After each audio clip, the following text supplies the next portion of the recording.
Chapter 271. When the battle ended, the full moon queen, Lanera, was defeated within the illusion. The four challengers were ecstatic, another major victory, and to defeat this boss, they endured considerable suffering and expended considerable time and energy. The remastered Borderland Magic Academy in Miracle City. In terms of scale, it rivaled the remastered Stoneville City. It was essentially a massive, heavily fortified magical castle, guarded by a large number of cuckoo soldiers and cuckoo knights on the perimeter, while its interior was filled with malicious magical traps and crazed magicians. Mainbai, Higanbana, and the others struggled mightily to understand the entire structure of the Magic Academy.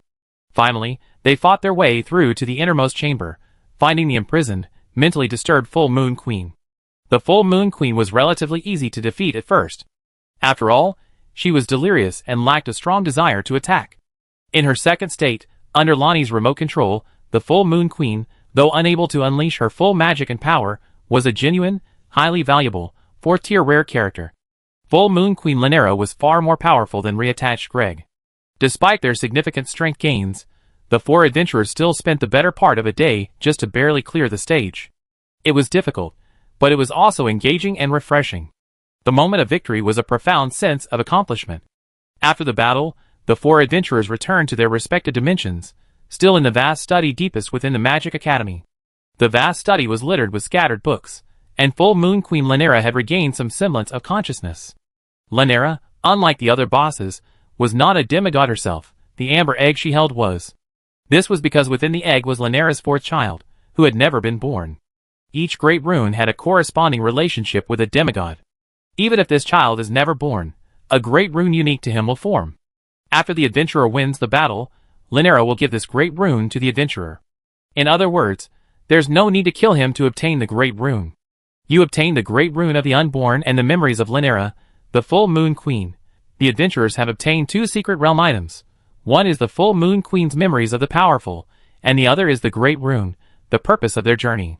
When they saw this great rune, the adventurers were naturally overjoyed. According to the rules of the Borderland, a fated one who obtains two great runes is eligible to meet the Elden Ring, officially embarking on the path to becoming a king. But amidst this ecstasy, there was also a sense of confusion. They couldn't understand why such a great rune had appeared. Feng Zhongmian raised this question. Queen Lanera of the Full Moon isn't the queen who bears the Golden Law, so why can her child with red-haired Radagon be called a demigod? Blackstone Hammer King, that's indeed strange. Common sense dictates that only the child of Goddess Malika qualify as a demigod. Cranky Chicken, could it be a loophole in the Lord story? Mingwei Xiaoxue, impossible. The Lord would never make such an obvious loophole. I think there must be a reason, perhaps a hint. Indeed. With the skill of old Thief Chi, it's impossible for such an obvious mistake to occur in his own secret realm. Time Traveler, I think there are two possibilities. South Mountain Guest, what do you mean? Time Traveler, the first possibility is that demigod status isn't entirely inherited through bloodline. After Radagon and Rhaenyra gave birth to a child, Radagon then united with Marika, becoming the King of Eldon, recognized by the Supreme Will. Because Radagon became the King of Eldon and the defender of the Golden Rule, his child with Rhaenyra, though not a sworn relative, would automatically inherit the Golden Rule. The others nodded. That made some sense.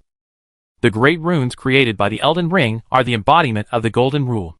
They may be marked by bloodline, but not necessarily by the goddess Marika's bloodline.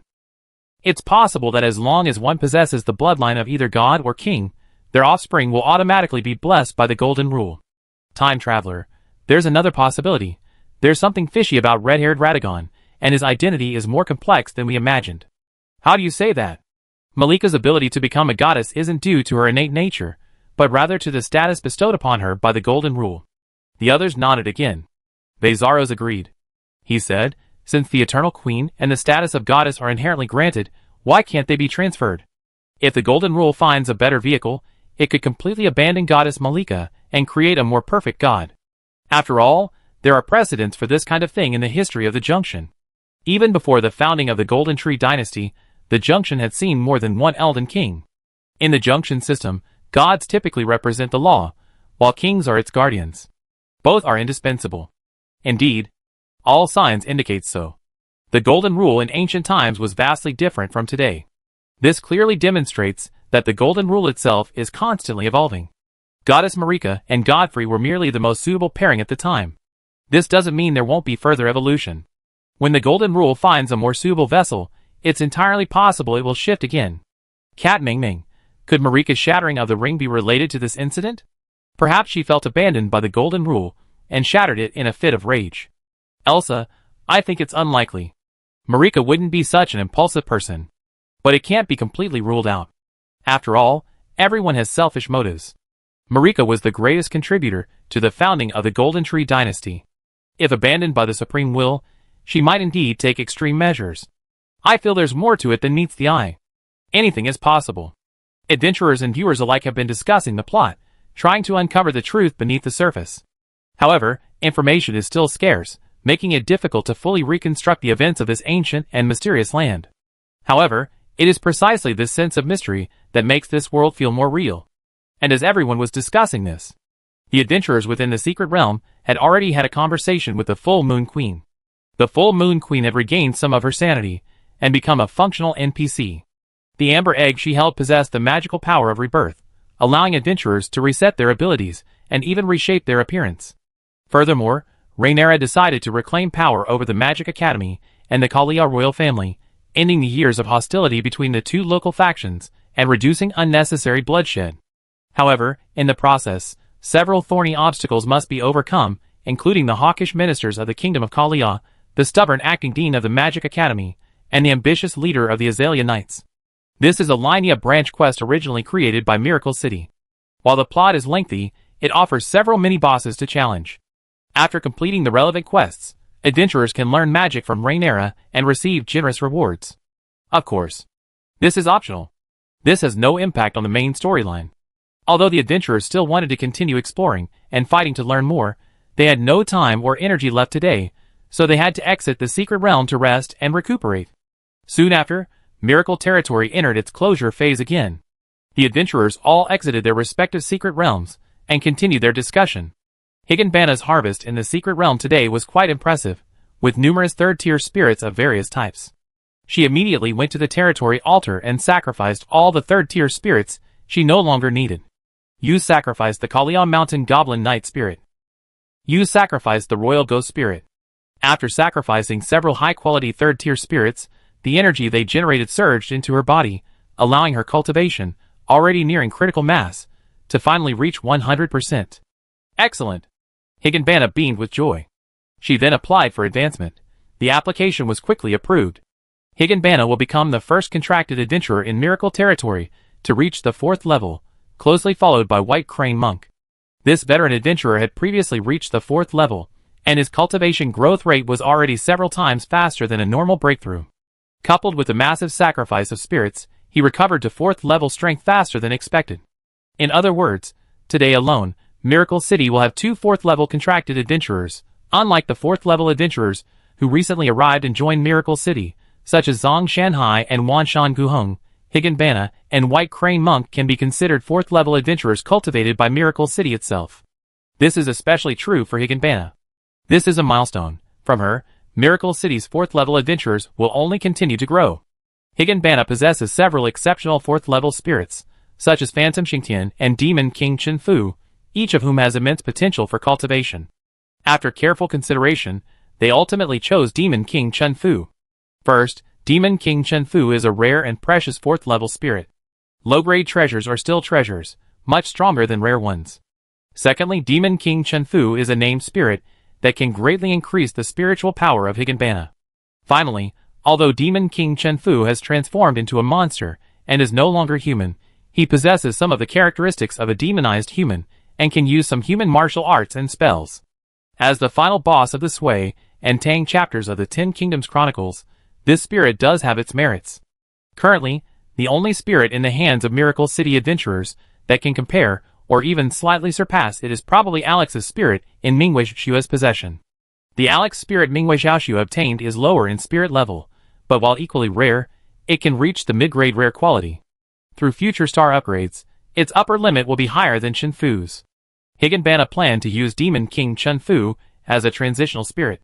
If a more powerful 4th-tier spirit were to become available in the future, she would readily replace it with a 4th-tier spirit to enhance her 4th-tier combat effectiveness. Chen Fu's spirit cultivation wouldn't be in vain, nor would it need to be abandoned. By connecting to a stronger life soul through the great rune of reconnection, it would be strengthened. As for White Crane Monk, he used the Phantom Xing Tian to break through to the 4th tier. This Xing Tian was definitely superior to Demon King Chen Fu. Currently, adventurers can only obtain the Phantom Xing Tian, basically, a projection of his form. While possessing the strength of a rare, top-grade form, it still falls a bit short of Demon King Chen Fu. But it was sufficient. It wasn't exceptional even in Miracle City. Anywhere else, let alone a 3rd-tier dungeon, even a 4th-tier dungeon would probably be worthy of being the city's treasure. When Higanbana and White Crane Monk completed their advancements and officially became 4th-tier adventurers, the adventurers cheered and applauded. This was a huge encouragement and inspiration for all adventurers. Amazing! The old dean has returned to rank 4. Will there be a chance to return to the peak in the future? Such a thing would have been unthinkable before. No, simply returning to the peak isn't enough. I think the old dean will eventually surpass his previous heights in Miracle City. Incredible! If he can still reach rank 5 at this age, it would be a miracle if word got out. The old dean is old, so whether he can reach the peak further is uncertain. But the Higanbana leader is only 27 and already rank 4. She's definitely going to be a rank 5 expert in the future. An adventurer's training speed is related to their age. The older one gets, the slower one's cultivation progresses, almost without exception. The reason Baihajusher was able to reach the 4th level so quickly was purely because he had previously reached its peak. It's not surprising that he experienced rapid growth upon recultivation without experiencing a bottleneck, but further advancement is practically impossible at his age. But in a place like Miracle City, no one can guarantee that such a thing won't happen. Even if Baihajusher's breakthrough is 10 times more difficult than that of a younger cultivator, Miracle City's secret realms and resources still offer hope. Not to mention the already very young Higanbana, whose current growth rate is practically guaranteed to reach the 5th level. In today's Miracle City, there are both numerous emerging adventurers and numerous veteran, retired adventurers. The breakthroughs of these two individuals are a powerful boost for both groups, giving them even greater confidence in the future. However, today's surprises are more than just that. Not long after Higanbana and White Crane Monk achieved their breakthroughs, a powerful aura suddenly emanated from a high-level training tower in Miracle City. Upon sensing this aura, Mangbai, Veselos, Jiang Wentian, and the others' expressions changed. 5th level? That's the aura of a 5th level. Someone has reached the 5th level in Miracle City. Who is it? After a brief moment of astonishment, Artis, Elsa, and the other elves revealed expressions of shock and ecstasy. This high-level training tower was precisely where Nancilia had recently been practicing in seclusion. Soon afterward, a beautiful silver-haired elf emerged. This person was Nancilia. All the strange phenomena and overwhelming auras centered around her, all signs indicating that she had indeed reached the 5th level. That's perfectly normal. There wouldn't be anyone else besides her. Miracle Territory is currently a Tier 3 territory, after all. It is governed by the laws of Tier 3 territories. Those at Tier 4 and even Tier 5 can cultivate unaffected in the training tower, but advancing to the next level will be subject to the laws. Therefore, even if a Tier 4 seeks a breakthrough, they must travel to the Thousand Lake City area or enter Wentian City through the territory gate for borrowed space. Only guardians like Nancilia are immune to the laws. However, achieving a breakthrough in such a short time still astonished everyone. After all, Nancilia is a very young elf. Reaching Tier 5 at her age means her future potential is immeasurable. The elves cheered. Elder Artis burst into tears. He seemed to have a vision of the elves' resurgence. Nancilia reached Tier 5 at such a young age. Her future cultivation should rival that of the elf kings of history. If there had been an elf king in the Sacred Tree Forest, it would not have been conquered by the Eternal Night Dragon King. It's precisely because a true elf king hasn't emerged in such a long time that the Dark Ones have taken advantage of him. However, Nancilia has not only awakened her elf king bloodline, but has also grown faster than any elf king in history. With the support and training of Miracle City, her future achievements will surely surpass most elf kings, even rivaling the original Holy Tree Elf King. The adventurers and the people of the territory were also excited and delighted. The more powerful Miracle City becomes, the stronger it becomes, which is also a good thing for them. This means the territory will be more stable and secure, allowing them to practice, live, and adventure with peace of mind. The only ones who felt a little unhappy were probably the undead of Miracle City. After all, the undead and the elves have always been in a competitive relationship, and both sides have their own territory guardians. But even if it wasn't pleasant, It was more of a feeling of pressure. The relationship between the elves and the undead in Miracle City was merely competitive, not hostile. If Miracle City could greatly increase its strength due to the resurgence of the elves, it would be something every citizen of Miracle City would wish to see, and the undead, led by Vesilos, would certainly be no exception. Inside the Lord's castle, Chi-Ji had just returned from a vacation in Free City. He saw Higanbana, White Crane Monk contracting a 4th level soul, and Nancy Leah breaking through to the 5th level. This was truly a significant double blessing. The first 2 breakthroughs were not surprising. Both of them were early adventurers in Miracle City, with deep backgrounds, accumulated wealth, and outstanding achievements. Now, contracting a 4th level soul and achieving a breakthrough was a natural progression.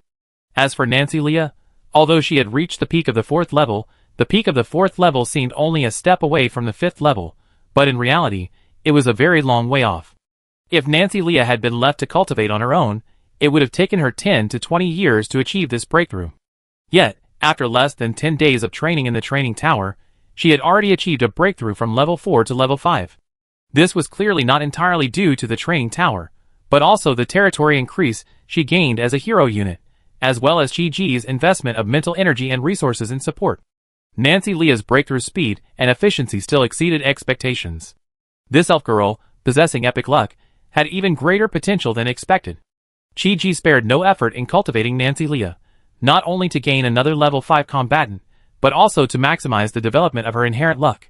Luck, like all things, is not fully awakened at birth. It gradually activates and fully awakens as strength increases. In other words, the higher the character's strength level, the stronger the luck effect becomes, until it reaches full development. However, Nancy Leah was unable to fully activate the World Tree Blessing at level 4. When she reached level 5, the World Tree Blessing's effects became even stronger. This luck has 2 main benefits for the Lord. First, additional Spirit Sea awakenings allow for more materials. Second, it significantly optimizes the core computing power usage of Secret Realm materials, allowing for more content to be packed into a single Secret Realm. Both features have been significantly enhanced, with the material optimization effect being nearly doubled compared to before. This means the Miracle City Secret Realm can be expanded, allowing for more chapters to be developed in the main Secret Realm. As for Spirit Sea awakenings, while it doesn't increase the chance of awakening a Spirit Sea crystal, it does increase the ability to awaken the Spirit Sea, granting an additional small crystal per level. Chi-Ji was already a 6th rank lord, meaning he could extract 6 more small crystals. These small crystals, also known as inspiration fragments, usually contained only a very small amount of material. However, for Chi-Ji, even the Spirit Sea fragments were not to be underestimated. 6 fragments combined were roughly equivalent to a full awakening, so the 6-for-1 offer was quite significant. Chi-Ji did not receive additional inspiration activations from the Sea of Inspiration, but these inspiration fragments activated automatically, requiring no special talent resources to activate. Since they were free, Chi-Ji naturally had no hesitation. He immediately underwent the Spirit Sea awakening. Awakening successfully, you gained Dystopia. You gained the Legend of Zu. You gained Journey to the West, Conquering the Demons. You gained a Chinese Ghost Story. You gained Beachhead. Awakening successfully, you gained Temple Run. Chi-Ji glanced at the newly acquired resources. While they were indeed 6 complete works, half of them were purely film resources, and the other 3 were smaller games. The total amount of resources contained in these 6 crystals combined was naturally less than the 6 crystals produced by a proper awakening. Of course, despite their small size, they all activated automatically, making them a very meaningful addition, although Chi-Ji had some remaining inspiration activations. With so many blockbuster masterpieces of both scale and quality, he couldn't afford to expend resources activating these relatively small works or purely film resources. Each level now comes with a small crystal. This is a very useful addition to Miracle City. With so many resources suddenly at his disposal, Chi-Ji could immediately enrich his territory's content. For example, he could create fantasy realms based on the Legend of Zu, Journey to the West, Conquering the Demons, and a Chinese Ghost Story. All 3 possess Xianxia attributes. They even have a touch of prehistoric elements. This could pave the way for Chi-Ji to create Xianxia and prehistoric realms. Furthermore, beyond the forced training system, adventurers and residents of the territory could learn more useful moves and skills through the fantasy realms, sparking a new cultural revolution. Chapter 272. Among the current contracted adventurers in Miracle City, there are 12 Tier 4 adventurers, 522 Tier 3 adventurers, and 4,360 Tier 2 adventurers. The Scourge army has achieved another significant improvement in just 5 or 6 days. While Mad Claw territory is currently engaged in a war with Miracle territory, Blood Lake territory is the exact opposite. The Scourge army has been engaged in 5 consecutive days of attrition and fierce attacks. This has significantly depleted the combat power of the 2 major Dark territories. At least 6 or 700 of the 3,000 Dark Elves sent to reinforce Eternal Night City have been killed. Although the loss ratio is less than 30%, it has certainly weakened them to a certain extent. This is no easy task. Dark Elves also have the ability to resurrect. To completely eliminate a Dark unit, the Scourge army must destroy both its body and soul. Without inflicting effective damage, the Dark Elves are virtually invincible, and inflicting such damage is no easy task. These days, the Scourge army is on the offensive. The Dark Elves are on the defensive. Whether the Scourge wanted to achieve their objectives through territory facilities, like the crematorium, or melee equipment, like the Undead Slash, that could directly destroy Dark Souls, it would be difficult. After all, the Scourge was not the dominant force on the battlefield. This army's greatest advantage was that each adventurer-turned-soldier received at least 1 free life per day. Some adventurers could even be resurrected in the soldier's house, allowing them to be used a second time. However, without sufficient territory arsenal resources, high-end combat power, and core elite reinforcements, the Scourge would struggle to defeat the Eternal Night Dark Elf archers on their own. Then again, the Scourge's strength far exceeded the Dark race's expectations. In most territories, the number of contracted adventurers is extremely limited, and the leader's ability to mobilize them is often weak. These profit-seeking parasites generally won't work for nothing, so the mobilization cost is not low. Combining all of this, it's clear that adventurers are simply unsuitable as a primary force. The Scourge is unique. Not only is this adventurer force incredibly large, even few Tier 4 or 5 territories could muster such a force, let alone one with such high discipline, obedience, and a fierce fighting spirit. With their fearless fighting style, and the myriad abilities of Miracle City, the Scourge devised a variety of dazzling and intricate tactics.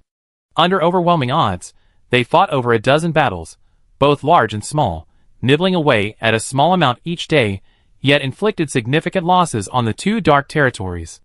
Their primary achievements were twofold. First, the Scourge destroyed numerous traps and defensive installations near the core cities of the 2 territories, which could not be quickly rebuilt. This laid the foundation for Miracle territory to launch a decisive battle against the 2 Dark territories. Second, the Scourge expended thousands of elite Dark forces, including 600 or 700 Dark Elf archers, effectively weakening the Dark Force's manpower in a short period of time. Furthermore, after several days of independent command and combat, the Scourge is now maturing and becoming more and more like a true army.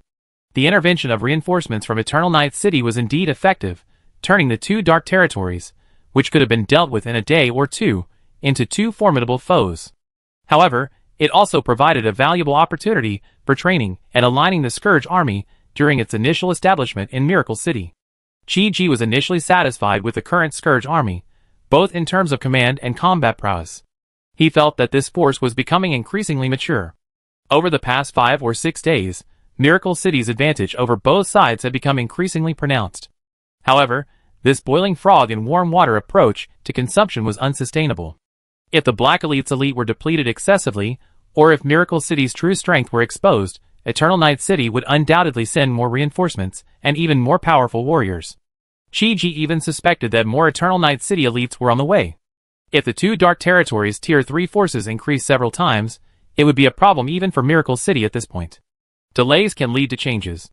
Strike when the time is right. Although Chi-Ji hadn't been at full strength these days, he was always keeping an eye on the Dark Elite. Despite their formidable strength, these 3,000 Dark Elf archers remained largely on the defensive. If Chi-Ji was right, the Dark Elf High Priestess of Eternal Night City had also arrived. She must be secretly observing and investigating Miracle City.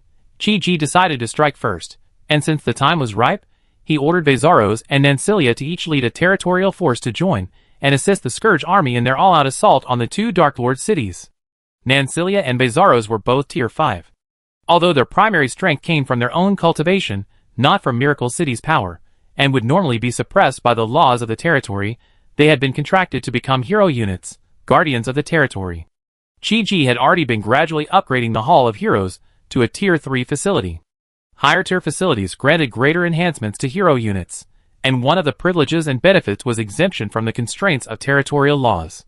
Therefore, unlike others, the two were already able to fully unleash their powers within the miracle territory. With the various territory enhancements and the added power of their spirits, their combined strength was in no way inferior to a full-strength attack under normal circumstances, and even surpassed it. A fifth-tier combat force led the team. The nature of this battle changed completely. The miracle territory would deploy 2 powerful individuals and thousands of territorial guards, providing a variety of Miracle City munitions and weapons, including artillery, tanks, aircraft, mecha, and other war equipment. This force, combined with the might of the Scourge Legion, was a sudden and powerful outburst. Their goal was to complete territorial expansion in one fell swoop before the Dark Forces could react. If the Miracle Territory could annex the Blood Lake Forest and the Mad Claw Mountains, the territory's depth would be greatly enhanced, providing ample strategic buffer space to calmly respond to even major crises in the future. However, on the other hand, this round of expansion was indeed important. However, this isn't the only strategic direction being focused on recently. Chi-Ji also has a strategic goal: to conquer and absorb as many human territories as possible. This will not only expand his territory's influence, but also allow him to utilize the automatically generated secondary cores within these territories to create secret realms. For the past 5 days, Chi-Ji has been attempting to establish contact with the human territories near Qianhu City. Pang Dehai is fully responsible for this work, and his presence alone is enough to be a valuable asset. The recent feedback has been very positive, and there's a high probability that several territories can be annexed without a fight. This is a win-win situation. The benefits to Miracle City are self-evident. The Evernight Forest's harsh living environment places immense pressure on other lords, who face immense hardship. Even if they manage to hold their ground, they see no room for further advancement. At this point, if they could secure a significant advantage and secure a chance to win easily, it would be hard for them to refuse. After some preliminary investigation, they discovered that 2 second-tier territories had already reached a near-final agreement. Both showed signs of submitting to Miracle City, and were preparing to hand over their entire territories. What does it mean to defeat the enemy without a fight? This is what it means to defeat the enemy without a fight. Don't underestimate these lords. Lords capable of surviving in the Evernight Forest are no ordinary individuals. They either possess exceptional talent and qualities, or come from distinguished family backgrounds. They have endured immense hardships to become lords. It's impossible for them not to have ambitions for dominance. Now, they are willing to become vassals, or even subjects of Miracle Territory. This can only be the result of Miracle City's combined strength, both soft and hard. These 2 territories are just the beginning. As Miracle City develops in the future, most small and medium-sized territories will likely surrender. Of the many territories emerging near Thousand Lake City, Yuming Territory is the one that Miracle City is most interested in. Has Fatty already lured Lord Yuming to his door? Not bad, not bad. Chi-Ji, through the Lord's perspective, spotted Pang Dehai appearing in Miracle City with Lord Yuming. Why did he value Yuming Territory so highly? Not only because it was the only 3rd-tier human territory near Qianhu City, and Lord Yuming was a rare talent with both talent and ability, but also because the territory enjoyed an excellent strategic location. Yuming Territory and Miracle Territory were located diagonally opposite each other. They were located precisely at the northwest and southeast corners of Qianhu City. If Chi-Ji could conquer this territory from 1,000 miles away, there would be 2 major advantages. First, Yuming City could be used as a springboard to seize the Ash Forest, a 4th-tier dark power. There are no Tier 4 dark forces directly adjacent to Miracle Territory's current territory. After annexing the Blood Lake Forest and the Mad Claw Mountains, most of the surrounding areas will be affiliated tribes of Thousand Lake City, forming part of a vast Tier 5 system. Under current conditions, challenging a Tier 5 force is unrealistic. Thousand Lake City is also not a dark territory, but rather a neutral Tier 5 force. Seizing it by force or slaughter is inappropriate. Doing so would make it difficult for Miracle Territory to expand its territory significantly in a short period of time, hindering its development. This is why Chi-Ji is actively recruiting other Terran territories that don't border Miracle Territory. If Miracle Territory successfully annexes the Mad Claw Mountains and Blood Lake Forest, and then subjugates Yuming Territory and integrates it into Miracle Territory, Chi-Ji can fully prepare to upgrade his territory to Tier 4. This would further increase the territory's potential. It would also allow him to use Yuming Territory to annex the Ash Forest. Once Yuming Territory is absorbed by Miracle City, as long as Miracle City reaches Tier 4, this land will also become Tier 4. It will directly border the Tier 4 Dark Power, the Ash Forest, and the territorial barrier between the two will be completely destroyed. Miracle Territories, high-level combat power. Yunming City can be used as a springboard for an attack. If the Ash Forest can be captured, a fifth main city can be built, elevating Miracle Territory to a Tier 5 territory. Miracle Territory will then merge with Qianhu City to form an even larger Super Tier 5 region. This area will be at least 1 to 2 times larger than the current Qianhu City area. This will allow Miracle City to stand on equal footing with Qianhu City, absorbing population resources and spreading influence more deeply and comprehensively, and gradually gaining the power to challenge and subvert Eternal Night City. Therefore, Yunming Linghui is a crucial strategic fulcrum at this stage. If this city can be successfully captured, it will be of great help and assistance to Qiji. However, despite Yunming City's importance, Qiji is in no hurry to meet Yunming. As the saying goes, haste makes waste. Let the bullets fly for a while. With this thought, he retracted his gaze. Qiji set to work on his new task. He suddenly had 6 more usable resources. He decided to maximize their value as quickly as possible. The most convenient and easiest to use were undoubtedly the film resources from a Chinese ghost story, Journey to the West, Conquering the Demons, and The Legend of Zhu. No major modifications were needed. They could be viewed and experienced in a visionary realm of enlightenment. These 3 films each had a different level of power and inherent value. The Kongxiu Master's Kongxiu Sword Technique, Sun Wukong's Indestructible Golden Body, and Xuanzong's awe-inspiring Tathagata Palm in Journey to the West. Conquering the Demons are sure to deeply shock the hearts of both the common people and adventurers, while also inspiring profound enlightenment. The Legend of Shushen is certainly no slouch either. As a more orthodox xianxia, its cultivation content and depth surpass those of Journey to the West, Conquering the Demons. From its various dazzling magical instruments and techniques to the characters of White-Eyebrowed Immortal and Nether Spring Blood Demon, all of them are of extremely high status. The Daluo Buddha hand attack on Mount Wutai alone is at the level of a 4th-tier skill. You can imagine how valuable it is. A Chinese ghost story certainly lags behind the aforementioned 2 in terms of worldview grandeur. However, its plot and characterization are quite classic, with a stronger emphasis on romance, while also featuring characters worth observing and understanding, such as Pudut Sihong, the Black Mountain Old Demon, the Millennium Tree Demon, Yan Qixia, and Zui Qianhu. Qiji decided to adjust the release sequence slightly. The people and adventurers of Miracle Territory will be able to see related works as early as tonight. At this moment, Miracle City has been closed. Nearly 20,000 human adventurers have left Miracle City. However, around 10,000 adventurers remain in the dungeon. Not all of these adventurers are staying in hotels. A considerable number already have rooms in Miracle Territory. With so many human adventurers permanently stationed there, along with hundreds of merchants and tourists, and the vast local population, even during its closure, Miracle City remains bustling with activity and a vibrant atmosphere. Yunming had only been in Miracle City for a short time. She had already gained a preliminary understanding of Miracle Territory's 4 main secret realms. She felt deeply regretful that she hadn't had the chance to personally experience or further explore several of its sub-secret realms. But even so, the dungeon's potential. She believed it was unquestionable, but the decision to surrender was still difficult to make. After all, abandoning one's ideals, abandoning a career of 20 years, such a momentous decision can't be made on a whim. It requires careful consideration and negotiation. At this moment, the adventurers, who were engaged in heated discussions inside and outside the hall, suddenly gathered with a surge of energy, as if receiving some directive. Look at the territory announcement. Look at the Scourge Army's mission board. The Lord has issued a mission. Everyone, act now. It seems that old thief Qi has lost his patience and decided to immediately capture the 2 major dark cities.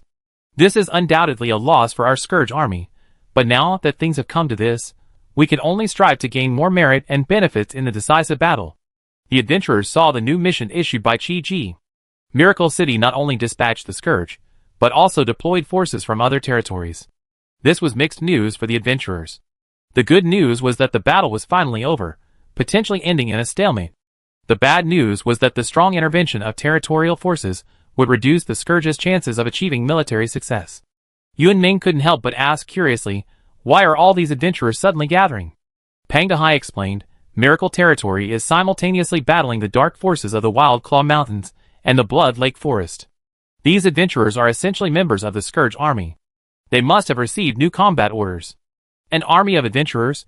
But this army of adventurers is way too large. Almost all the resident adventurers are also members of the Scourge army. Commanding such a large army of adventurers would be incredibly difficult and costly for a lord. And yet, Miracle City hasn't even had a lord show up, simply issuing a mission, and yet the adventurers are incredibly excited. Things are a little different today.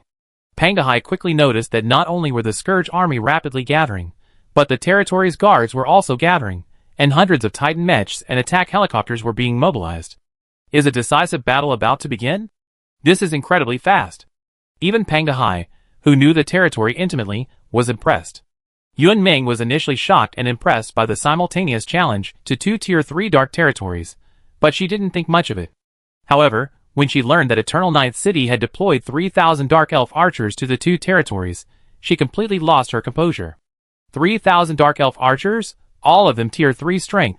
Even the Ash Forest couldn't produce such a top-tier force.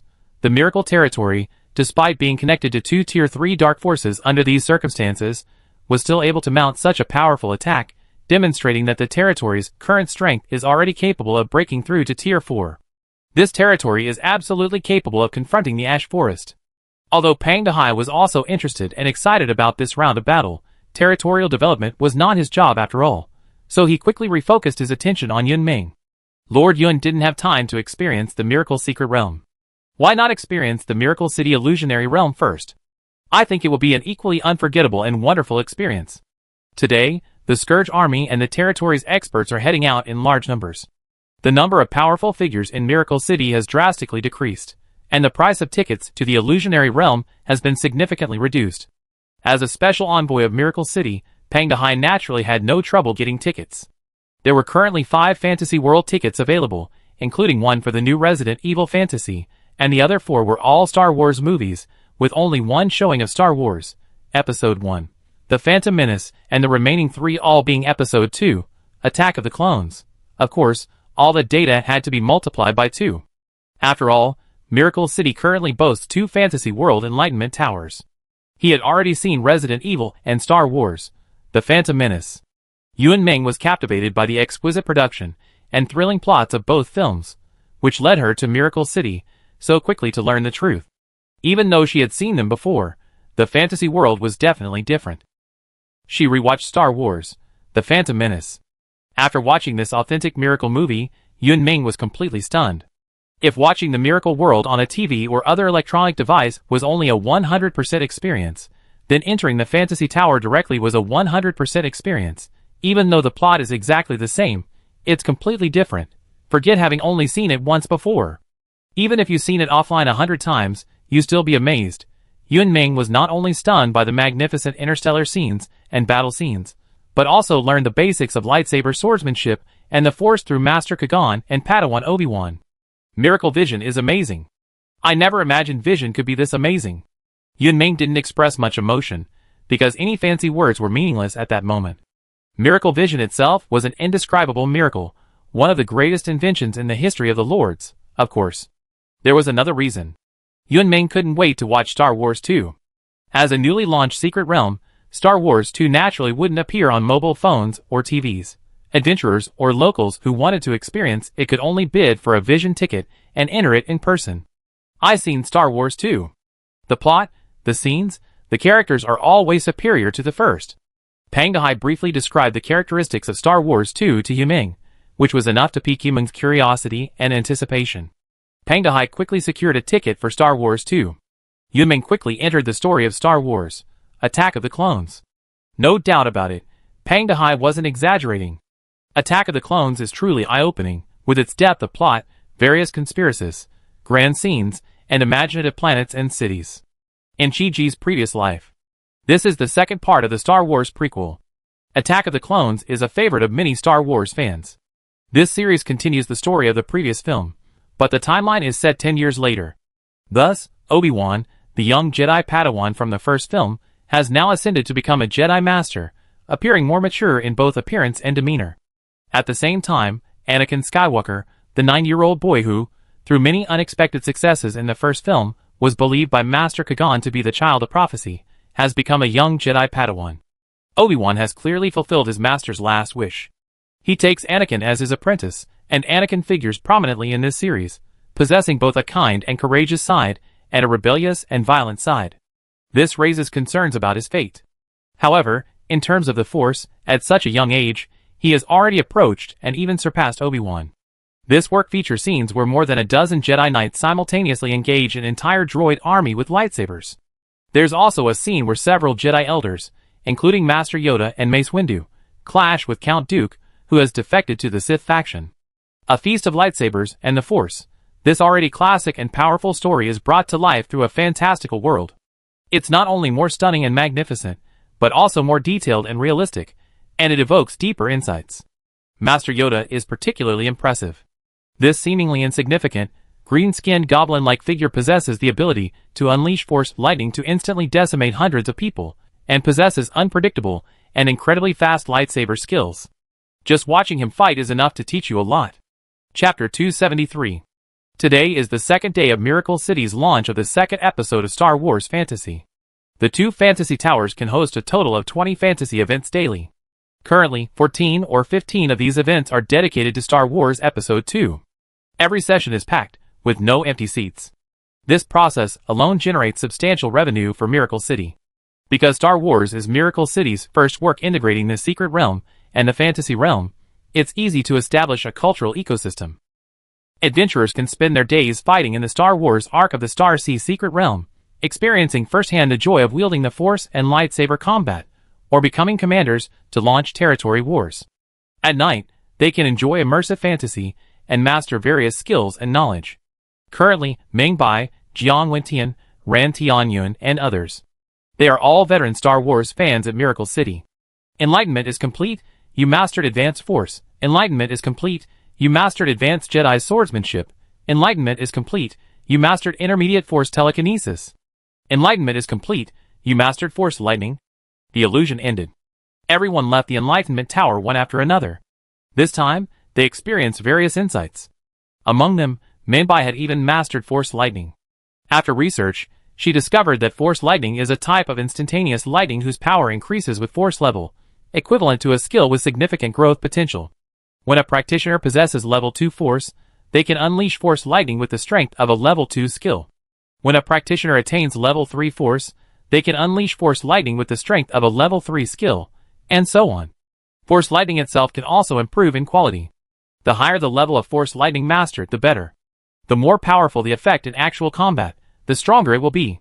Eventually, it will possess a power comparable to rare, or even exceptional skills of the same rank. After fully experiencing the mysteries of Force Lightning, Mingbai was filled with praise for this power. Well, Force Lightning and Force Telekinesis are both the most direct uses of the Force. The Force system lacks fancy spells. I find it quite remarkable how simple and natural it is. She stretched out her hands as she spoke. One hand directly transformed the Force into lightning. The other used telekinesis to manipulate several miracle coins, causing them to spin rapidly between her fingers. Mainbai had been intensely cultivating the miracle realm for days. With the terrifying innate ability of the Prophet Ancient Dragon, she had comprehended the elementary, intermediate, and advanced levels of the Force, reaching a current Force strength equivalent to that of a level 3 cultivator. In other words, even if she sealed away all her cultivation, she could still unleash the power of a level 3 cultivator using only the Force. This power wasn't strong enough for Mingbai, whose true strength had reached the peak of the 5th level. But many skills are always better than too much. Who would complain about having too many abilities? This power was sufficient to provide a significant auxiliary effect, and was itself a very worthy tool for research. In the future, as one's understanding of the nature of the Force and Force skills deepened, it would be possible to apply it to other areas, which would undoubtedly benefit one's own cultivation. Meibai could clearly sense this. He was far from reaching the limit of Force cultivation. What was the limit of this power? Was it the 5th level, the 6th level, or even higher? It was all unknown at the moment. Meibai realized that if he could raise his Force to the 5th level, he would not only possess dual powers, thus greatly increasing his overall combat power, but also, because his power belonged entirely to Miracle City, it would not be subject to the territorial laws. This will be extremely useful for Miracle City. In the future, Miracle City will undoubtedly see the emergence of a Jedi Order. These individuals may have mediocre abilities, but their Force training far surpasses conventional cultivation methods, and they could eventually become a vital part of the territory's combat power through the Force. A few minutes later, everyone exited the illusionary Enlightenment Tower. Ran Tianyun Content exclaimed, "It's truly remarkable. Even though I've seen it several times, the finale of the second episode, the climax of the entire story, still left me shaken to the core. It's truly breathtaking." Jiang Wentian nodded. 200,000 clones versus 1 million robots. The scale are comparable to the final battle in the first film, and the elements are even richer, offering even more insights. The others nodded in agreement. The most eye-opening aspect of this illusion is the participation of an entire Jedi Order. A dozen or so Jedi Knights, each wielding lightsabers, held off a siege of thousands, perhaps even tens of thousands, of battle droids in the arena for a period of time. Truly remarkable. Most of these droids are around level 2, right? Jedi Knights are truly suited to combat in battlefield illusions. Even facing a torrential downpour of high-energy laser beams, the Jedi Knights, relying on their force perception and intuition, were able to block most attacks with a single lightsaber, even deflecting them back and damaging the enemy. Offense and defense in one. Despite being vastly outnumbered, the Jedi Knights managed to hold off 100 times more battle droids, while simultaneously counterattacking and killing at least several hundred, a testament to their immense combat prowess. As expected of a high-ranking military unit in the Star Wars universe. No wonder they hold such a high status in the Republic. Jedi Knights lack fancy magic, but are perfectly suited to the battlefields of gunfire and hail. Ardo said, a Jedi Master generally possesses a combined strength of 3, 4, or 5 stars, though even Jedi Masters vary in strength. For example, Master Windu, wielding a purple lightsaber, is definitely a 4th-tier power. Jiang Wentian said, I think Yoda's strength is even greater than Master Windu's. The others nodded. Obi-Wan is a Jedi Master. Master Windu is also a Jedi Master. But at this stage, the gap between Obi-Wan and Windu is stark. This gap can be seen in their battle against the bounty hunter Jango Fett. Jango Fett is a highly skilled bounty hunter, and the genetic prototype of hundreds of thousands of clones. Obi-Wan didn't gain much of an advantage in his fight, instead allowing him to escape unscathed. However, when Jango Fett attempted a surprise attack on Master Windu, Windu decisively dispatched the clone prototype in just 3 moves, decapitating him. This demonstrates that the still young Obi-Wan's force prowess and swordsmanship were significantly inferior to Windu's, while Master Yoda's strength was clearly superior to Windu's, as demonstrated in his battle with the arch-villain Count Dooku. Count Dooku was Master Qui-Gon's mentor, and Master Qui-Gon was Obi-Wan's mentor. Given his seniority, Count Dooku was even Obi-Wan's grandmaster, and naturally possessed the power of a 4th-order power. However, he was unable to gain any advantage against the diminutive Master Yoda, ultimately only managing to escape through underhanded tactics. Therefore, Meng Bai, Jiang Wentian, and others speculated, Master Yoda is at least at the level of a 4th-tier, 3rd or 4-star power. Akru, then is it possible for a stronger Jedi or Sith to emerge? Ren Wanxiong, I believe there are definitely stronger Jedi or Sith. I think Anakin has the potential. Ran Tianyun nodded in agreement. Anakin is the child of destiny that Master Qui-Gon believed in until his death. He has only been training with Obi-Wan for 10 years, but his force prowess is almost as good as his master's. His future is limitless. Lord Galway frowned and said, but I always feel that Anakin's personality is a bit extreme. I'm not sure if he can become a reliable Jedi in the future. Li Jianhan, it's normal for geniuses to be a little arrogant. I think. Nothing surprising here. Actually, I'm more interested in the plot, and its potential developments than all that. Although Count Dooku's plot was thwarted, he wasn't killed, and there are definitely even more powerful Sith forces hiding behind him. I don't know when the next level will be released. I have a feeling the next level will be a key turning point in the Star Wars storyline. It's really exciting. I can challenge secret realms during the day and experience illusions at night.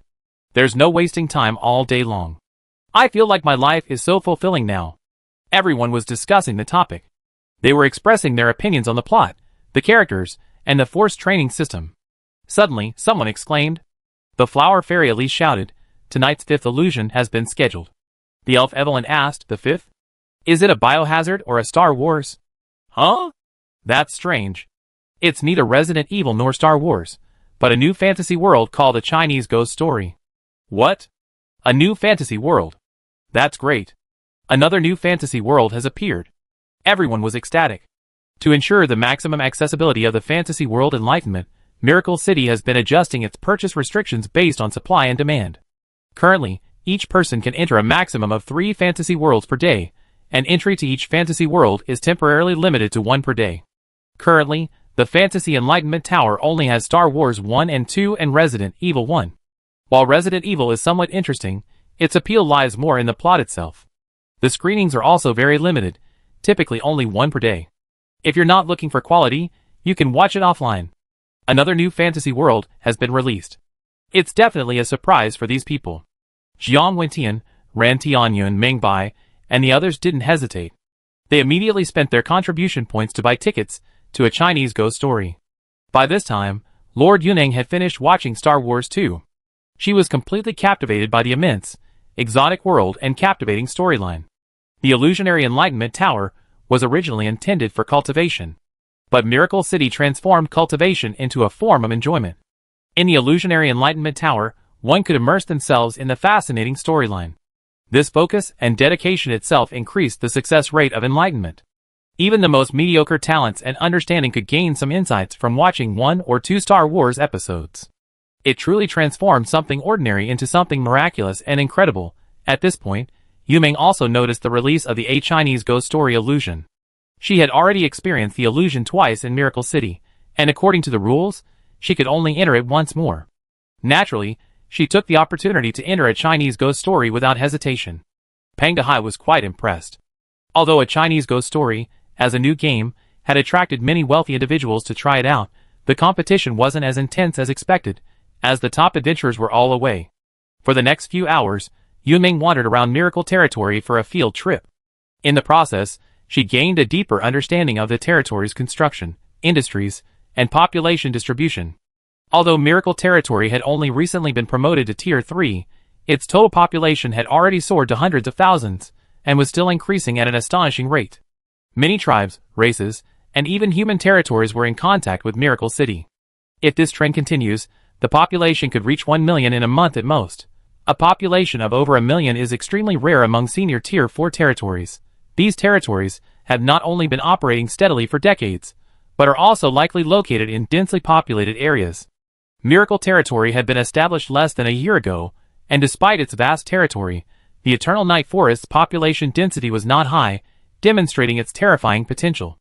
Lord Yuming had fully realized this. This territory's future potential was far greater than Tier 5 or 6. Miracle City will become one of the greatest dungeons ever, perhaps even the greatest. If one could join it early on, even as a subordinate lord, one could become a legend in the future. After this round of investigation, Yunming had basically formed her mind. She felt that joining Miracle City was a far wiser and more promising option than joining the Red Blood tribe. However, the Miracle Lord was still busy, and the new fantasy world, a Chinese ghost story, was about to begin. There was no rush. She should first see what this fantasy world was like. In a flash, nearly 2 hours had passed. A Chinese ghost story fantasy had finished playing. The veterans of Miracle City noticed that the fantasist style was similar to the Sui and Tang dynasties in the Chronicles of the Ten Kingdoms, but the worldview was darker and more decadent, with the people living in dire straits. The story featured a higher proportion of classic and exciting romance elements. This fantasy story takes place in the last years of the dynasty, when yin and yang were out of balance and order was crumbling. The main plot revolves around the love story of Ning Kaichen and Ye Shaoqian, which is equally eye-opening. The resulting experience is completely different from Star Wars and Resident Evil. Ming Bai commented, "Not bad. Another wonderful illusion. This story is so emotionally heartfelt and moving." Ran Tianyun, "I think it's not just about the story being wonderful, touching, and sincere. Xiaoho Swordsman, Yan Qixia, the Black Mountain Old Demon, the Tree Demon Grandma, and others are all worth observing and understanding again and again. Ardos, this Black Mountain Old Demon is a 1,000-year-old tree spirit. Even with just a portion of its original form, I think its power has already reached the 4th level. But the most terrifying one is the Black Mountain Old Demon. This guy rules the city of the dead, but he manipulates the underworld, summoning organized ghost soldiers and generals, and creating spatial distortions. His true form is the 10,000-year Demon Mountain, potentially reaching the 5th level. As expected of the king of all demons. This Black Mountain Old Demon's magic is very meaningful to us undead. I prefer the story itself. Yes, while it doesn't have the grand worldview of Star Wars, the romance between humans and ghosts is truly groundbreaking, and the ending is incredibly touching. I just want to watch it again. Anything produced by Miracle City is a masterpiece. Lord Yumeng was also deeply moved after watching the story of a Chinese ghost story. This miraculous fantasy world was clearly more suited to women with delicate emotions, and since the Lord could create such a classic, delicate love story, he must be a gentle person himself. At this point, Lord Yumeng's concerns and hesitations were completely dispelled. Now that the decision had been made, there was no need to dither any longer. It would be best to meet with the Lord as soon as possible. Yumeng then said, "Lord Pang, I made up my mind. I'm willing to meet with Lord Qi to discuss the merger of our territories." Pang Dehai was delighted. "Lord Yun, have you come to your senses?" Yumeng said, "Indeed, I used to be arrogant and conceited, but after witnessing the spirit of Miracle City today, I finally understand what a truly talented lord and a legendary territory look like." Pang Dehai had originally thought it would take some time. After all, Yumeng was a proud and arrogant person. Forcing her to give up her independent development and become a vassal of others was not a decision she would make lightly, even if Lord Yumeng was willing. She also had to consider the powerful families behind her. This back and forth would likely take quite a while. Unexpectedly, this female lord was more decisive than expected, evidently realizing that the sooner she joined Miracle City, the better for Yumeng City herself. These individuals with the potential to succeed are truly remarkable.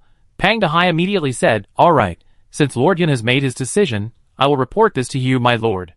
But just then, another major event occurred in the territory. The main force of the Miracle Territory's expedition returned. A piece of news arrived that delighted all the people of Miracle Territory. Good news. Great news. Vizeros, Lady Nancilia, led the territory troops to assist the Scourge army, successfully capturing the Mad Claw and Blood Lake main cities. Now, the two Tier 3 territories have been conquered. The vast majority of the thousands of elite Tier 3 dark troops have been annihilated. Our Miracle City has won another resounding victory. What? Upon hearing this news, whether it was Yunmeng, Pang Dehai, Jiang Wentian, Ran Tianyun, or the others, their faces were filled with astonishment. Qi Ji had issued the all-out attack on the two dark territories, but within a single night, the two territory heroes and their army had captured both dark territory cities before the chaos tide arrived. How fast, once the two dark territory cities were captured. This meant that Miracle Territory would more than double in size in a short period of time. Its population size and growth rate, along with its dominance over the region, would surge again. Qi Ji had been closely monitoring the battle. He knew today's battle had been fierce. However, the continuous attacks over the past 5 days had depleted Eternal Night City's elite forces to a certain extent, while also destroying some of the defensive fortifications and formations and traps of the two main cities, leading to this decisive victory. Although the two Tier 3 Lord cities remained strong, Miracle City had deployed 2 Tier 5 fighters, several Tier 4 fighters, and a large number of mechas, cannons, and other heavy firepower and equipment. Ultimately, it was not surprising that they had captured both territories after fierce fighting. Arrived at the two main cities as soon as possible. Then activated by refining the territory's divine stones. Qi Ji now has complete control over the main cities of Wild Claw and Blood Lake. He will clear out the nearby towns and annex territories over the next 2 days, and he will have complete control of the territory, completing this expansion. Lord Nancilia came to Qi Ji to report. She performed a significant role in this battle and deserves praise. Nancilia, with a complicated expression, said, "We discovered Granny Elarima during the battle." Qi Ji, of course, knew who Elarima was. She was the former high priestess of the Elven tribe, and the powerful Elven, who had rescued Nancilia from the Eternal Night Dragon King. But unfortunately, after Elarima was defeated by the Eternal Night Dragon King, her soul was captured and corrupted, eventually resurrecting as a dark side. From then on, she became one of the Dark Commanders of Eternal Night City, and the leader of its Dark Elves. As Nancilia led her troops to attack Blood Lake City, Elarima had to intervene personally to stop them. Its original form possessed peak Tier 5 power, even halfway to Tier 6. Its overall strength naturally far surpassed that of Nancilia, who had just broken through to Tier 5. However, Miracle City currently had the advantage of being at home, so she naturally chose not to attack directly in person. Instead, she summoned numerous clones, each at the peak of Tier 3, to join the battle, causing considerable trouble for the Miracle City forces. Although Nancilia ultimately repelled Arima's clones, her identity was clearly exposed. Nancilia knew that neither the Dark Elves nor the Eternal Night Dragon King would give up, and would only intensify their attacks on Miracle City in the future. "Don't worry. Since I sent you, I naturally considered the consequences." Qi Ji wasn't worried at all. Miracle City is now fearless of any challenge or threat. This Arima was once a hero of the elves, but now she's been tainted and forced to fall. I hope she be cleansed soon. Nancilia's eyes were firm. Yes, the elves will do their utmost to ensure that Grandma Arima is redeemed and liberated as soon as possible. That was what he said. But they couldn't capture her. I wonder where she's hiding now. Arima is powerful, and she's intimately familiar with the elves and the various tribes of the Evernight Forest. She still holds immense influence and appeal. Her presence remains a constant threat, even a cancer. If the High Priestess of the Dark Elf isn't eliminated, she will only create more and more Dark Elves. She's a grave danger to the elves in all regions of the Evernight Forest. After capturing the two main cities, with only half an hour left until the city's opening, he immediately returned to Miracle City and began his routine preparations for the opening of the new secret realm and its various challenges. Just then, he received an urgent message from Pang Dahai. After a full day of inspections, Lord Yun had completely decided to side with Miracle City. More good news. Although Qi Ji was confident in the territory, believing Yuming territory's inclusion was only a matter of time, he hadn't expected it to happen so soon. Thus, in just one day, Miracle territory not only absorbed two third-tier dark factions, but also a third-tier human territory. This meant that three third-tier factions of the same rank as Miracle City would be absorbed. One can only imagine the enormous impact this would have on Miracle City's strength. Qi Ji wasted no time and immediately summoned Lord Yunmeng to negotiate the merger. Lord Yun's face was filled with admiration upon meeting Qi Ji. She had never submitted to any other lord before, let alone one younger and more experienced than herself. But now, this proud female lord didn't even dare to harbor the slightest bit of arrogance. Chapter 274. This female lord is quite good. She's a decisive and ruthless individual. Qi Ji couldn't help but look at her with admiration. Miracle City has recently been in contact with more than one territory. Yuming territory is the farthest away, the latest contact, and the most powerful. The other 2 or 3 lords, who were interested in joining the alliance, were unable to make a decision immediately. This is normal. Such a major decision isn't made lightly.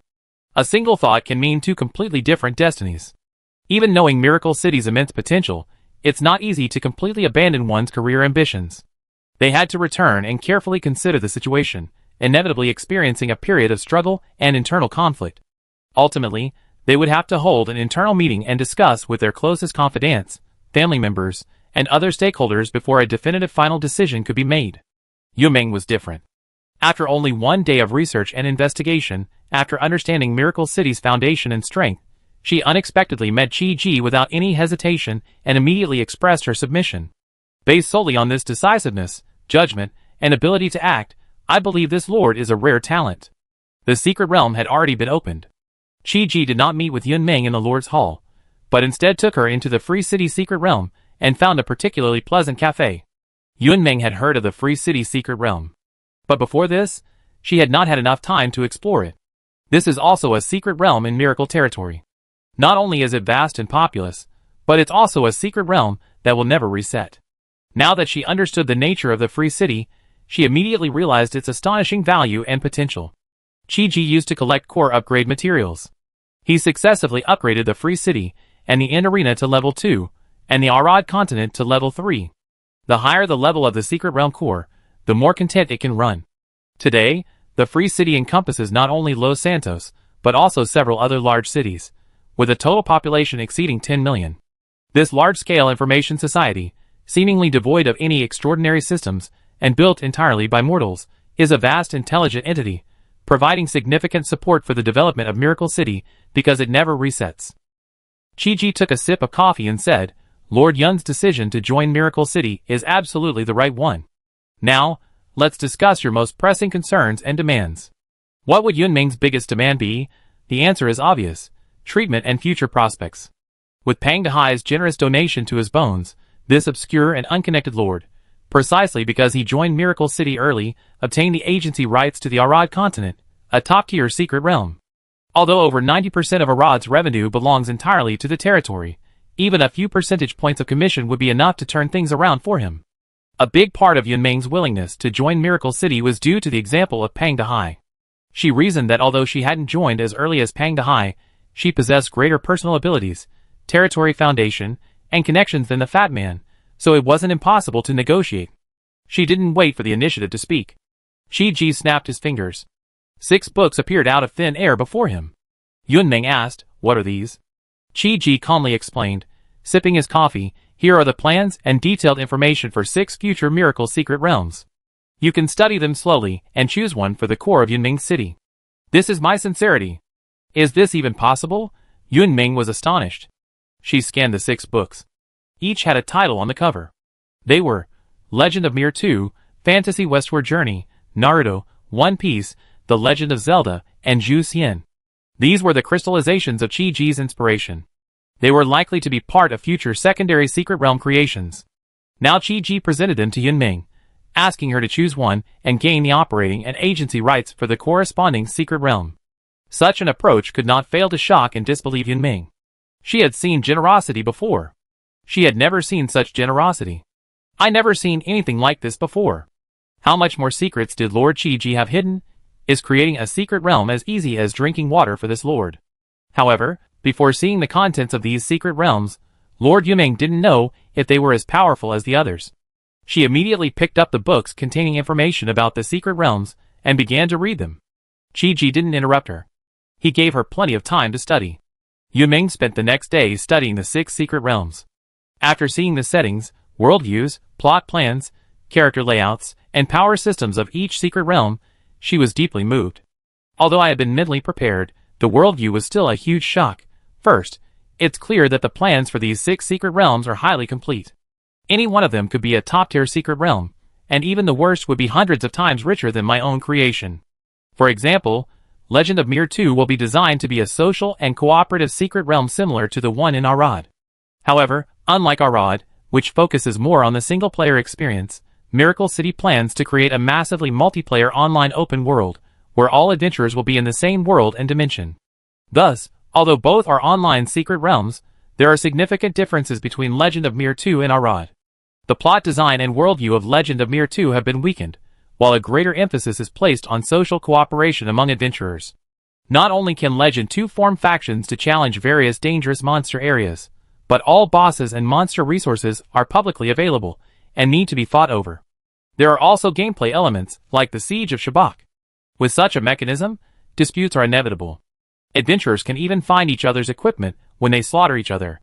If Arad is a secret realm focused on storytelling and adventure itself, then Legend of Mir 2 is a truly thrilling, bloody Jianghu. It fully illustrates a world where the strong prey on the weak, amplifying the brutality, evil, and chivalry deep within people tenfold. Although Yunming had never seen a secret realm like this, she had a hunch that it would definitely attract a huge audience.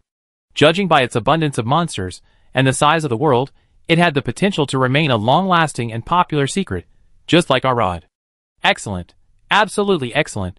But Yunming was even more surprised by secret realms like those in Naruto and One Piece. Qi's design for the Naruto secret realm combines the designs of Ultra Storm and the Naruto mobile game, ultimately creating a secret realm that combines story-based adventures, character collection, and arena duels. One Piece is similar. Adventurers experiencing this secret realm can participate in and advance the original story in the story-based adventure mode. Furthermore, by collecting or extracting character fragments, they can obtain hundreds of characters from the character pool for use in arena duels. It also incorporates various activities from the mobile game, making the content rich and highly playable. As for Zelda and Zhu Xian, the former is a pure single-player game that can create a series of Zelda games, while Zhu Xian is a Xianxiao work that combines online game-style secret realms and fantasy realms. It can be said that these 6 works, each one is unique. Each one is undoubtedly a top-notch masterpiece. Yunming believed that any lord possessing just one of these would be enough to soar to the top, never worrying about food and drink, becoming a top lord even without having to worry about anything. And yet, Lord Qi simply threw out 6 for her to choose from. This move was truly astonishing. However, the choice was bound to be difficult. Each of these works had its own strengths. This put Yunming in a very difficult position. She couldn't help but feel depressed. In reality, Lord Qi didn't need to let her choose at all. He could have simply chosen any one of these 6, and he would have been incredibly satisfied and dedicated himself to polishing the operation. But now she had a choice. Instead, it became a tremendous burden and pain. Because no matter which one she chose, it meant missing out on the other 5 high-quality secret realms, which was truly unbearable. The next day, Yunming met Qi again. But after just one day, this shrewd, capable, and heroic female lord seemed like a completely different person. Her hair was disheveled, her face was haggard, and her eyes were bloodshot, as if she had suffered immense mental torture. Chi-Ji asked, puzzled, "What's wrong with you?" Yunming smiled wryly. "Your Lord's 6 secret realms are truly magnificent. Each one is a work of art, a masterpiece. I've been studying them all day and night, almost obsessed. Making this choice was truly difficult." Chi-Ji replied, "Don't worry about it. As our territory expands, and the number of secret realms increases, I and the team at the Lord's Mansion won't be able to manage everything. Naturally, we promote some of the City Lord's Mansion's teams with outstanding performance to take charge of more areas and even secret realm operations." "What?" Yunming was delighted. Although Chi-Ji was just making promises, the promise was very tempting. If I performed well, I might be able to participate in more secret realm projects or manage the territory.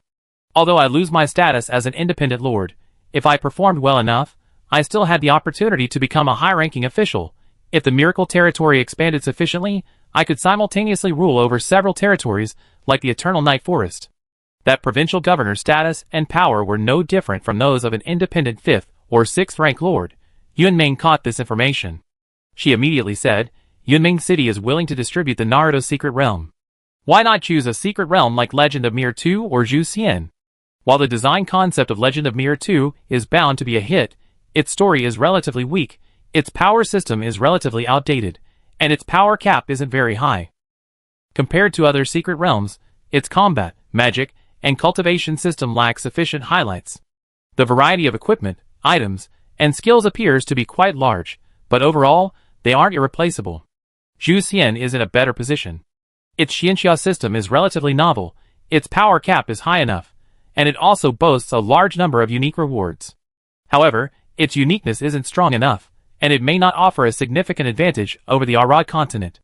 After all, while the number of adventurers in the territory is not small, it's not sufficient. The 4 main secret realms in Miracle Territory are the absolute core, absorbing the majority of adventurers from the main city.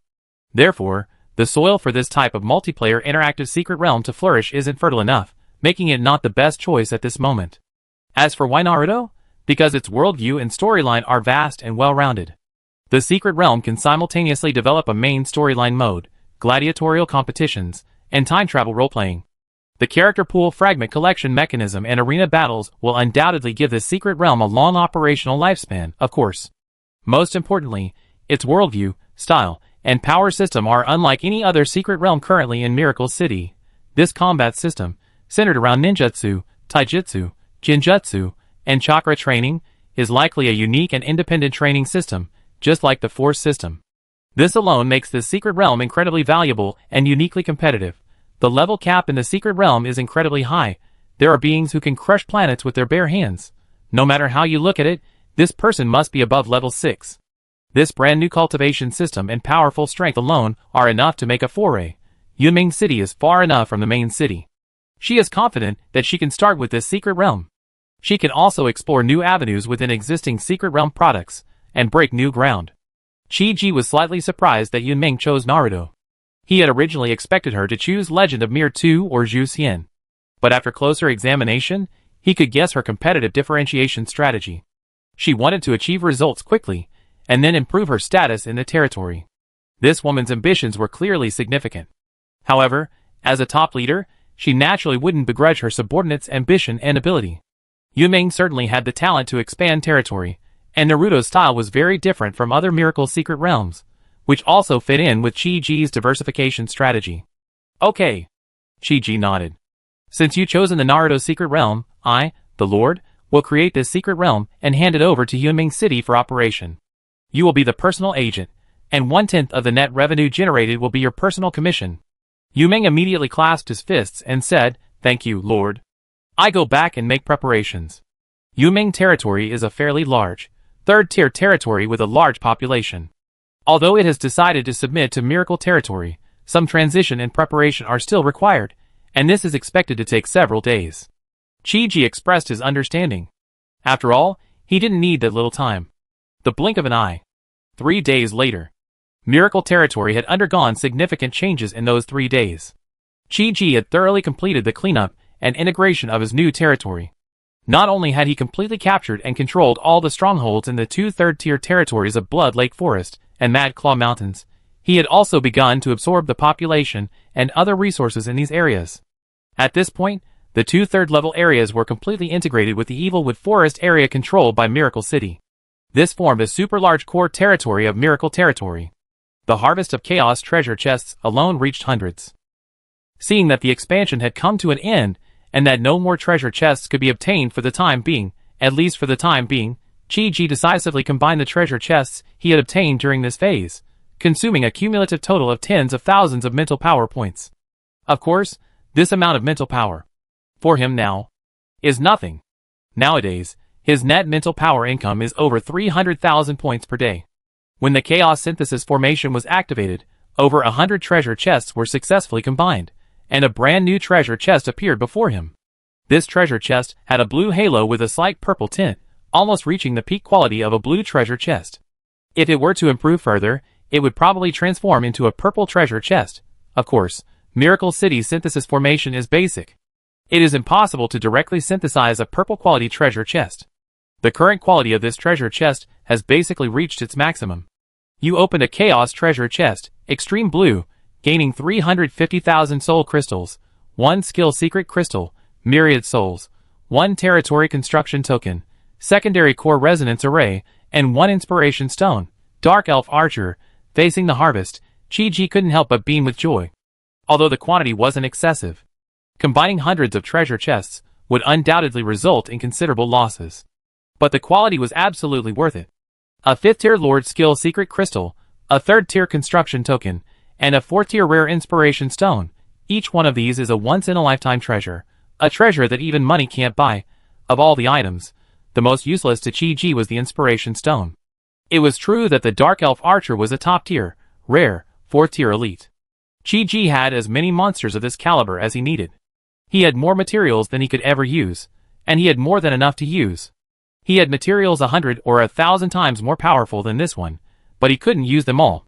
But for Chi-Ji, it was useless garbage. It must be a rare commodity in the Lord market, a highly sought-after item. He could save it and trade it for other important resources or blueprints later. Chi-Ji's surprise wasn't due to the 350,000 soul crystals. That small sum was nothing to him. The real reason for his excitement was the skill crystal and the construction order. 1,000 souls transformed. This was an extremely rare and useful 5th tier Lord skill. Chi-Ji hadn't expected to find a 5th tier Lord skill from a blue treasure chest. The value of this skill alone was worth every penny. This skill's effect was very simple. It allowed the Lord to completely absorb the soul essence produced by the territory. Each type of spirit can only be absorbed once. Each absorbed spirit not only gains all of that spirit's abilities, but also permanently increases its attributes to a certain degree. If there are few spirits, the effect is not noticeable. The greater the number and quality of spirits, the stronger they become. The greater the amplification this skill provides to the Lord. This is a 5th level skill tailor-made for Chi-Ji. Miracle City already produces hundreds of spirits. Imagine the permanent amplification that would result if all were refined at once. Of course, the more spirits you refine, the greater the mental effort. But this isn't a significant burden for him. Chi-Ji's personal cultivation had long since reached the 6th level.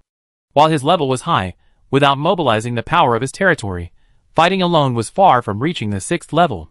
With this Lord skill, his strength will increase significantly in the coming period. Chi-Ji can now possess the true strength of a 6th tier battle force. Since the construction of Miracle City, Boss Chi has been quietly developing himself. Now, he can be said to have become a force to be reckoned with. He's itching to find an opportunity to test his skills and strength. As for the secondary core resonance array, this is a rare 3rd tier array type infrastructure. Its function can be explained in one sentence: connecting secondary cores to replenish secret realm computing power. This array is ineffective against the main city core. It is only used for secondary secret realm cores. It can connect a certain number of secret realm cores, up to level 3, to a designated core. The former's core computing power resources are provided to the latter through the array, thereby unifying the resources of multiple cores to create a more content-rich secret realm. The main core and secondary cores are different. The main core can be upgraded at will. Theoretically, as long as there is mental strength, it can be upgraded indefinitely.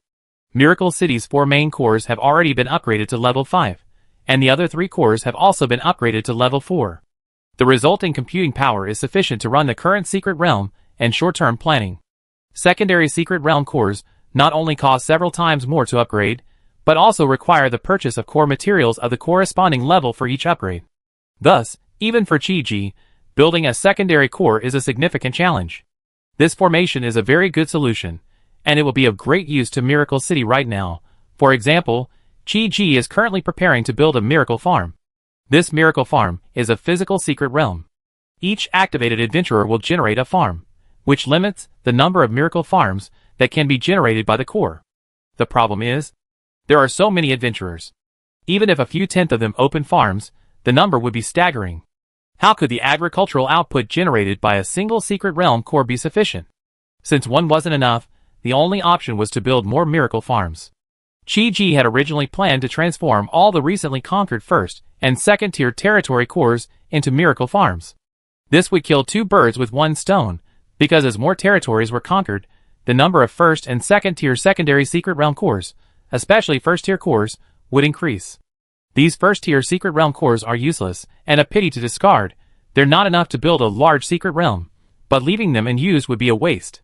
If all were developed into farms, they would both utilize the excess cores and create enormous value for the territory. The more subordinate territories Miracle City conquered, the larger the farms it could own. Resource output would surely skyrocket, but there was a small problem. These farms were all built on different cores. Effectively, they were equivalent to independent sub-secret realms, making management a hassle. Furthermore, independent secret realms lack interconnectedness and network connectivity, inevitably losing many of their inherent fun elements. For example, unique gameplay like stealing vegetables, watering plants, visiting neighbors, and other social minigames are no longer viable. The core resonance array solves this problem. It connects multiple cores together to create a whole. Low-level cores from all over the world can be used to build a large farm, while surplus small cores can be used to support the development of other important secret realms. Although the array's power has its limits, the number of subcores used in the chain cannot exceed level 3. The number of cores in each chain system cannot exceed 10. Furthermore, constructing formations is extremely expensive, and blueprints are extremely scarce, so most territories don't have the resources. Chi-Ji was surprised because he didn't receive formation blueprints, but rather a construction order. This meant that as long as he had sufficient mental energy and basic materials, he could construct an unlimited number of core resonance formations. 10 low and mid-level cores, connected in series. The resulting resources were definitely sufficient. In the future, if needed, he could also collect high-level resonance formation blueprints for targeted upgrades. This would not only allow for the construction of large miracle farms, but also allow even smaller territories to incorporate them without worrying about wasting low-level cores.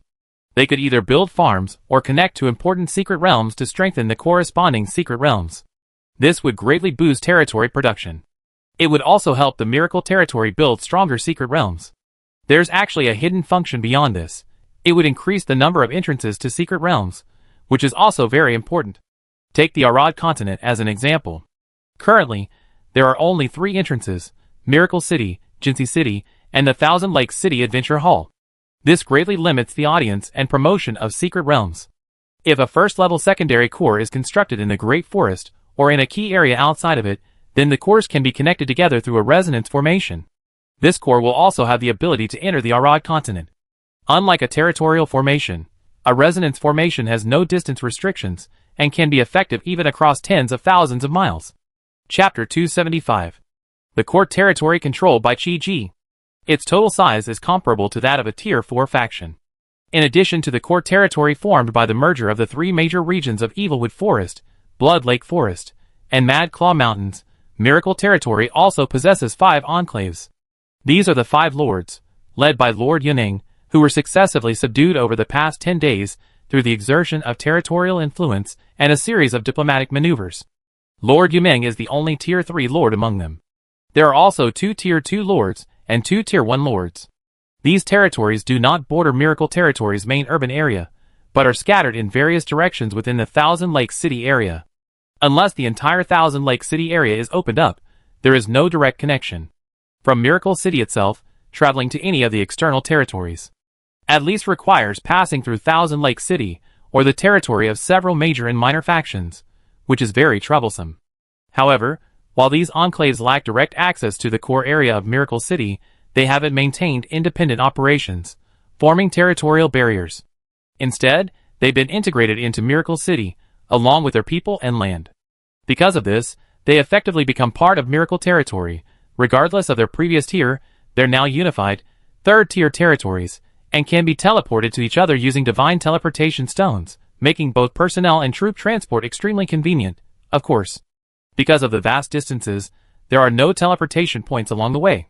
Teleporting from Miracle Territory's core area to these territories is expensive. Conquering 5 territories in such a short period of time, without sacrificing a single soldier, is truly miraculous. And this is all thanks to Miracle City's formidable soft power. There are actually 2 ways to subdue a secondary lord. The first option is to allow it to continue operating independently, meaning it's not connected to the main territory. Although this sublord has pledged allegiance to the superior lord, it still maintains a high degree of autonomy and independence, retaining its main and sub-secret realms. However, the rank of the independently operated territory, and its lord cannot exceed that of the superior territory. The advantage of this method of taming a lord is that it preserves the territory's development potential while simultaneously creating a network of mid- and low-level independent territories, forming a barrier and strategic buffer around the core territory or in key locations. Several low-level territories act as a shield outside, effectively ensuring the security of the main territory. The disadvantages are also obvious. Sub-territories operate independently, forming a separate system from the main territory, and all facilities, including the transmission system, are incompatible. Also, while independent subordinate territories can create more value by developing multiple secret realms, they also carry the potential for rebellion, hindering unified management and centralization. Chi-Ji used the second method. That is, complete occupation and annexation. This not only maximizes centralization and completely eliminates the possibility of rebellion, but also allows for direct control of all adventurers, population, extraordinary facilities, and other fixed assets of the sub-territories, and their integration into the territorial system. As for the secret realms of these territories, once one territory is completely absorbed into another, the previously possessed sub-territory secret realms will collapse and disappear, unusable. However, as long as the higher-level lord possesses sufficient mental power, he can convert all activated sub-territory main cores into the territory's sub-territory cores, thereby preserving them. These secondary cores, although no longer directly upgradable, can only be upgraded by purchasing core upgrade resources. However, they still serve as passageways for adventurers in and out of the dungeon. Furthermore, the secondary cores are the same level as the primary core before conversion, though higher core levels require more mental energy from the superior lord. For other lords, this consumes a significant amount of mental energy. Acquiring more secret realm cores might not be a problem. Chi-Ji possessed an insatiable amount of mental energy, and the more secret realm cores the better. He naturally wouldn't miss any opportunity to add more to his territory. Therefore, he successively annexed 5 territories. However, the number of secondary cores he ultimately acquired was far greater than 5. Take the Yuming territory as an example. This territory has built a total of 5 secret realms, including the Yuming main city core, 2 other main secret realms, and 2 secondary secret realms. The secondary secret realms are useless and can be ignored. However, the other 2 activated main city cores are usable. The core of Yuming's main city is currently at level 2, while the other 2 main cities are 1 level 2 and 1 level 1. When Chi-Ji annexes Yuming territory, he can refine these Yuming Lord cores into secondary cores for Miracle City. To maximize profits, before Chi-Ji officially annexed and took over Yuming territory, he would have used up all of its remaining mental energy. Ultimately, he would upgrade the main city core to level 3, level 2, and level 2. While this would double Chi-Ji's mental energy consumption, he would gain 2 level 2 secret realm cores and 1 level 3 secret realm core in one go, which would be absolutely beneficial to Miracle City. As for the other 4 territories, each tier 2 territory had at least 2 main cores, and each tier 1 territory had at least 1 main core. Chi-Ji converted all of these cores into Miracle City secondary cores, ultimately adding 10 secondary cores to Miracle City, 1 tier 3, 3 tier 2, and 6 tier 1. So many secret realm cores. Absolutely unprecedented. Never before have resources been so abundant. Theoretically, all of them could be turned into secondary secret realms. Boss Chi has ample resources and materials, and if he wants to, he can certainly do so. However, there's no need to create so many secret realms for now, as Miracle City already is more than enough. Too many secret realms will only divert traffic. It would be detrimental to the healthy development of the territory and the long-term interests of all parties. Therefore, Chi-Ji plans to first create the Naruto secret realm in the Yunming City core. The capacity of this Tier 3 core will certainly be sufficient for the short term.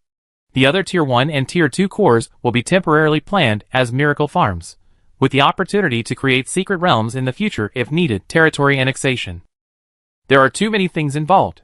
From initial negotiations to signing agreements, and finally completing occupation and annexation, as well as integrating resources and personnel, all take time. Each territory has assets painstakingly built by its lord, and now all of these belong to Miracle Territory. Resources and construction. Of course, they can't be taken for free.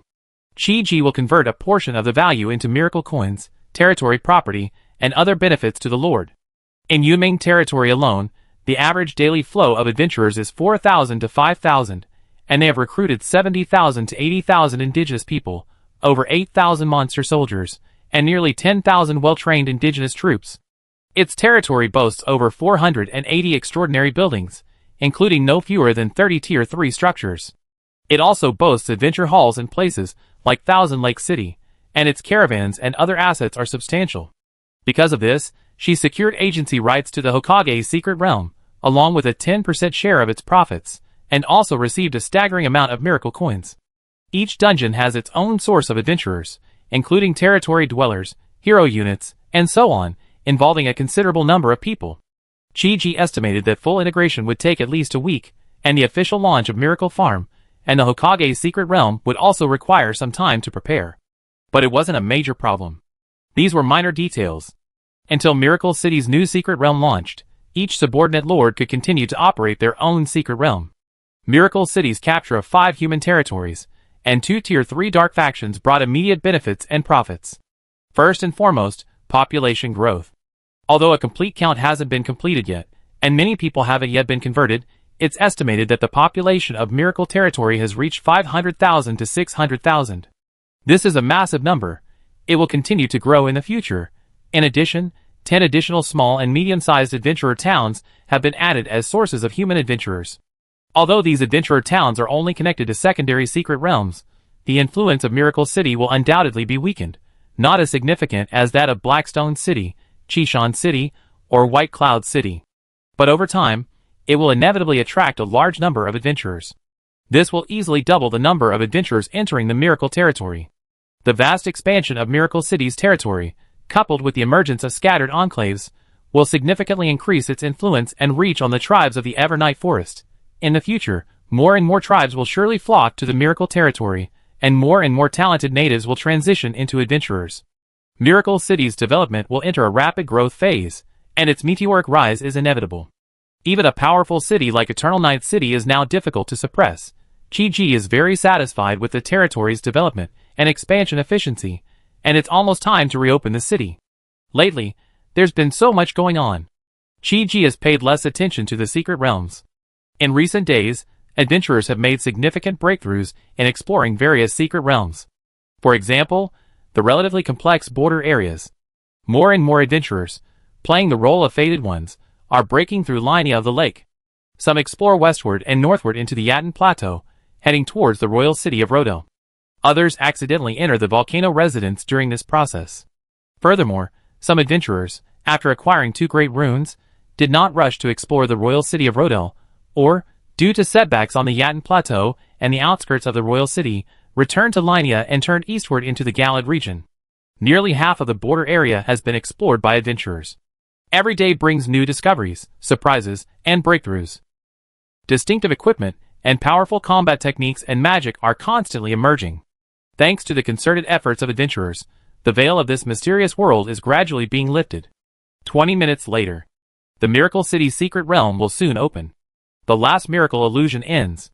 Dozens of people emerge from the illusion tower, each face filled with shock and sighs. Among them are many unfamiliar faces with a powerful aura, evidently powerful individuals, who have recently joined Miracle City. Among them are great chiefs, clan leaders, and other local experts from various tribes of the Evernight Forest. There were also 4-tier adventurers from Baiyun City, Chishan City, and other adventurer towns. In addition, there were visitors from various allied territories. Among them were hero units from territories like Wintian City, as well as high-tier lords, who had entered miracle territory through Wintian City. For example, Jiang Wintian was accompanied by 5 newly arrived foreign lord clones. These 5 lords were staunch partners and allies of Wintian territory. 2, like Jiang Wintian, were 5th-tier territorial lords, while 3 were 4th-tier territorial lords, comparable to Ran Tianyun and Ren Wanxiong. This lineup was truly formidable. In order to gain greater influence and resources in the cooperation with Miracle Territory, Jiang Wintian followed Ran Tianyun's example and brought in his own partners and allies. This will allow Wintian City to provide even more resources to Miracle Territory. Meanwhile, these territories will also benefit from the trade they conduct with Miracle City through Wintian City. Brilliant. Extremely brilliant. This A Chinese Ghost Story 2 is every bit as good as the original. That 1,000-year-old centipede demon, Pudutsihong, is likely already at the 5th level, single-handedly controlling the entire court. The soul-calling Sanskrit chant can control the minds of large groups, and the false Buddha light can instantly dissolve and evaporate masters like Zhuqianhu. Even more terrifying is that the false Tathagata must be a rare 5th-level secret technique. If we can master it, our strength will surely increase significantly. It's not just the demon monk Pudutsihong. I've seen Yan Qixiao's sword formations, and Jiqiu Ye's magic is quite unique. There's so much to comprehend in this illusion, even watching and understanding it 10 times wouldn't be enough. Actually, I prefer the story itself to the gains I made from the Enlightenment. It's truly fascinating. Old Jiang, you really didn't lie to us. This miracle city is truly magical and a rare treasure. This experience has truly opened our eyes. The 5 lords are Qin Wuye, Lord of Nightless City, Mo Lin Yuan, Lord of Myriad Abyss City, Dan Taijing, Lord of Divine Mirror City, De Hui, Lord of Tiangu City, and Yu Shuang, Lord of Thousand Frost City.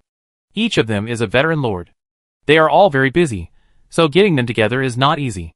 Jiang Wintian had invited them many days ago, but only yesterday did they successfully gather the 5 of them to visit Miracle City. Like most lords visiting Miracle City for the first time, the 5 lords were initially unimpressed.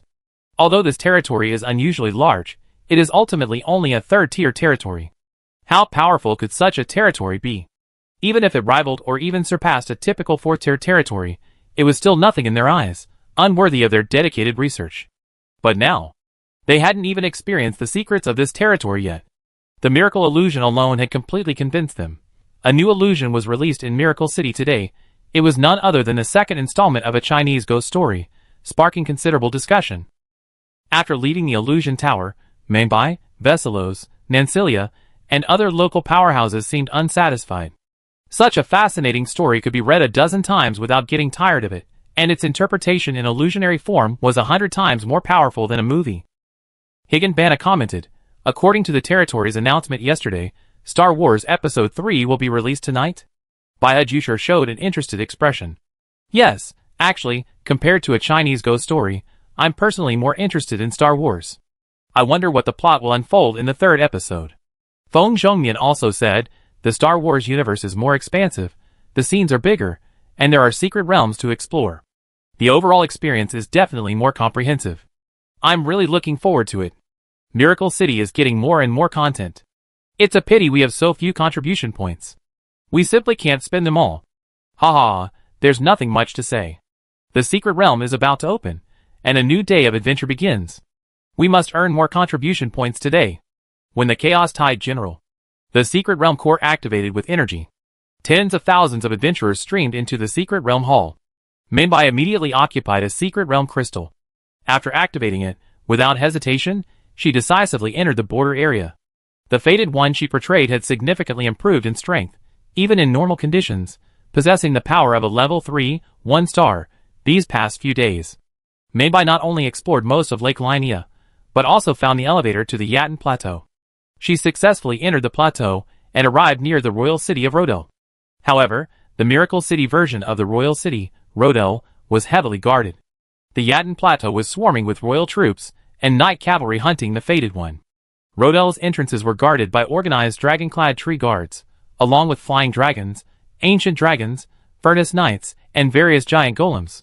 Even though the Fated One had obtained 2 great runes, entering the royal city to meet the ring proved exceedingly difficult. After Mumbai realized this, she decisively decided to give up and immediately enter the battle.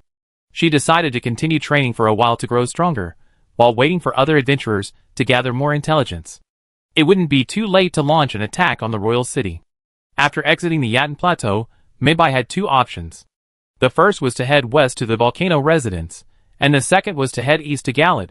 Meibai learned from the information provided by Sir Baiji that if she entered the volcano residence, she could challenge Justice Larcade, while if she went to Galad, she could challenge the strongest demigod, star-shattering General Latin.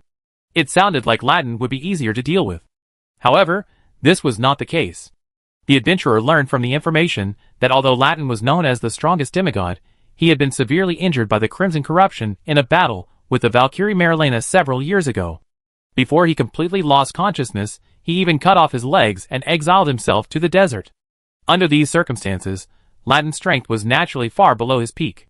More importantly, his Red Lion Knights were holding a war capital celebration in the Lion City of Galad. The target of this celebration was the maddened General Latin. It turned out that Latin's Red Lion Knights couldn't bear to see their former hero reduced to a mere corpse.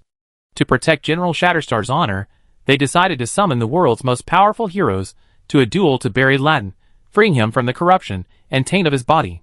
Death on the battlefield was the most honorable end for a warrior.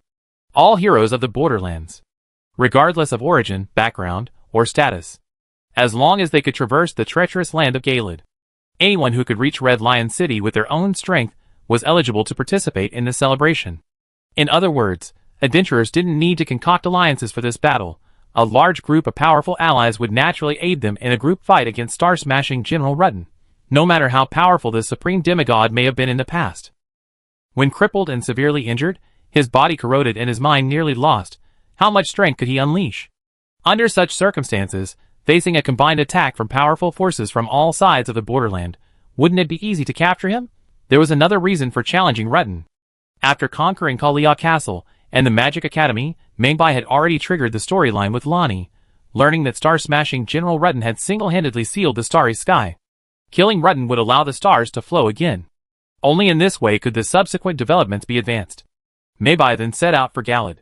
After 2 or 3 days of continuous exploration, at the cost of countless deaths, she finally managed to cross this distorted land, heavily polluted by crimson corruption. Today was the day Meibai arrived in Red Lion City to participate in the battle celebration. This event had also attracted widespread attention in Miracle City. As a result, Meibai had just entered the secret realm when many adventurers arrived. Is the master finally going to challenge General Shattering Star? What is the strength of the strongest demigod? This is truly exciting. Go ahead, Master Meibai. It's all up to you. Meibai entered the border area and first went into the round table hall to strengthen her weapons and equipment and ashes in preparation for the upcoming battle. Although she was now confident in her own strength, her next target was, after all, the strongest demigod. After completing all the preparations, she returned to the hall and prepared to teleport to the vicinity of Red Lion City. However, just then, Meibai spotted a familiar figure. It was none other than her good friend, the top knight of the Round Table, Dragonlance Vic. Recently Vic had acquired a new title, Quasi-King Vic, and his strength had greatly increased. It was rumored that he had already entered the royal city, and was only one step away from becoming king. But for some reason, Vic, despite successfully entering the royal city, was not able to meet with the Elden Ring.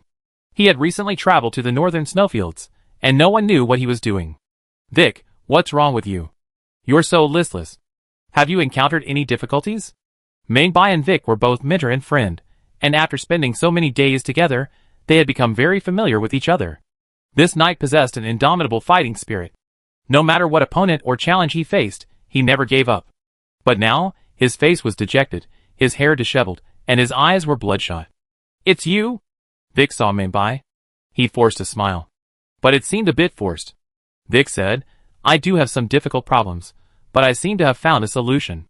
I'm going to try it. If it works, I meet with the Elden Ring. Meibai asked, then why do you look so glum? Vic sighed, this method carries some risks. I'm not sure what the consequences will be.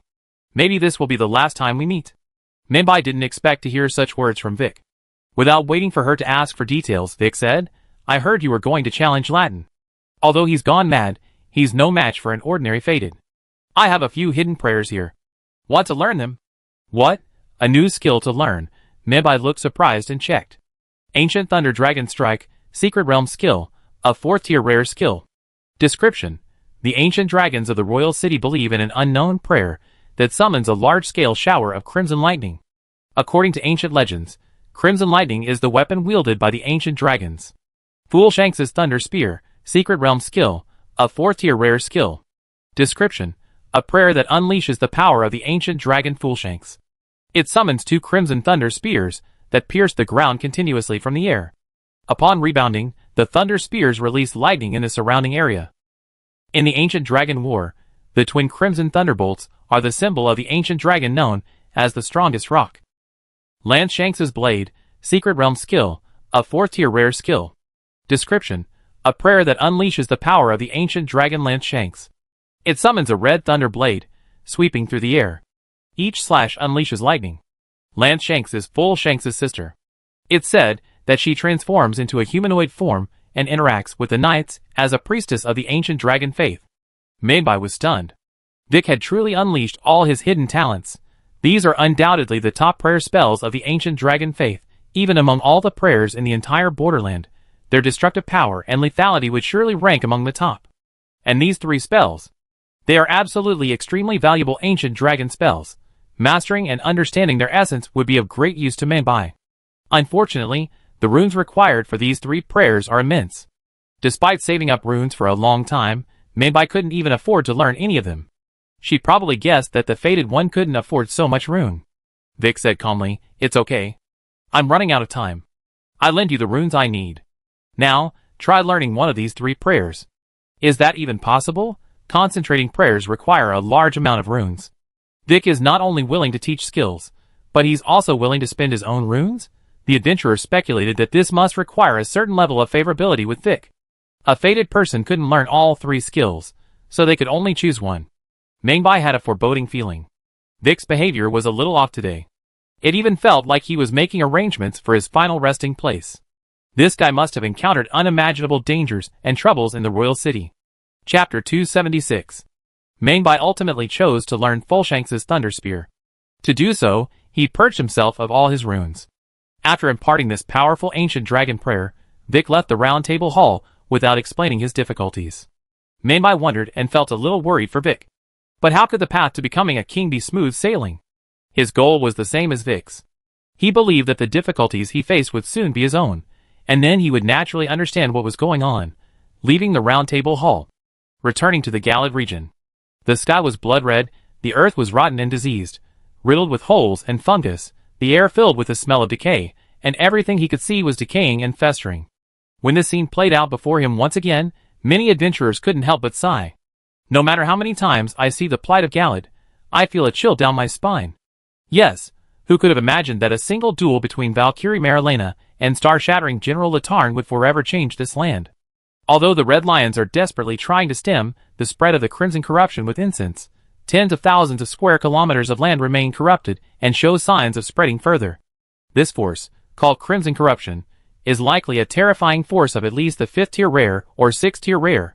What a terrifying force! Adventurers have been exploring the borderland for many days.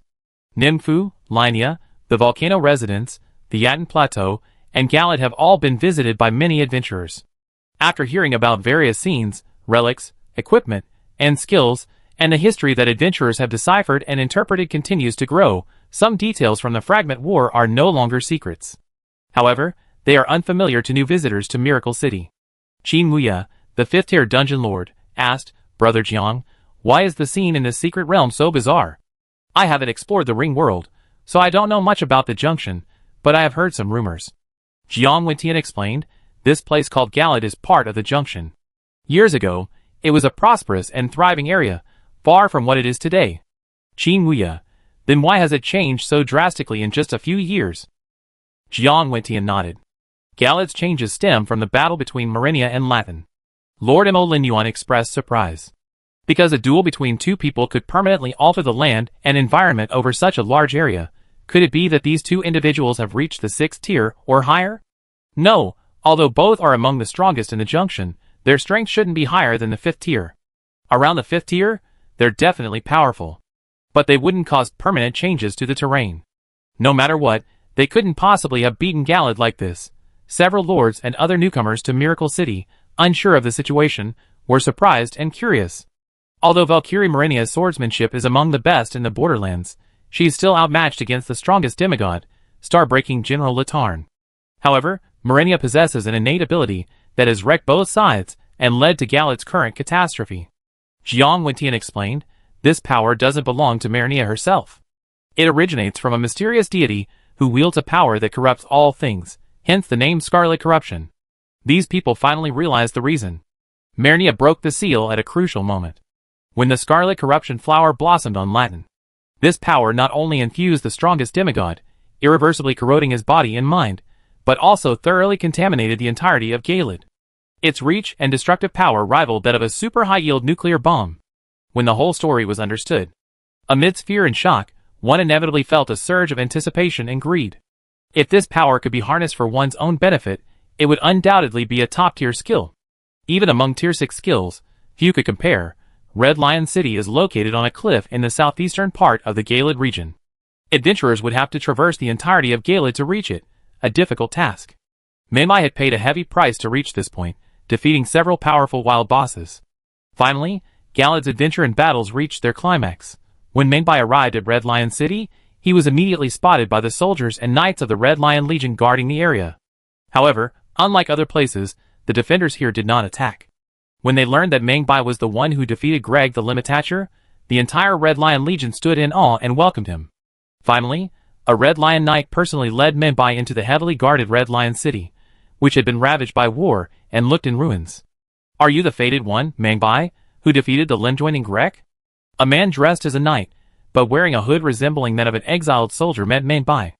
From his introduction, it became clear that he was a good friend of Latin and the Lord of Red Lion City, Jirian. He was the one who had organized the Latin Battle Festival.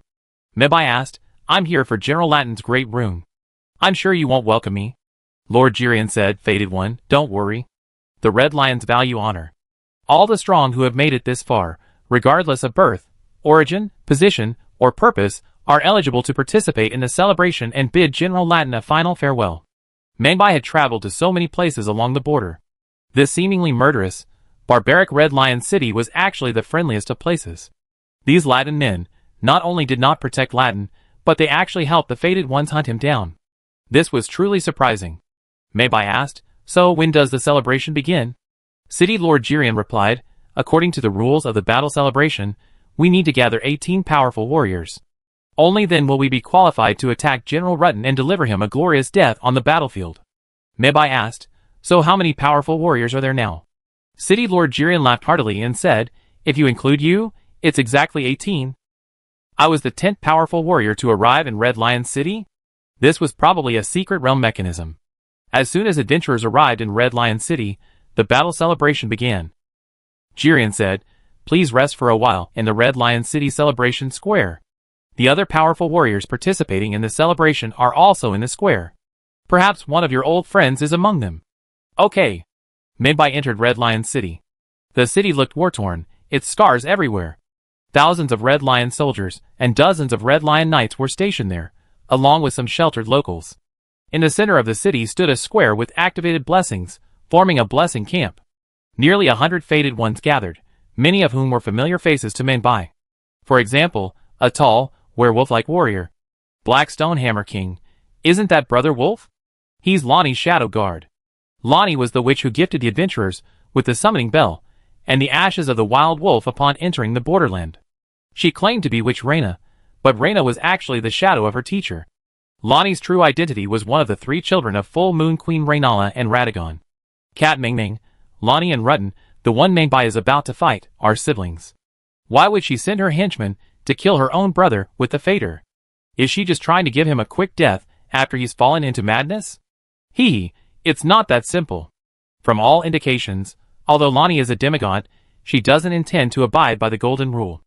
Instead, she intends to explore a different set of laws related to the stars and the moon. Back then, to prevent extraterrestrial threats from entering the boundary zone on meteors, General Star Shatter Rutten used powerful gravity magic to seal the movement of the stars. This would hinder the arrival of the Star Age, which is not in the interests of the deity behind Lonnie. I suspect that only by eliminating Rutten can Lonnie's plan be carried out. No wonder Lonnie also wants Rutten dead. With so many experts gathered this time, Latin is doomed.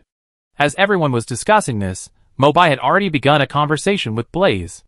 Blaze was a close confidant and trusted advisor to Lonnie, and Mobai had already met Lonnie at her magic tower. Because of the triggering of a related plot line, they had come into contact. Blaze, you've been here longer than I thought. It seems the entire cast has arrived. Mobai, are you planning to challenge Latin? Are you also here for the Great Rune? Blaze said calmly, No, I have no interest in the Great Rune, but the outcome of this battle is crucial to our grand plan. What grand plan? I can't tell you right now. Anyway, go for the Latin festival, but remember, for Lady Lonnie, don't lose your life. Mobai noticed quite a few powerful individuals preparing to challenge Latin. There were Wolf Brother Blaze, Iron Fist Alexander, Fearless Lionel, and even the City Lord Jellian himself. These were all well-known fated ones Mobai knew, with whom he had more or less had some contact. Besides them, there were some completely unfamiliar figures, such as the Finger Witch Sarori, Big Horn, the Old Man, and Patch. Although he had never dealt with them before, they were also renowned and powerful figures in the border region. Whether known or not, their strength should not be underestimated. Add to that the hundreds of unknown, lesser-known fated ones. Though less renowned, they were generally around the second level, with an average strength close to that of a Knight Greg. These people would also join the battle. This meant that the battle would involve over 100 people. Such a magnificent hunting lineup besieged a single target. Is this battle truly that difficult? However, this seemingly predictable battle was unlike any previous boss battle. Adventurers entering Red Lion City automatically save at the blessing point. If a challenge fails, the save is automatically loaded back here, allowing other participating characters, or fated ones, to regroup and challenge again. This is different from a normal blessing camp. Once a fated one recruited by an adventurer in a normal camp is killed, it cannot be replaced.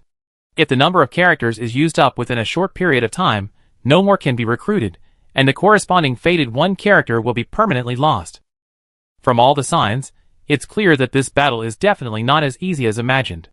When Mobai touched the blessing, she rested until the celebration began. Her vision suddenly went dark. When she regained her vision, her body was at full health, and the surrounding atmosphere was completely different. The sound of Red Lion soldiers beating drums filled the air from all directions. The Rutten Festival has officially begun. General Shatterstar is currently in the Weeping Dunes, across from Red Lion City. This is where he exiled himself moments before losing consciousness. He even cut off his own legs to prevent himself from leaving the area and causing harm elsewhere. It must be said, judging from General Shatterstar's actions, he is truly a true man, a hero worthy of respect. Challengers can enter the deepest reaches of the Weeping Dunes through a portal. Mobai wasted no time. When the battle celebration began, he immediately passed through the portal and arrived deep within the Weeping Dunes. Where is this? Over 100 challengers appeared amidst a vast, blood-red dune stretching as far as the eye could see. The sky and ground were a bloody hue. This place must have been a battlefield in the past, with corpses strewn everywhere. There were both the Red Lion Knights under Latin's command, and the honored corrupted knights at Marinia's side. The corpses were both old and new. Some were nearly skeletonized, likely left behind when the two powerful warriors fought. Others appeared to have recently decayed, likely from those who had recently entered the area to challenge Latin. Could the battle celebration have already begun several times? But all previous challengers had failed. The entire environment was filled with a chilling, decaying, and bloody aura. Mobai didn't have time to observe more details as lights flickered around her. Half-Wolf Blaze, City Lord Jirian, Iron Fist Alexander, and other figures teleported in. In addition, there were dozens of lesser-known fated ones, all of whom were at or above the second level. The celebration has begun. For the Red Lion Legion? For the glory of General Latin? City Lord Jirian roared excitedly. Everyone gripped their weapons and prepared for battle. Despite their overwhelming numbers, the tension remained high.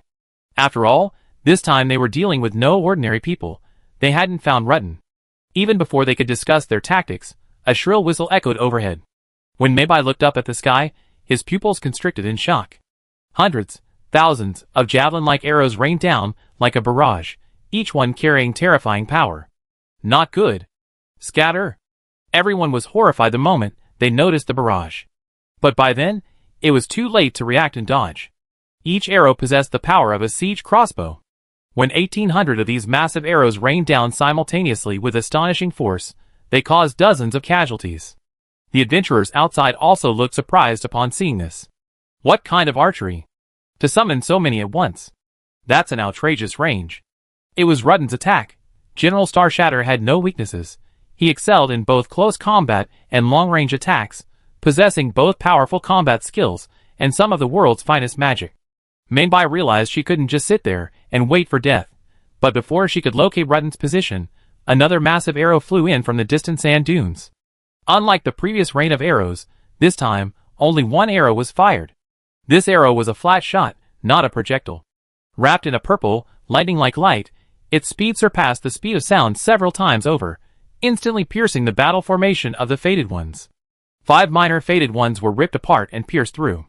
Finally, it struck fearless Lionel head-on. This Fated One, who had reached the 3rd level, 1 star, and whose heavy armor could easily withstand swords and axes, was now as fragile as paper, pierced by an arrow and instantly killed. It's gravity magic. This arrow is imbued with gravity magic. Mainbai had mastered several gravity spells.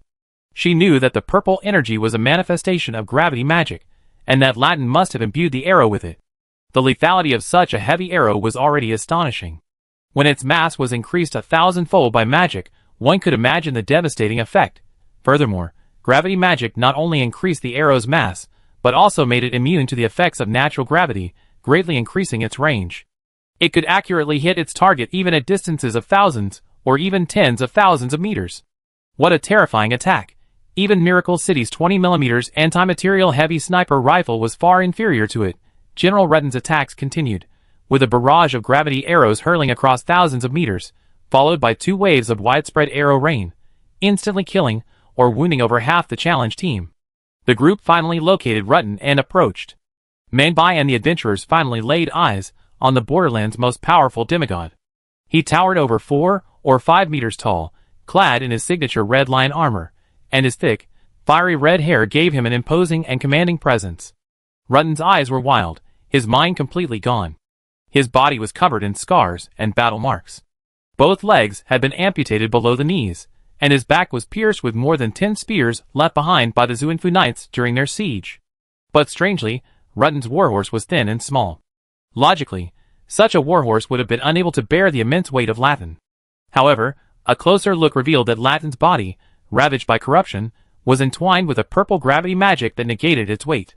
Wanshan Guhong immediately declared to the others, "I've been to the town of Celia, where there are records of Latin learning magic in his youth. He studied gravity magic precisely for this warhorse." The others then realized. These warhorses had been Latin's mounts during his youth. As he grew, his size grew, and the ponies could no longer support their weight. Rather than abandoning his companion and seeking another mount, Latin studied gravity magic specifically for this purpose, simply to be able to continue fighting with his own warhorse. When he learned this, everyone's respect for General Shattered Star deepened. Unexpectedly, this rugged and ferocious giant possessed such a delicate side, unwilling to give up even a simple horse. Truly a true man of loyalty and righteousness. No wonder the Red Lion Legion still adorns him with such unwavering loyalty. Facing the approaching challengers, Latin could easily have relied on his immense mobility. Using a kite-flying style, he could have tormented and safely slaughtered these challengers bit by bit. But he didn't. He immediately sheathed his great bow and drew a pair of heavy, ancient swords. Instantly, purple gravity energy erupted, instantly forming dozens of nearly 100 gravity energy spheres in the air. A furious roar. Like raindrops. Dozens of gravity energy spheres, like black holes, distorted space and attacked from all directions. Mainbai sensed the power of these attacks and quickly dodged, but nearly 10 cannon fodder Fated Ones were sucked into the energy spheres and instantly crushed into a pulp by the terrifying explosion of gravity energy. Before the other surviving Fated Ones could even catch their breath, General Rudden roared, and purple gravity energy erupted again, enveloping a radius of 180 meters. Everyone within that radius felt distinctly pulled by an invisible hand. Not good. Retreat. Mainbai used his hound's skill to escape. At this moment, several Fated Ones were sucked toward General Rudden. General Rudden raised his 2 swords and slashed fiercely. A violent gravitational energy descended like a mountain, creating an instant shockwave that shattered armor and weapons, and tore flesh apart like clay tablets, instantly wiping out all the challengers drawn in. The remaining Fated Ones were already dead or wounded. Only Mainbai, Blaze, Jirian, and 7 or 8 other stronger Fated Ones remained. They barely had time to catch their breath before Rudden's body was already moving. Despite his missing legs, his bulky build, and heavy armor, he was still so fast that only a shadow could be seen. One moment, he was in front. The next, he dodged to the left wing. Two gravity-enhanced swords slashed down frantically. Each strike carried the force of thunder. City Lord Jiren barely managed to block a few blows before being chopped to pieces. He then slashed Blaze and Alexander with each strike, then floated to Mingbai's front in an instant. This is too fast. Mingbai couldn't keep up with Rutten's pace. Though immense, this creature seemed weightless and inertial, like a spirit. He had never before witnessed such a powerful yet effortless aura. He barely managed to enchant himself with a blast of Vic's Dragon Thunder. Mingbai dodged a gravity blade from Latin, and then swung her hound fangs in an attempt to counterattack, only for Latin to instantly retreat dozens of meters, making it impossible for Mingbai to keep up even at her current speed. Strong. Too strong. Even in his current state. This Latin is no weaker than a tier 4, 3-star, or even 4-star top-tier rare monster. Terrible. He has no intelligence at all now, relying solely on his remaining combat instincts. His body is riddled with wounds and bruises. Even with all that, how could he be this powerful? Then in his prime, he would have been at least a tier 5 rare unit. Mingbai saw Latin retreat in a flash. She reacted quickly, condensing a ball of flame in her left hand and hurling it at Latin. Unexpectedly, Latarn soared into the air, his massive body breaking the sound barrier on the spot, instantly piercing the sky and soaring into the clouds, disappearing from everyone's sight. What happened? Why did he fly away? His murderous intent remains. Latarn will never give up a fight. Everyone be careful, he will come back. Mingbai didn't know why Latarn had suddenly taken flight, but she didn't believe General Shatterstar would escape. She quickly took out the Holy Grail dewdrops to treat Blaze. Finally, the remaining 9 gathered together and took up a defensive stance. The current situation was dire. Over 100 people had participated in the Latarn celebration for less than 10 minutes. And only 9 people were left, without even touching the corner of Latarn's clothes. While the 9 who survived were no ordinary warriors, facing Latarn was too difficult. As the 9 gathered back to back, waiting for Latarn to reappear, they suddenly heard a whistling sound from the sky, and a flash of fire appeared in the sky through the clouds. What's that? Looks like a meteor. Impossible. According to the intelligence we gathered, the skies over the borderland have been sealed by Rutten. Stars can't flow over this land, and no meteor has fallen over the borderland in years. No one had yet figured out what was happening. A dazzling fireball, as if from the heavens beyond, pierced the atmosphere and the clouds, then plummeted from the sky at a terrifying speed nearly 10 times the speed of sound, targeting the gathered fated ones. Oh no! Mingbai saw it clearly at the last moment. At the center of the fireball, engulfed in blazing flames, was none other than star-breaking General Rutten. The adventurers in the Secret Realm Hall watched as the Borderland's most powerful demigod, the Sliver of Life, transformed into a fireball and instantly struck the Challenger formation led by Mingbai. The next moment, a small mushroom cloud rose into the sky. The last 9 challengers, including Mingbai, were struck face to face by a small tactical nuclear bomb, their figures reduced to ash and nothingness in the violent shockwave and flames. The challenge failed, and a complete defeat. It was a completely one-sided massacre. Everyone looked at each other in horror. For no one had expected such a result. Although Latin was known as the strongest demigod in the Junction, the challengers weren't challenging Latin in his prime, but a battle-damaged version of him, his mind depleted, his legs chopped off, and completely consumed by crimson corruption. But even with that, was the gap so vast? He truly deserved to be the truest man in the Junction, the man known as the strongest demigod. Chapter 277. Secret Realm Hall. A buzz of discussion erupted. Everyone exclaimed, "I'm amazed.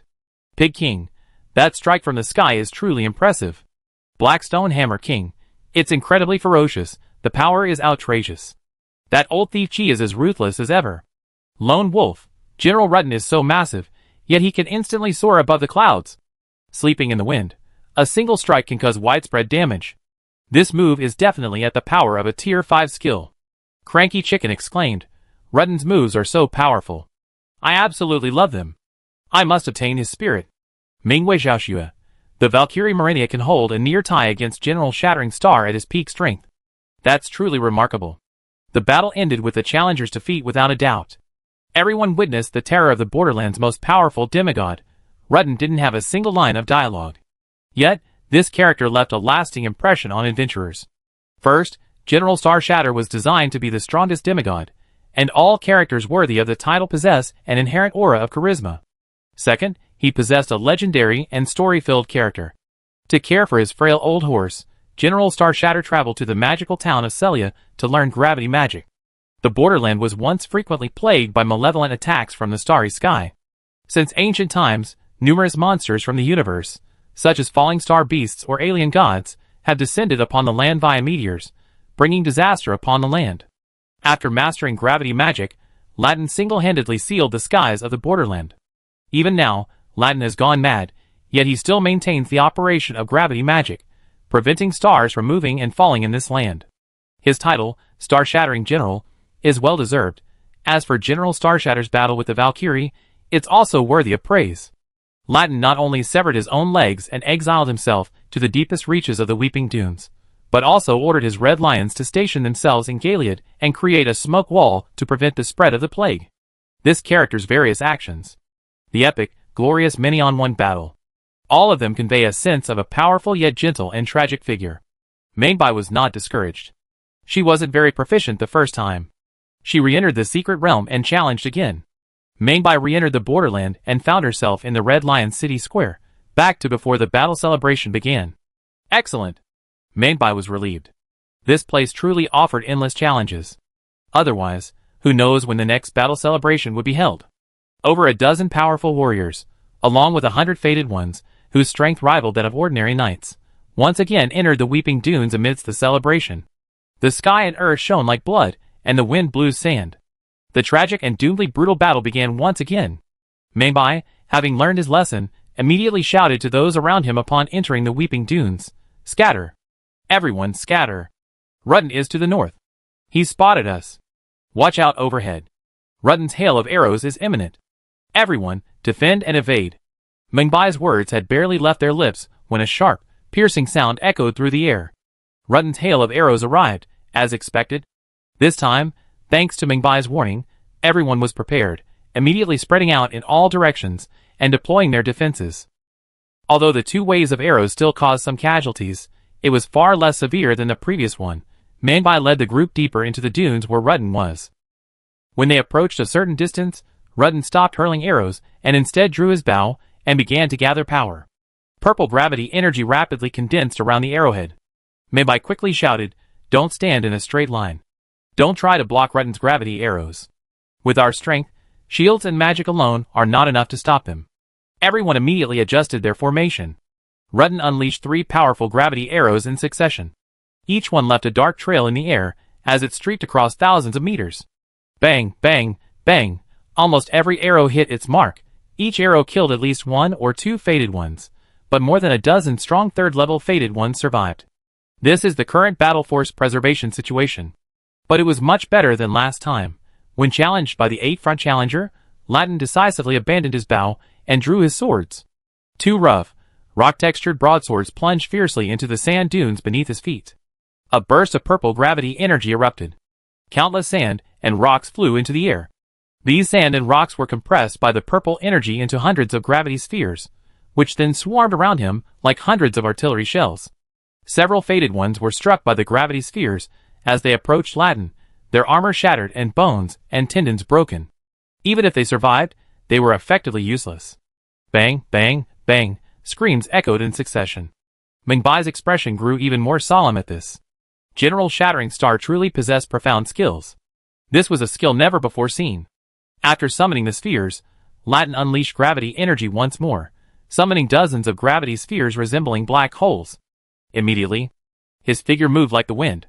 His massive, heavy form seemed as light as a sheet of paper, unaffected by gravity or inertia, as he dashed and slashed wildly through the crowd. Each strike carried immense force.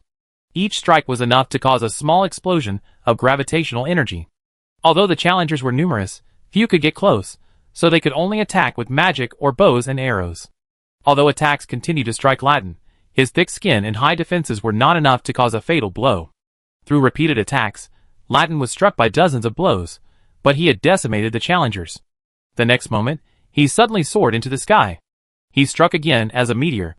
Though Mainbai warned everyone to disperse, Latin's meteor struck the ground at a slight angle, instantly creating a straight shockwave that easily and instantly killed several powerful warriors. Although Mainbai survived the terrifying attack, her vision was severely affected. At this moment, from the dust and sand, a massive figure suddenly approached. Mingbai's eyes fluttered, and it was too late to dodge. A gravity field descended from the sky, enveloping her body. Then, a pair of massive swords, shrouded in purple energy, slashed down on her head. Too fast. She didn't have time to grab a shield. She was enveloped by the violent energy. She could clearly feel the pervasive gravity amplified 1,000-fold. Latin swords pressed down on her like a mountain. Death, failure again, once again, exiting the secret realm. Even Higanbana couldn't help but comment, "This battle is truly incredibly difficult." Baihajusher advised, "Latin's skin is tough and thick, and ordinary skills won't deal effective damage. You must use sufficiently powerful moves." Sanju, I see that although there are many participants in this battle, the others lack the means to directly threaten Latin. This means that the key to output lies in us adventurers. That makes sense. So, in this battle, the other's role is mainly to distract him, and only we can truly deliver the fatal blow. If that's the case, we need to change our thinking and tactics. Everyone was discussing. Mainbai studied her strategy. She challenged him for the third, fourth, and fifth times, but each one ended in failure. Although she lost 5 games in a row, but as the number of battles increased, Mainbai not only understood Latin's moves, but also gained a thorough understanding of the skills and methods of her companions. This is crucial. Among these witches, fated ones, and powerful beings from the borderlands, many excel at support and control skills. Flexibly utilizing everyone's skills will be crucial to victory, and understanding them is crucial. The sixth challenge begins. Mainbai, armed with experience from previous battles, deployed targeted tactics to counter Rutten's various attacks. Although Rutten was extremely powerful, he was ultimately an opponent without intelligence, relying solely on instinct. By thoroughly understanding their attack patterns, one could anticipate their attacks. After several rounds of fighting, Rutten was covered in wounds, and his reflexes were slowed by the effects of multiple frosts and poisons. At this point, more than half the challengers still numbered, making the situation far more favorable than ever before. Be careful. Everyone scatter. He's about to launch a meteor attack. Mobai once again accurately predicted Rutten's attack, while the others scrambled for cover to avoid the attack. Mobai took the initiative to move to an open, conspicuous spot to attract fire. As the fireball illuminated the clouds above, she held her staff and unleashed the most powerful night magic she had mastered, Rhaenyra's full moon, which she had learned after defeating the full moon queen, Rhaenyra. This skill transforms the body into the moon. The moment one transforms into the moon, they experience a brief moment of invincibility. This extremely brief transformation grants instant immunity to physical and most elemental attacks. Boom! Rutten's meteor slammed into the weeping dunes, instantly setting off a vast expanse of fire and impact. However, it missed its target. Instead, the moment Latin appeared, due to the brief backswing and stiffness of his ultimate, he was struck by a dazzling, slow-moving full moon. A loud bang. The full moon erupted with silvery white energy, engulfing Latin's massive frame. The damage dealt by this attack was clearly significant. Excellent. Well done. Did you kill him? Both the spectators and his comrades praised Mingbai's reaction and response. Rhaenyra's full moon was a top-tier, 4th-tier night magic, its power impeccable. However, this spell had a significant weakness. It took too long to cast, making it easily interrupted.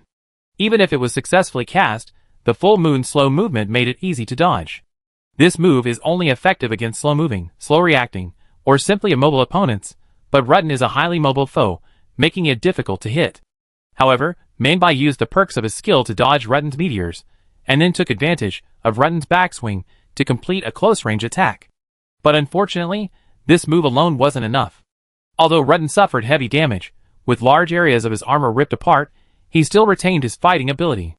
For General Rutten, City Lord Jillian leaped forward, followed by Half-Wolf Blaze, the Finger Witch, the Old Man, and the others.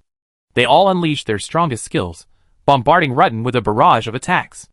Even with the strength of 10,000 men and an incredibly strong body, facing the frenzied attacks, he was inevitably temporarily suppressed. Hurry up and act now. This is our only chance to kill him. Otherwise, once he recovers, all our efforts will be wasted. Mainbai, of course, realized this. She immediately switched gears and began to cultivate new skills. And at this moment, Rutten, surrounded by dozens of people, he suddenly roared angrily, and a burst of purple gravity energy erupted, instantly sending everyone close to him flying. He swung his 2 swords. Countless gravity energy balls flew out. Several challengers, using magic or bows from a distance, were brutally annihilated. Just as everyone was about to face another crushing defeat, a sudden burst of red light appeared in their sight. Mei, swirling with ancient dragon red lightning, appeared before Rudden. As he leaped, countless lightning bolts gathered in his palms, ultimately condensing into two powerful lightning spears. One on the left, one on the right. Two blood-red lightning spears in hand. A body ablaze with crimson lightning. Mei, now like a god, raised her left hand and thrust a spear at Rudden, who parried it with his two swords. Bang! The lightning spear exploded. The resulting red current enveloped an area of 10 meters. Although Rudden blocked the attack, he was also affected by the lightning, along with the other arrows and spells, resulting in a brief stalemate. Mei roared, grasping the lightning spear in her right hand with both hands, and thrusting it into Rudden's body with unstoppable force. The next moment, the lightning spear pierced through his body. Then it exploded violently. The power of this attack was clearly powerful enough, at least enough to destroy the last remaining vestiges of life in this battered, battle-worn body. General Rudden took several steps back, the fury in his eyes gradually fading, a hint of admiration lingering. As the giant figure slowly fell, the battle finally came to an end. For a moment, both the survivors within the secret realm and the spectators outside erupted in cheers. Brilliant. Amazing. Rudden is a true man. Wow, Mei is so impressive. He defeated Rudden so easily. Mei was also extremely surprised at this moment, because defeating Rudden had happened much faster than he had imagined. He was a powerful warrior, a respected hero. To personally defeat such an opponent was enough to bring a profound sense of pleasure and accomplishment. And at the same time, the cheers and applause from the crowd outside further intensified this sense of satisfaction. Just as Mei was about to deliver his victory speech, he suddenly noticed that the dark red sky above him had suddenly turned pitch black. The clouds vanished, replaced by night. Several dim moons and countless stars appeared in the sky. As the first meteor streaked across the horizon, a second, a third, the 100th, the 1000th, thousands, even tens of thousands of meteors appeared, ultimately forming a breathtaking meteor shower. This is the star sealed by General Latin for years disappeared with his fall. The number is staggering. How did he do it? So beautiful. This scene is so romantic. It's a visual feast. As countless brilliant meteors streaked across the blood-red wailing dunes, filling the sky, a particularly bright one suddenly flew low, illuminating the entire landscape like a beam of light. Boom! A loud bang. The meteor had apparently landed somewhere in the borderlands, instantly emitting a brilliant light so bright that even from a distance, the ground could be felt shaking. When the light faded, the spectacular meteor shower ended. This also marked the final conclusion of this epic battle celebration. The city lord, Jirian, exclaimed joyfully, "We have completed the celebration. We have achieved the final glory for General Latin." The half-wolf, Blaze, also looked at Mei with admiration. "Well done, this battle was magnificent. The glory of this festival belongs absolutely to Latin and you." At this point, he couldn't help but laugh. "Haha, you saw it just now too. The star fell before our eyes.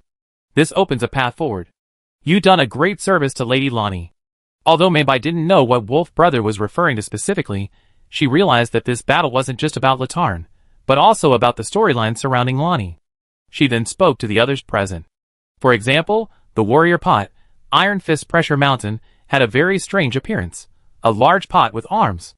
This creature, unique to the borderland, houses the remains of numerous warriors. The richer and more powerful the contents, the greater their power.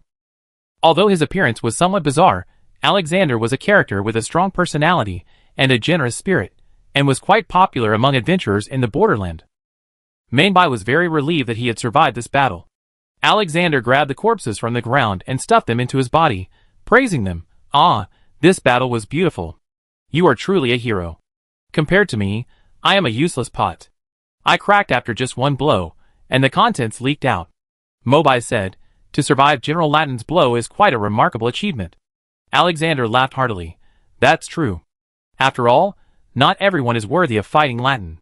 I will not give up and continue to grow stronger. Fortunately, there are many warriors' corpses here. Collecting them will help me recover and become stronger." After this battle, Mobai obtained the Latin Great Rune. Mobai now possessed 3 Great Runes. He could be said to have exceeded his mission as a fated one. And after this battle, his strength would be further enhanced. Mobai felt it was time to continue exploring the royal city of Rodel, and complete the epic quest to meet the Elden Ring. The Red Lion City journey concluded.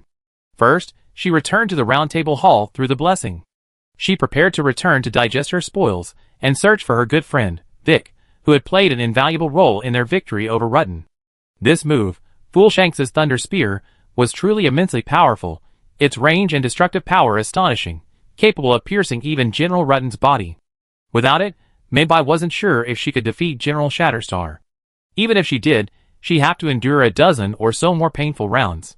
Hee, I can't wait to tell Vic about my defeat of Rutten, to show this arrogant and conceited fellow how powerful I am.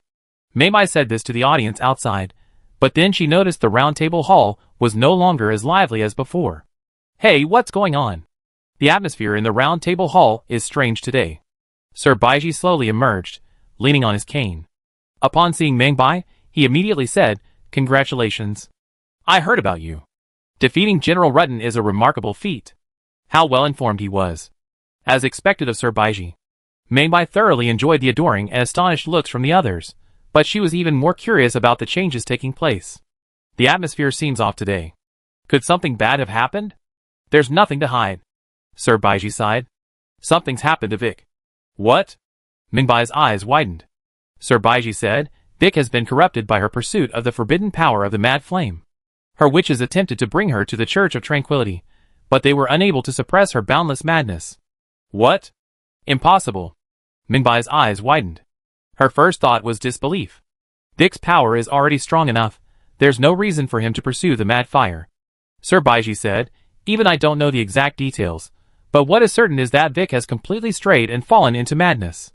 Several fated ones sent by our Round Table Hall have perished at his hands. Maybai couldn't help but think of Vic's state the last time they parted. She had sensed then that something was amiss with him. Based on her understanding of Vic, this guy wouldn't be blinded by power, let alone led astray by it. There must be a profound hidden agenda. Sir Baiji said, the power of mad fire, which brings ominous signs and madness, is extremely dangerous if it spreads. We can't leave Vic unattended. I'm prepared to take action myself. Mobai suddenly interrupted, Baiji, tell me, where is the Church of Tranquility? Sir Baiji looked surprised, but quickly realized, Vic has a good relationship with you. If you're willing to give him a decent hand, that would be best. With that, Sir Baiji revealed the location. Be careful. After all, Vic is already very powerful, and now he possesses the power of mad fire. This battle is no less dangerous for you than the Rutten Festival. He sighed deeply, filled with regret and sorrow. Vic and Bernard are the only two fated ones born with the royal character in the Round Table Hall, and Vic is my most promising candidate for the throne. Who could have imagined it would end like this? Mobai defeated Rutten. This was a milestone achievement. Thus, both she and the others in Miracle City were originally filled with joy and excitement. Now, the tragic news. Cast a pall. Although Vic was merely a figure within the secret realm, this optimistic, confident, strong, and generous knight brimmed with charisma. All the adventurers who came into contact with him adored him, and benefited greatly from his help. Maybai and the others had considered that an eventual battle with Vic was inevitable. But everyone felt that the Yangtze River, where Vic would face off in the end, would be the pinnacle and end of the road to kingship. The duel between the two would surely be highly anticipated, filled with honor, and ultimately a great battle sung through generations to come. It would bring a perfect, regret-free end to this great friendship and dream. No one could have imagined that this would be the final outcome. The adventurers of Miracle City and the audience felt both heartbroken and bewildered by Vic's fate, yet simultaneously excited and curious about the ensuing battle between these close friends. Chapter 278. Soon after, Maybai prepared. The closest blessing point to her target was located near the Yatten Plateau. After successfully defeating Latin in the battle celebration, Mingbai's overall strength increased again, and she now reached the peak of level 3, 2 stars. If she were to use various status items, she could temporarily reach level 3, 3 or 4 stars, making her a top-tier expert in the border area. It's still some distance from the Church of Tranquility. I haven't activated the blessings along the way, so I guess I have to ride. Maybai blew Torit's spirit whistle, mounted her spirit horse, and began to gallop. After about half an hour, she began to feel the ground rising. At that moment, a shrill, strange cry was heard, and dozens of giant rats quickly emerged from the grass ahead amidst the clamor. There's something strange about these rats. Adventurers were no strangers to mutated giant rats. They were found in most areas of the border area. Giant rats can be found in tombs, mines, and ruins alike, even frequenting Galad, ravaged by the crimson corruption. This demonstrates the rat's remarkable adaptability. These rats are completely different from those found elsewhere. They are incredibly violent and frenzied, their eyes ablaze with golden flames, and their fur bears faint traces of golden burns. When dozens or even hundreds of them swarm simultaneously, the threat they pose is formidable. Manbai had no time to tangle with these lowly beasts. Utilizing her spirit horse's immense agility, she easily circumvented and shed the swarm. At this moment, she suddenly felt an extremely strange and bizarre force envelop her, causing hallucinations and countless twisted, insane whispers to fill her ears. What is this? At this moment, not only Manbai felt this power, but the adventurers watching outside also felt it. Vezaro said, "This is an extremely insane, highly polluting spiritual energy." Artis's face was filled with shock. Indeed, even from outside the secret crystal, I can sense the evil and terror of this power. Mad fire. It's mad fire. Look! Through the secret crystal, everyone could see many buildings on the hillside ahead. Atop one of the towering structures, a strange, dark golden flame was erupting. These flames had no support or substance. They seemed to be born directly from the depths of the malevolent void. The flames erupted periodically, and each time they erupted, the spiritual waves they emitted could affect all creatures within a radius of several thousand meters. Manbai sped up, trying to rush through, but as she remained within the Mad Fire Lighthouse's illumination for longer, she felt the spiritual pollution growing more severe. Finally, the entire world became distorted and grotesque, and countless foul, twisted whispers filled her ears. Ah! When this madness reached its breaking point, Manbai instantly lost control of her body and involuntarily covered her head. With a loud bang, dark golden flames erupted from her skull, erupting from all 7 orifices, instantly shattering her head. Death, resurrected the resurrection point. Her face was filled with lingering fear. This power was truly too insane, too twisted, too evil. While the level of this power wasn't strong enough for Manbai's original form, even with his centuries of experience, he had never witnessed such pure chaos and madness. Such a terrifying power. I can clearly sense the level and quality of the chaos within the Inferno. It possesses the power to absorb all things in the world and return the world to chaos. Manbai exclaimed in shock and horror, "This is a force capable of distorting and destroying the entire world. Its terror is even greater than that of Gaeli's crimson corruption." For a moment, everyone was in an uproar. Bihajusher said, "Although some have encountered the mad fire at the border, no one has ever felt its terror so directly." Nancy Liao said, "The Golden Law represents absolute order, while the Golden Mad Fire represents absolute chaos. The Lord has simultaneously created 2 opposing forces and unleashed them upon the border." Time Traveler, I heard that the deity behind the Golden Law is the Supreme Will, and the messengers sent by the Supreme Will are 2 fingers, while the messengers of the Chaos Mad Fire are 3 fingers. Is it possible that the 2 fingers and the 3 fingers originate from the same hand? An interesting perspective. The color of energy at the border is often closely related to its nature. Logically, the Golden Law and the Chaos Mad Fire are 2 completely different forces, yet they are both golden energies. It's hard to say whether both sides of the same coin emanate from the Supreme Will. What kind of deity is this Supreme Will? As everyone discussed this, Manbai had already set out again. Through observation, she had found a way to decrypt the Mad Fire Lighthouse. Although the mad fire that appeared atop the tower was extremely dangerous, it exhibited a distinct periodicity. It burned for a dozen seconds before briefly extinguishing for a few seconds. During this period, simply hiding behind cover would protect against the effects of the fire. Manbai calculated her timing. She hid before the mad fire erupted. Whenever the mad fire temporarily extinguished, she sprinted. While she was still inevitably affected by the mad fire during this process, as long as the pollution didn't reach a certain critical level, the curse of the mad fire wouldn't erupt. With great effort, she successfully passed the Mad Fire Lighthouse. It took another quarter of an hour to reach the Church of Tranquility. She lit a nearby blessing and headed towards the abandoned church. Before Manbai entered, a dangerous aura suddenly appeared. She saw a mass of black charred ash appear at the church gate. The ashes gathered together, eventually forming a familiar figure. Vic. It was none other than Vic, a knight of the Round Table. But his former elegance was gone. His cape was burned to rags, and the breastplate, trousers, and helmet of his knight's armor were all covered with huge, scorching fingerprints. Vic's face couldn't be seen clearly through his helmet, but through the slits in the helmet, his eyes burned with a dark golden flame. It was the madness, just as Sir Baiji had said. "Vic, under the influence of the madness, had long since lost his mind. All that was left was chaos and madness that would destroy everything. So, without a moment's hesitation, he attacked, summoning a bolt of lightning from the sky that struck the unsuspecting Mobai. Damn it, this guy. Is there really no way to communicate? Mobai stumbled back a few steps after being struck by lightning, sustaining considerable damage. Vic activated his skill again, and a red lightning bolt surged from his body, instantly transforming into countless strands of lightning. The next moment, it vanished into a shadow. It almost flashed before him. When Vic unleashed his attack, his spear, shrouded in red lightning, struck from all directions like a torrential downpour. It was too fast. Mobai couldn't keep up, barely parrying a few blows before a sharp spear pierced his chest. Then came the second, the third, the 10th. The spears, like machine guns, ran relentlessly through his body. Mobai didn't even have a chance to use the red grail dewdrops. He collapsed instantly under the torrential onslaught. Death, challenge failed.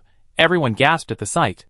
Such ferocity and strength truly worthy of a man who nearly became the king of Eldon. You, Vic. This time, I was too complacent. I don't know what happened, but this guy is clearly beyond help. Only by killing him can he be finally freed. Mindful of their past, Mobai made a decision. She would help Vic finally find his freedom.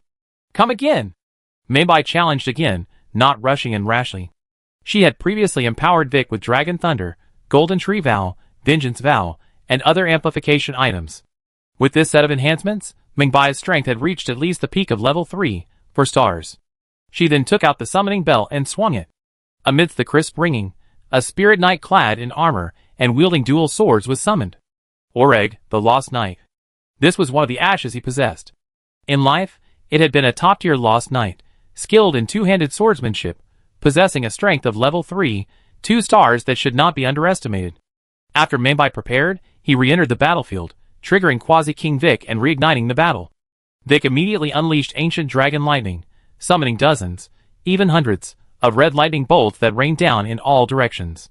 Each bolt of lightning struck the ground, creating a widespread lightning strike. The Lost Knight, Oleg, was struck by several lightning bolts and immediately sustained significant damage.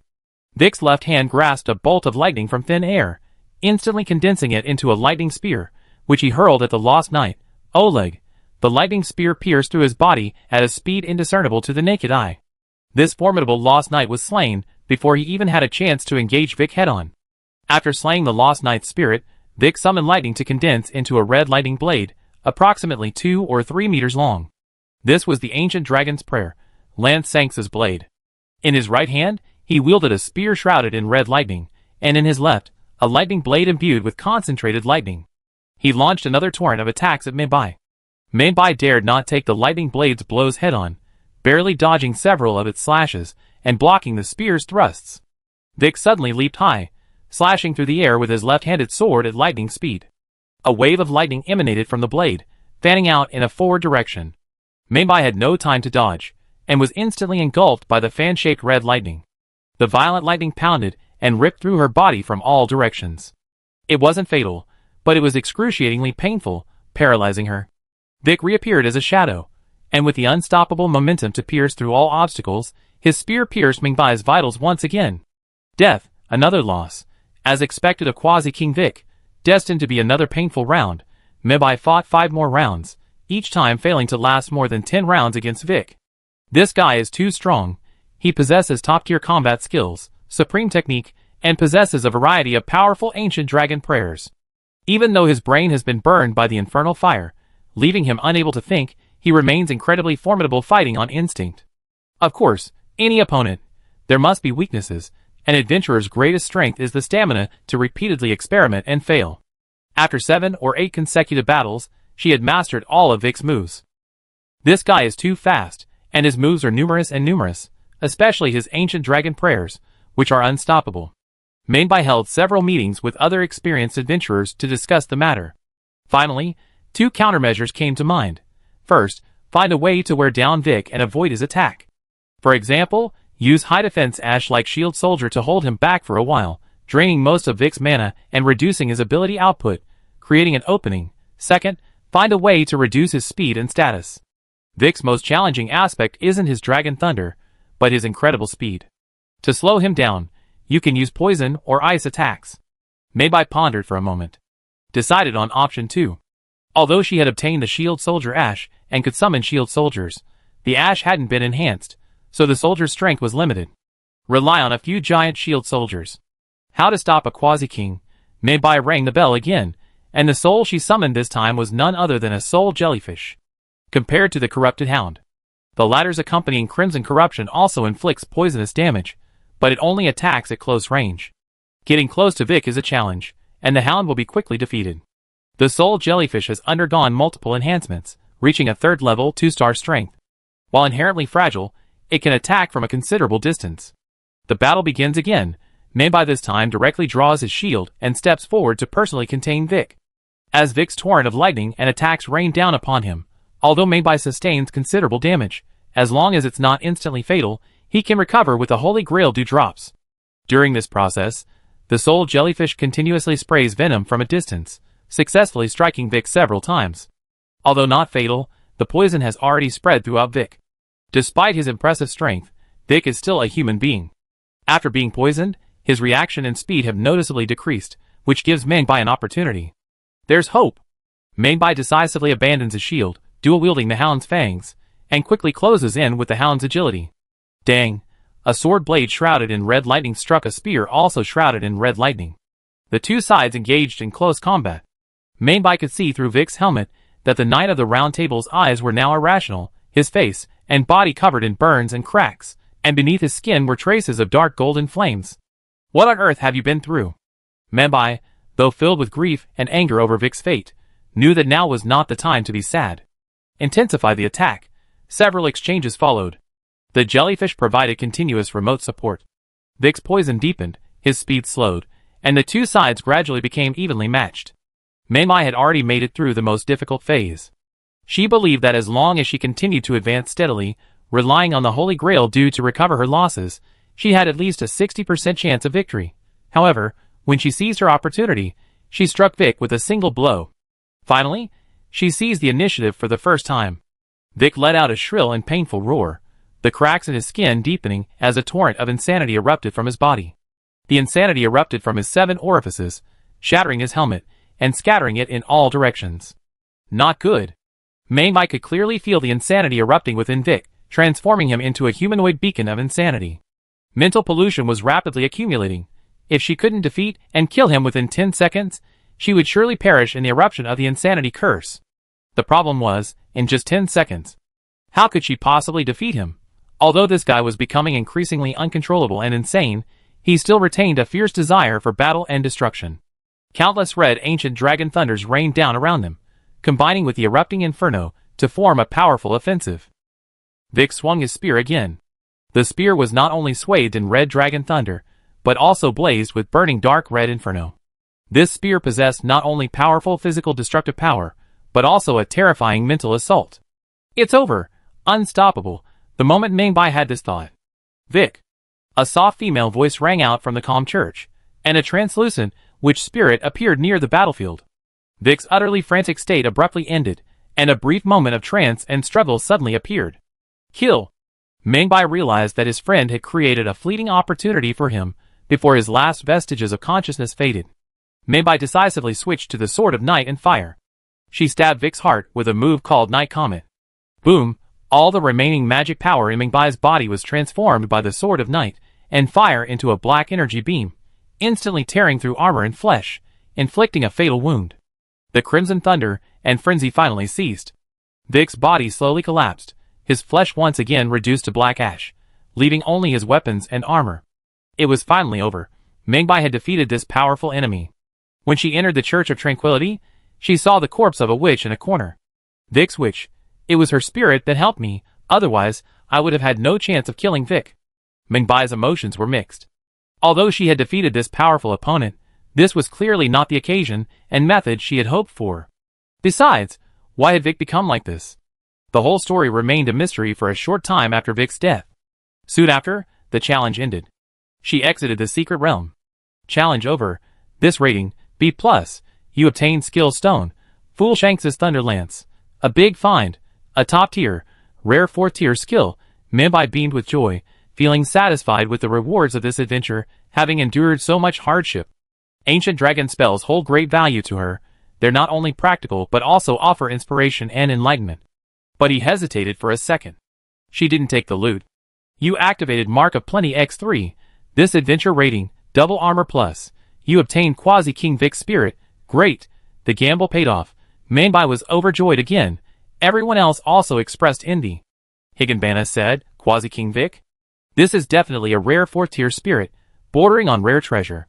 Vizeros, this is a huge win. Vic not only possesses multiple ancient dragon spells, but also possesses the power of mad fire. Ardos nodded. Obtaining this spirit is like obtaining multiple high-quality skilled gems simultaneously, and can even research this insane, forbidden power. Master Mingbai, you're so happy. Envy! Mingbai's adventure today was fruitful. Not only did she defeat Star-Shattered General Rutten, she also eliminated Vic, her greatest rival on the road to becoming king. It probably won't be long. She reached the foot of the golden tree, meet the circle of magic, and become the revered king of Eldon. Chi-Ji was pleased with the adventurer's progress. He also been keeping an eye on Mingbai's battles. At this rate, the circle of magic should be cleared for the first time in a few days. However, the borderland is vast and rich. While simply aiming to clear it is certainly not difficult, fully exploring and developing this mysterious land is not something that can be accomplished in a short period of time. Chi-Ji withdrew his attention. He hadn't devoted much time or attention to the borderland, after all, in today's Miracle City. The Elden Ring Secret Realm is just one of many secret realms, and it's far from being a particularly crucial one at the moment. His focus over the past 2 days has been on the creation of the newest secret realm, the General Change. He plans to launch the farm, and the Hokage Secret Realm in Miracle City, within the next day or two. These 2 secret realms are of great significance to Miracle Territory. The former is the first purely production-oriented secret realm, and the latter is a new type of secret realm with a completely different artistic style. It can inject new vitality into the territory, thereby expanding its influence and enhancing its overall strength. In addition, Chi-Ji has already created a series of new illusions, including a Naruto-related theater. Why create a special illusion when there's already a secret realm? Firstly, Naruto itself is a manga adaptation, making it naturally suitable for illusions. Secondly, illusions can better promote culture and skills. In the future, adventurers, ordinary citizens of the territory, and even tourists will be able to learn chakra cultivation methods and ninjutsu through the Enlightenment Tower. This alone will create enormous value. Besides this, Chi-Ji has several completed miraculous illusions. For example, Star Wars, Episode 3, scheduled to be released today. This episode is adapted from Star Wars, Episode 3, and is the most exciting and important installment in the entire Star Wars series. Not only will it thoroughly expose the Sith Lord's conspiracy, but Anakin, the son of prophecy, will undergo a series of events leading to his complete degeneration and transformation into Darth Vader. There's no doubt about it. This approach to character creation is still too advanced for the people of this world. The adventurers of Miracle Territory certainly couldn't have imagined that the protagonist, whose development took 3 entire works to build, would ultimately turn evil and become a supervillain. Chi-Ji was eager to see everyone's reactions and comments. In addition, works like Journey to the West, Conquering the Demons, and The Legend of Zu are now ready for release. The only problem is, Miracle City has too few fantasy towers. Chi-Ji needs to find a way to collect blueprints for more fantasy enlightenment towers. The more fantasy towers there are, the more plots he can schedule. In the future, he could even build fantasy towers in Thousand Lake City or other key hubs within the reach of Miracle City's forces. Combined with the Adventure Hall, they could exert influence and continuously generate resources and revenue for the territory. Chapter 279. Adventurers are actively exploring the secret realms of Miracle City. To date, over 1,000 adventurers have completed both the Ashina and Titan chapters. As for the first secret realm of Miracle City, Doomsday Frenzy, the biochemical series has been fully completed by adventurers, and a staggering number of adventurers remain in the competitive and battle royale modes, with the current peak number of online players reaching 12,000. To this day, countless adventurers still enjoy the level mode and survival mode, mowing down zombies with rifles, enjoying the thrill of surviving the hordes of corpses, and the splattering of flesh and blood. In the new secret realms, the Magic Circle chapter is largely complete. The content of several other new secret realms is also being rapidly developed. For example, the 9 Realms Tree and Star Wars chapters were both completed by adventurers today. The first completion of a secret realm may diminish its mystique, but this does not mean a decrease in potential, rather, it signals the beginning of its popularity. After all, most adventurers are very careful with their energy. Aside from a few adventurers who enjoy challenging themselves and competing for glory, most ordinary adventurers tend to choose secret realms that already have strategies. Therefore, once a previously unexplored secret realm is cleared, its popularity and the number of challengers will inevitably skyrocket. Miracle City alone already has tens of thousands of adventurers. If every adventurer were to complete it, it would take an incalculable amount of time. Of course, even adventurers who have already completed a dungeon will repeatedly challenge it to unlock multiple endings, experience the fun again, or acquire specific skills, equipment, or spirits. Based on experience with regular dungeons, once a dungeon has been completely cleared and a strategy has been compiled, it can still operate for at least another 6 months to a year. Since then, due to the relatively stable adventurer base and the lack of a continuous influx of new blood and new recruits, coupled with the relatively low income from secret realms, resource output and returns have dwindled, leading to the inevitable closure of secret realms due to insufficient revenue. Miracle City is fundamentally different from other dungeons in this respect. First, Miracle City's adventurers are joining too many and too quickly, and the adventurer base is expanding daily. There will always be adventurers who have never explored a secret realm before, and there will always be new blood and new recruits. Second, Miracle City's secret realms are vast and offer an excellent experience. Not only are the spiritual power and resource outputs 10 times that of other dungeons, but the recycling capacity is also top-notch. Each secret realm is a work of art. Classics withstand the test of time. Thus, they will remain relevant in 10, even 100, let alone a year. Miracle City's secret realms are already rich and extensive. As long as they maintain and polish the current works, even if they just rest on their laurels and patch things up, they won't have to worry about income for decades to come. But Boss Chi has ambitions. He will never give up so soon. Chi had so much inventory on hand that if he didn't use it, wouldn't it be a waste? Therefore, he wasn't only planning to add 2 new secret realms, Naruto and Farm, but also making further updates to the existing ones. Bio, Black Light, Ashina, Sway and Tang, 9 Realms Tree. They all need to be updated and created with new sequels or expansion packs. Chi began planning. The Sway and Tang arc would naturally be a sequel based on the optimizations and improvements made to the original Xianyuan Sword 3. This would allow adventurers to take on the role of Seth, a descendant of Yuan Tuo, and embark on a brand new adventure. The 9 Realms Tree could be a brand new sequel based on the story of young Kratos slaughtering the Greeks in God of War 1-3. Both chapters are set in the 10 Kingdom secret realm. Since they share a common worldview, the sequel could incorporate and improve some elements, allowing the 2 different stories to connect across time and space. As for the Ashina, Black Light, and biochemical arcs, there aren't many suitable existing games at the moment. However, Chi can still obtain a large amount of surplus resources from the resource packs created by related spin-offs, plus other new resources, enough to create a small or medium-sized expansion pack. The more stories in Miracle City, the better. With the recent rapid population growth, I believe there's enough room to digest and develop more exciting content. Yongjin approached Chi and reported, "Lord, an adventurer is about to break through to level 5. Level 5? So fast." Chi wouldn't be surprised if a level 5 adventurer appeared in Miracle City, but it would be quite surprising if an adventurer who reached level 5 did so there. The difference between level 4 and level 5 adventurers is only one major level. But the difference between the two can be described as a world of difference. In a city as large as Chishan City, there are many Tier 4 adventurers, but not a single Tier 5 adventurer.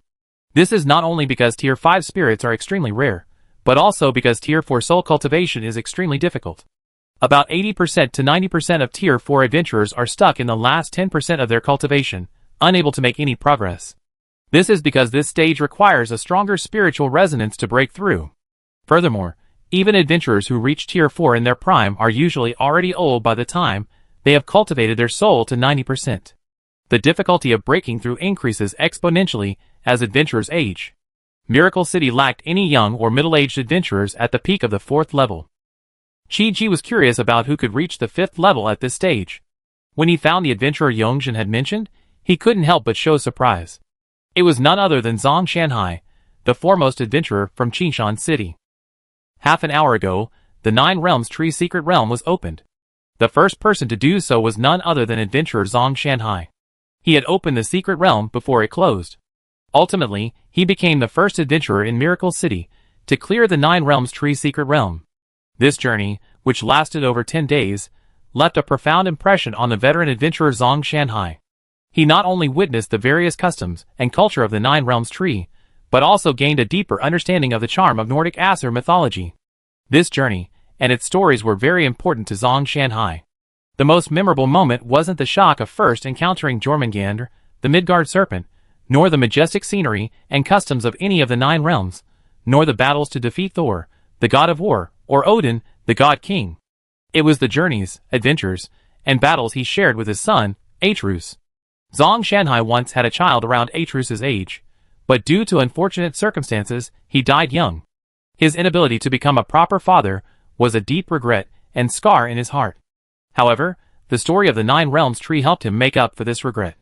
Zhang Shanhai, as Kratos, embarked on a magnificent and epic adventure with Atrus.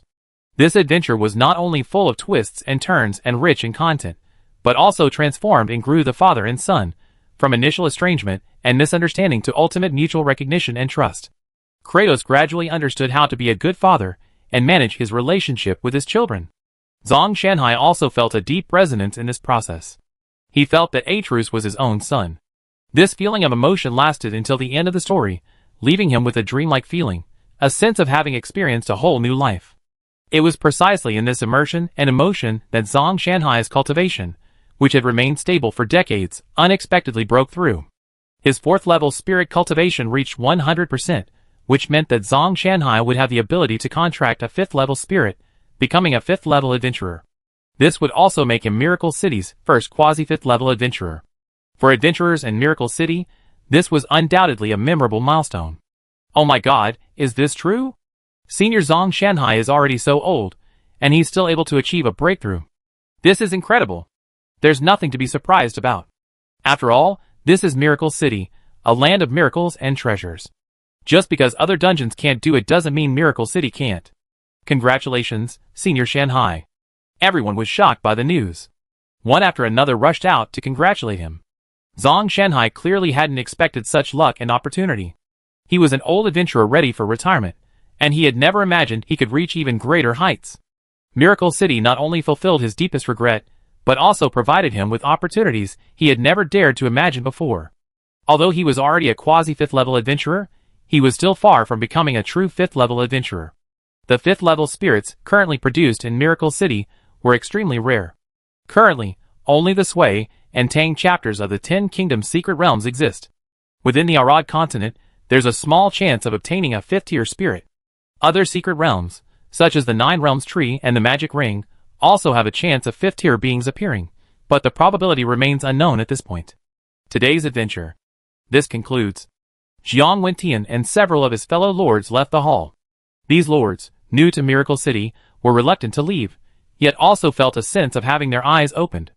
Qin Huiya began, I've been a lord for 60 years, and only now do I know what kind of secret realm truly qualifies as a top-tier work of art. Mo Lin Yuan was envious.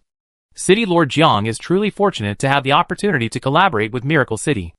Your future success is a sure thing. Yes. When you become prosperous.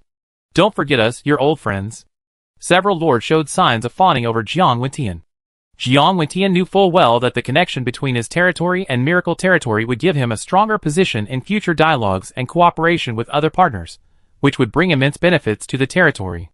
No problem. Jiang Wentian continued, now that our exploration of the secret realm has concluded, why not experience the Miracle City illusion? It's just that the Miracle City contribution points required for this illusion are quite high, and I don't have many remaining. I understand. Just think of it as a loan from Lord Jiang. I can't wait to experience the Qi-Ji illusion again. Miracle City contribution points are truly valuable. Even for a fifth-tier lord like Jiang Wentian, they are a valuable strategic resource, and naturally, they can't be squandered without limit. As the saying goes, good brothers settle accounts clearly. Furthermore, the lords are merely partners. As Jiang Wentian and his companions were inquiring about the Miracle Fantasy, Miracle City's top adventurers and influential figures were also checking out today's schedule. Miracle City currently boasts 3 fantasy towers. 30 Enlightenment fantasy shows can be scheduled daily, including 15 daytime and 15 nighttime shows. Today's scheduled fantasy shows include Star Wars Episode 1, 2, and 3, a Chinese Ghost Story Episode 1 and 2, and Resident Evil Episode 2 and 3. Star Wars Episode 1, as the first to launch, is currently showing very rarely, with only 1 or 2 showings per day. Other Miracle Fantasy shows vary in number, depending on their value and demand. Of course, the most popular among Miracle City residents and tourists is the newly released Star Wars Episode 3, with 6 nighttime screenings scheduled. Mingwei Xiaoxue, hey Star Wars, is Episode 3 finally out? Higan Bana, ha ha ha, that's great. I've been waiting for the sequel to this story. Man bye. No matter how many contribution points it takes, I have to buy Star Wars 3 today. Feng Zhongyan, there are quite a few sessions in this new fantasy world. I suggest everyone compete in an orderly manner. Earning contribution points is not easy, and retaining them is even harder. Blackstone Hammer King, yeah. Ran Tianyan also said, Miracle City makes money, Miracle City spins, and I want to take it home. Finally, after a fierce bidding war, all 6 sessions of Star Wars 3 were sold out. The average price alone was driven up to over 800 contribution points. The 6 sessions could accommodate a total of 300 people, which means that Star Wars 3 alone earned a full 240,000 contribution points in one night. Miracle City's Fantasy Tower is a nuclear-powered scythe, made by Higan Bana, Bai Jusher, Jiang Wentian, and others are all devoted Star Wars fans, and the first members of the Miracle City Force Research Association. Jiang Wentian, in particular, hasn't yet explored any other secret realms. His daily time in the secret realms is essentially spent on the galactic battlefield, and several plot chapters in the Star Wars arc. Everyone is filled with a strong yearning for this vast and boundless world. The Star Wars fantasy realm not only showcases the main storyline of the Star Wars universe, but also allows them to comprehend deeper knowledge of the Force. This holds an irresistible allure for them. Thus, the story unfolds. The opening sequence follows Star Wars 2. Jedi Master Obi-Wan and his apprentice Anakin rescue Palpatine. The story begins with a high-energy scene. The 2 pilot fighter jets to raid the Separatist flagship, presenting a high-level space dogfight to the Miracle City audience. Brilliant. It's worthy of Star Wars. So explosive right from the start. Well, even though it's an aerial battle, by utilizing the Force's foresight and predictive abilities, even in the densely fired battlefields of space, the Jedi Knights have a much higher survival rate than ordinary fighter pilots. No wonder the Jedi Knights are the world's top military branch. Whether in ground combat or aerial combat like this, the Force's support is incredibly effective. The 2 quickly fought their way into the Separatist stronghold. To rescue Palpatine, Supreme Chancellor of the Galactic Republic, who had been captured by Count Dooku, they engaged Count Dooku, the main boss of the second film, once again. Anakin severed Dooku's hands in just a dozen rounds. Mebai explained in surprise, I can feel Anakin's force power has grown stronger. Higan Bana also praised, the formidable enemy who turned the tide in the second episode is defeated right at the start of the third episode? Shocking. I thought Count Dooku would be the final villain of this episode. It seems the threat lies elsewhere. After defeating Count Dooku, Anakin, at Palpatine's instigation, killed the defenseless Dooku. Although his strength grew, his inner rebellion and darkness grew. After the high-energy opening, the plot continued to unfold rapidly. After returning home, Anakin foresaw in a dream that his wife, Padme Amidala, would die in childbirth. This filled him with immense fear, as the Force possesses powerful precognitive powers, and powerful Jedi Knights rarely dream easily. Every dream carries a prophetic power. In the second episode, he foresaw his mother's death. The tragedy ultimately unfolded. Anakin clearly couldn't accept his wife suffering the same fate. He began searching for a solution, and in the process, Anakin joined the Jedi Council. Although his strength rivaled that of most Jedi elders, the Council refused to acknowledge his abilities or grant him the status he deserved. This fueled Anakin's resentment. Speaker Palpatine, however, repeatedly expressed his admiration and promoted him. This instilled in Anakin a fondness for this powerful elder. Palpatine seized the opportunity to reveal to Anakin the power of the Dark Force to resurrect the dead and even create life, fueling his desire to acquire this power and redeem his loved ones. He also aggressively insinuated and sowed discord between the Jedi Council and him, further shaking Anakin's faith. When relations between the Jedi Elders Council and the Chancellor deteriorated, the Elders ordered Anakin to monitor Palpatine. This left Anakin feeling like a nobody, and he even believed the Elders Council was betraying the Republic, further shaking his trust in the Jedi Council. Finally, the conflict erupted. Palpatine directly confessed his identity as the Sith Lord Darth Sidious. Anakin remained steadfast and immediately revealed this to Elder Windu, who immediately led a Jedi squad to arrest Sidious. The two powerful warriors engaged in a fierce battle. Sidious feigned defeat during this battle. He tricked Anakin into stopping Windu from killing him. Fearing he would lose the chance to learn the power of resurrection, Anakin lost his mind and severed Windu's arm, leading to Windu's defeat and death by Sidious's Force lightning. Thus, Anakin became an accomplice. There was no turning back. Sidious officially took Anakin as his apprentice and bestowed upon him the name Darth Vader. This marked the complete transformation of the protagonist throughout all three films. This was followed by the bloody and brutal Jedi Purge and the end of the Clone Wars. In the previous film, the Galactic Senate seized control of the Clone Corps from the Separatists. At this time, the Clone Army, led by Jedi Knights, was crushing the Separatists and rebels across the galaxy. Unbeknownst to the Jedi Elders, this was a complete conspiracy. Each clone possessed a backdoor. When Sidious issued Order 66, the Clone Army immediately opened fire on their leading Jedi general. In the blink of an eye, the entire Jedi Order was nearly wiped out. Only Obi-Wan and Yoda, the Elders, survived thanks to their powerful Force perception. The two Jedi Masters immediately launched a counterattack. Yoda faced Sidious head-on, but was defeated. On Mustafar, Obi-Wan found Anakin, who had completely turned to the dark side. The two engaged in a classic lightsaber duel atop a roiling lake of lava. This master-disciple clash was the most fateful climax of the entire Star Wars series. Ultimately, Anakin, perhaps due to a loss of sanity or the lingering repulsion of the light force, weakened his Force perception and led to a miscalculation. Ultimately, Anakin, despite his greater Force powers, was defeated by Obi-Wan and had both his legs and left arm severed. Although Obi-Wan defeated Anakin, after all, as a master and disciple, he did not kill him, but left him to die on the lava bank, leaving Anakin with severe burns all over his body. Finally, the epilogue. Anakin is rescued by Sidious. He is transformed into the cyborg Darth Vader. Upon learning that his wife has ultimately died, the child of prophecy, once held in high regard by Master Kagan, finally undergoes a complete transformation into evil, becoming a new generation of Sith Lord. At the end of the story, the galaxy falls under Sith control. Thus, the evil Galactic Empire is established. Yoda and Obi-Wan go into hiding, awaiting the opportunity to strike back against the Sith. Although the prequel trilogy ends in tragedy, it also lays the groundwork for important foreshadowing. Before her death, Anakin's wife, Padme, gives birth to twins, Luke and Leia.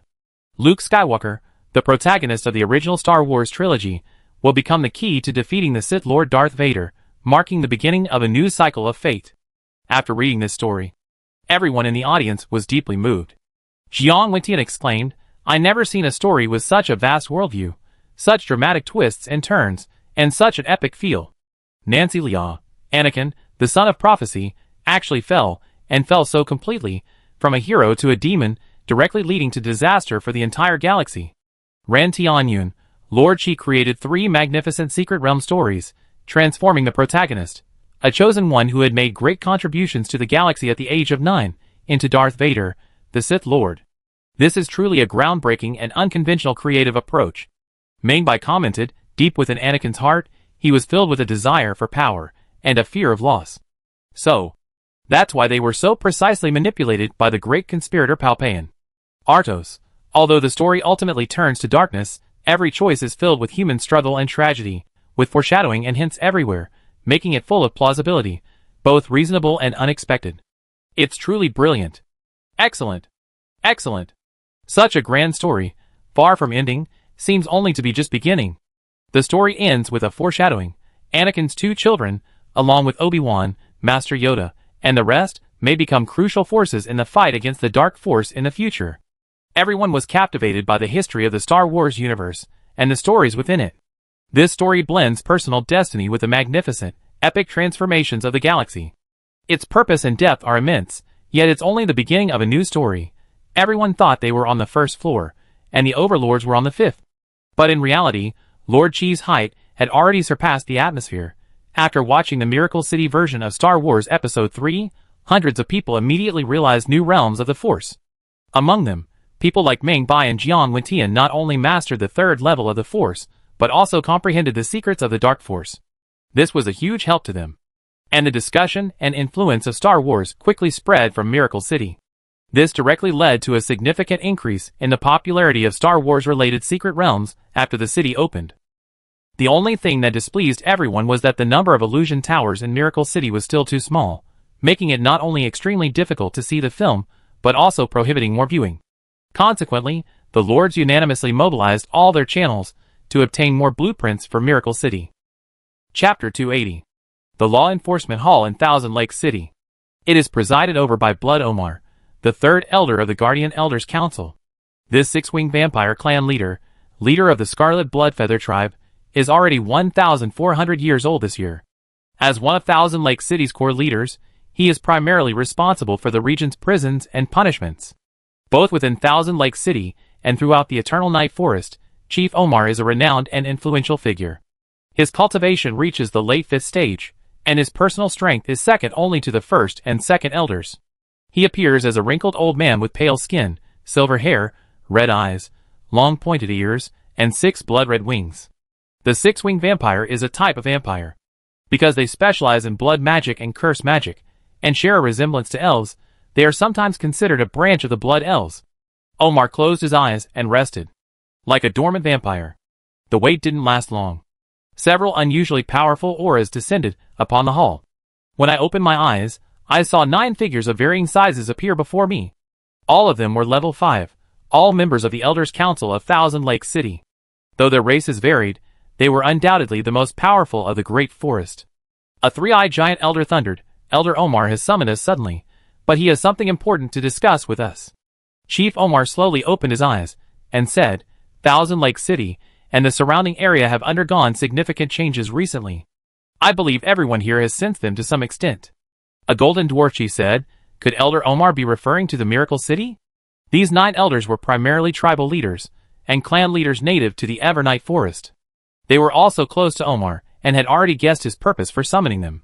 Omar said solemnly, "Indeed, this Miracle City has appeared near Thousand Lake City less than a year ago, yet it has already caused a tremendous shift and impact on the surrounding power structure. We can no longer ignore these changes." The 9 elders exchanged glances. How could the local tyrants fail to sense the changes brought about by Miracle City?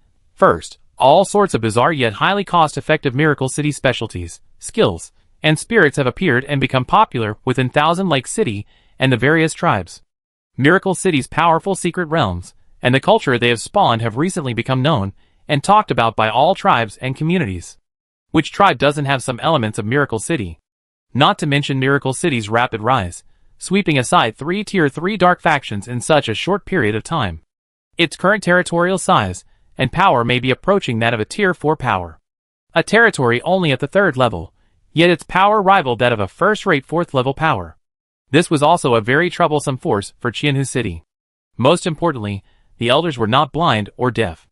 How could they not know that 2nd Elder Mengbai, 5th Elder Vesselos, and 18th Elder Artis had all become supporters of Miracle City? Precisely because of this, even though everyone was wary of Miracle City, they dared not act rashly against it. Only 3rd Elder Oma had the ability to organize everyone and disregard the actions of several elders, including Mengbai, against Miracle City. And Orc Chi said, "Miracle City has had a tremendous impact on our tribe. Even several of my grandchildren have activated their adventurous spirits and learned several of Miracle City's martial arts." The Golden Dwarf Chief said, "The equipment and weapons produced by Miracle City are extremely powerful. They could potentially be a significant aid in our fight against Evernight City. I don't think the emergence of this force is necessarily a bad thing.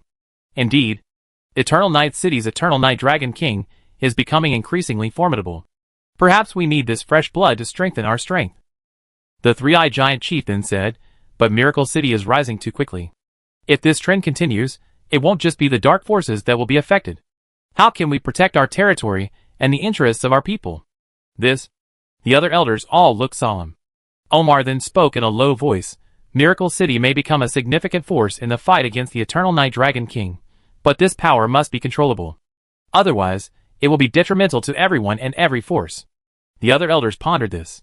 If Miracle City's rapid rise creates a 3-way balance of power, wouldn't that squeeze Thousand Lake City's resources and living space? If Miracle City truly becomes powerful enough to overthrow Evernight City, it will undoubtedly possess the power to unify the Great Forest. The human race is, after all, an outsider. The chiefs and clan leaders found it difficult to give up their pride and power.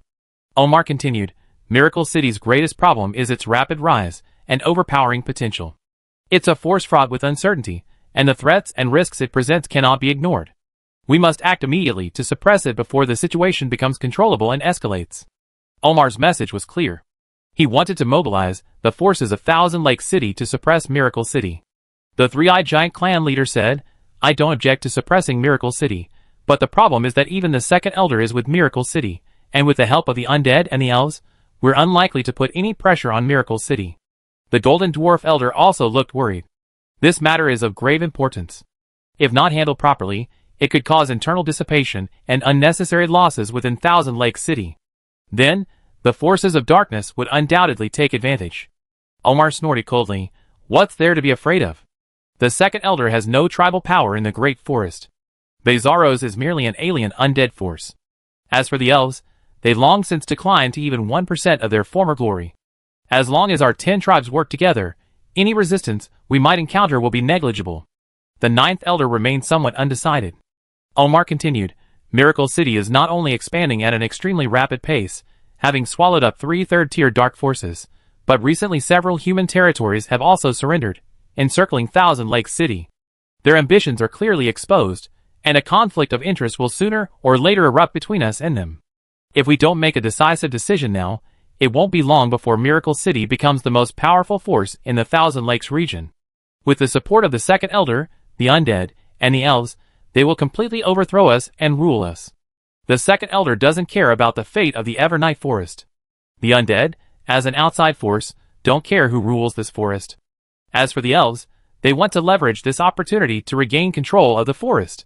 You all belong to tribes with a 1,000-year-old heritage. Are you willing to become vassals of outsiders? Omar's tone changed at this point. He changed his tone. I'm sure everyone is familiar with this territory. If we can firmly suppress and control it, we can reap enormous benefits, transform the various tribes, and give Qianhu City the strength to compete with or even defeat the Eternal Night Dragon King. Profits can be tempting. The elders were tempted. Indeed, an uncontrollable territory is too dangerous. In the future, it's not a bad idea to have the Lord of Miracle City come to Qianhu City to serve as an elder, as long as he's willing to compromise and cede sufficient benefits to Qianhu City. This would be extremely beneficial to Qianhu City, and I don't think the Great Elder would object. A single dominant power is unacceptable. You want to develop in our territory? Then you must show sufficient sincerity. Elder Omar, there's no need to say more. We are willing to support you. Although none of these elders had ever been to Miracle City, they had at least partially come into contact with information about its secret realms and various resources. Even a blind man could see the true value of Miracle City. If this underground city could be developed into a pie for distribution, then even the slightest risk would be completely worth it. On the contrary, allowing Miracle City to continue its unchecked growth could threaten the position of these local tyrants. The combined strength of the 10 major tribes should not be underestimated. Even Second Elder Mingbai is powerless to stop them. The Golden Dwarf Elder asked, what should we do? We can't just send troops to besiege Miracle City. That could lead to a difficult situation. The Three-Eyed Giant Elder suggested, we can issue an order prohibiting Miracle City caravans from entering or leaving Thousand Lake City. Simultaneously, we can prohibit Thousand Lake City tribes from interacting with Miracle City, thus putting economic and trade pressure on Miracle City. Thousand Lake City is a large market. Miracle City can earn a vast amount of resources through trade. If Thousand Lake City issues a ban restricting Miracle City, it will inflict significant economic losses on Miracle City. It will also effectively reduce the flow of capital from Thousand Lake City tribes to Miracle City, thereby suppressing the spread of Miracle City's influence. This way, it will put a lot of pressure on Miracle City. But compared to a direct military conflict, it won't lead to a catastrophe. Our goal isn't to completely destroy Miracle City, but to put pressure on it and force its lord to negotiate. As long as he's willing to sit down, we have the initiative. The 10 elders of Thousand Lake City immediately formulated a series of plans to suppress Miracle City.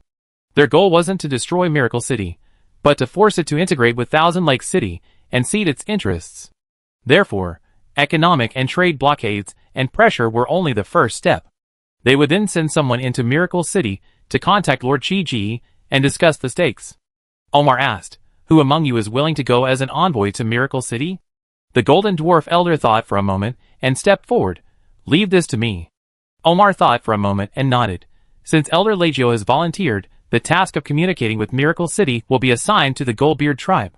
The Golden Dwarves have a long history and great prestige in the Evernight Forest, so we expect Miracle City will not dare to act rashly. The matter was settled. The elders immediately departed and began to make preparations. Omar dismissed the vampire attendants on either side, then rose from his seat and bowed respectfully to the corner. A figure slowly emerged from the shadows. It was an old elf woman. Once she removed her disguise, she exuded a rich aura of darkness.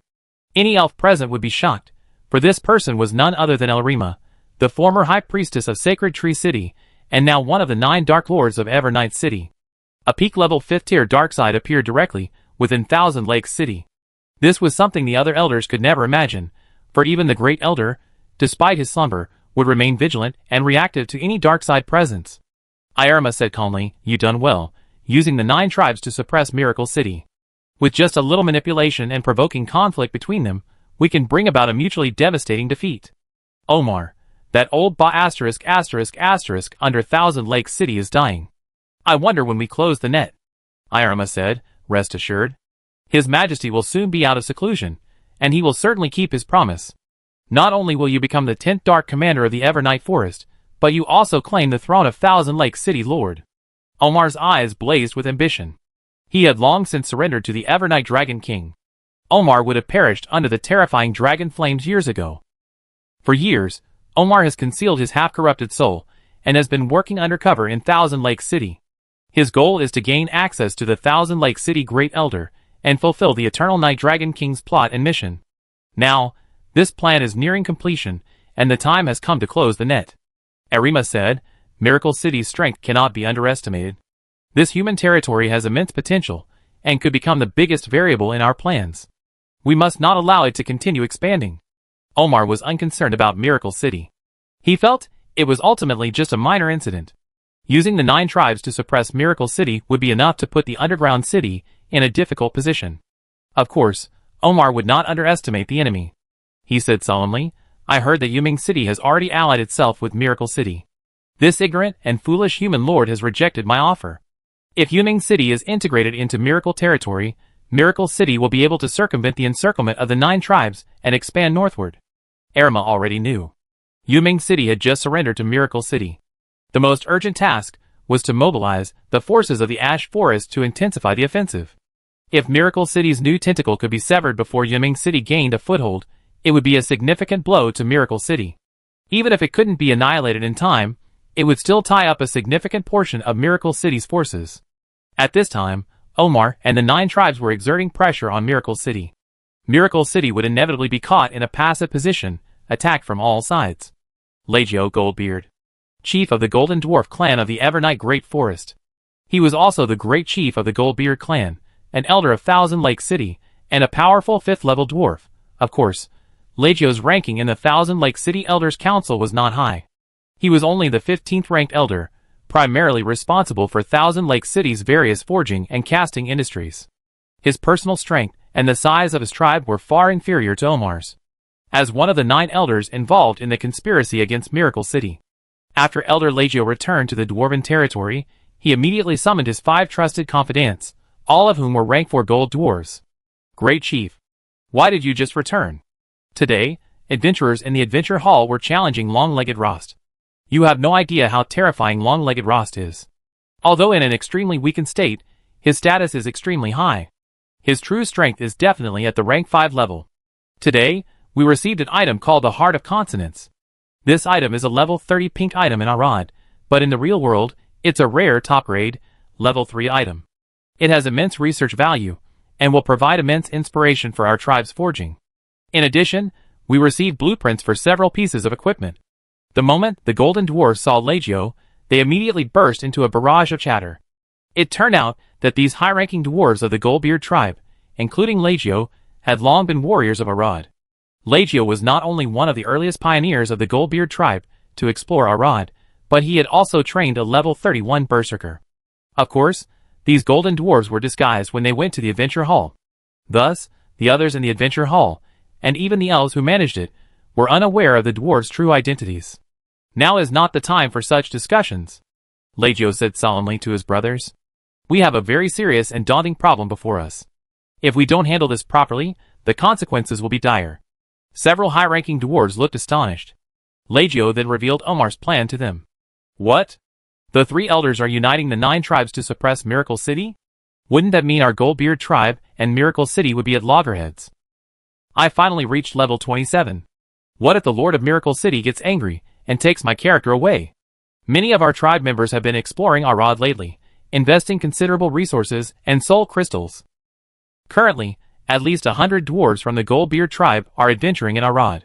Great Chief Legio sees Arad as an opportunity for the dwarves, as this world contains a vast amount of equipment and equipment blueprints, from firearms to various weapons and armor, all of which are of astonishing value. The secret realm itself is incredibly fun. Even Chief Legio was completely captivated by it. He had finally managed to reach level 31, learn skills like Rage Burst, and acquire a set of excellent purple quality gear. He invested countless soul crystals and a lot of hard work into it. If the Miracle Lord banned his account, this was a significant blow to Legio. Legio said gravely, I called you here precisely to discuss this matter. I don't think Omar alone can suppress Miracle City. He has no idea of Miracle City's true potential. I agree. Omar is incredibly ambitious. He might just be trying to use us. I don't agree with falling out with Miracle City. This territory's potential is far greater than this. The resources within the Arad continent alone are enough for Miracle City to dominate the Evernight Forest in due course, and we reap abundant benefits. Indeed, with so many guaranteed benefits, why take such a risk? Besides, we have our clansmen in Miracle City's main city. The secret realms there are 10 times richer. I can't even imagine how many opportunities they hold. A dungeon like this won't yield so easily. Seeing that several of his brothers had expressed the same view, Chief Legio was completely relieved. He trusted his own judgment and recognized the value of Miracle City. Rather than the unrealistic goal of dividing Miracle City, he believed it would be better to seize the opportunity and fully develop its secrets. The dwarf leaders had made a decision. To continue their joyful exploration of Arad, they would switch sides and join the Miracle City faction. Switching sides at this time presented a risk for the dwarves, but also presented an opportunity. Legio's decision was driven by his assessment of the situation and the influence of Miracle City's strength.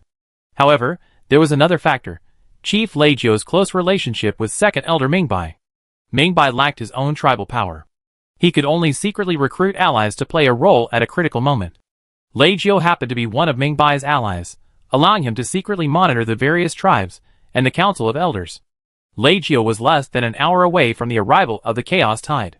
Today was clearly not the time to publicly represent the Thousand Lake City Council of Elders on a mission to Miracle Territory. He, however, used this opportunity to disguise himself and then enter Miracle City directly through Mingbai's secret teleportation array, thereby delivering important intelligence to Miracle City in advance. Shortly afterwards, in the Miracle City Tavern, in a secret private room, Legio reported Omar's conspiracy to Mingbai, Bezaros, and Artis. Upon learning that Omar had united 9 tribes to attack Miracle City, the 3 weren't particularly surprised. This was within their expectations, but they hadn't expected Omar to unite so many forces. Even if the Goldbeard tribe defected, that would still be 9 powerful local forces. The undead, dwarves, and elves are currently not very strong in the Evernight Forest. The combined manpower and strength of these 3 tribes might not even rival that of a single red blood tribe. Bezaros said, "Don't worry. Although Omar has united 8 tribal leaders, threatening Miracle City with this force alone is sheer wishful thinking and a dead end. Indeed, Miracle City's current strength is beyond the imagination of the tribal leaders of Thousand Lake City. Because Miracle City has never fought an all-out war against foreign powers, it has never considered Thousand Lake City a threat or an imaginary enemy. Chi-Ji has always been wary of Eternal Night City. Given Miracle Territory's current strength, even if Eternal Night City were to intervene, the threat would be limited. Miracle City not only has the support of the elves and undead, but also a host of allies, such as Jiang Wentian, Ran Tianyun, and other veteran lords, all eager to contribute to Miracle City. Miracle City's own high-level adventurers and high-level troops are also rapidly expanding. Within its territory, Miracle City no longer fears any invasion. Artis frowned and said, although the 9 tribes are not enough to threaten the territory, if a full-scale conflict were to break out, it would likely result in numerous casualties and damage the territory's interests. Thousand Lake City is a large market. It is also a crucial hub for the territory to spread its influence. As the second elder of Thousand Lake City, Mingbai's nominal position was higher than that of the third elder, Omar. However, in reality, local tyrants like Omar held greater power and influence, not to mention that he had rallied at least 8 elders to his side. Mei was unable to prevent the Elders' Council from making the decision to blockade Miracle City's trade. Closing Miracle City's headquarters and Adventure Hall in Thousand Lake City, and prohibiting the various tribes from interacting with Miracle City would inevitably cause some losses. In the final analysis, Miracle City was not afraid of threats. However, it was not yet time to seize Thousand Lake City. This matter needed to be reported to the Overlord before a decision could be made. Mei said to Leggio, "You made a wise choice.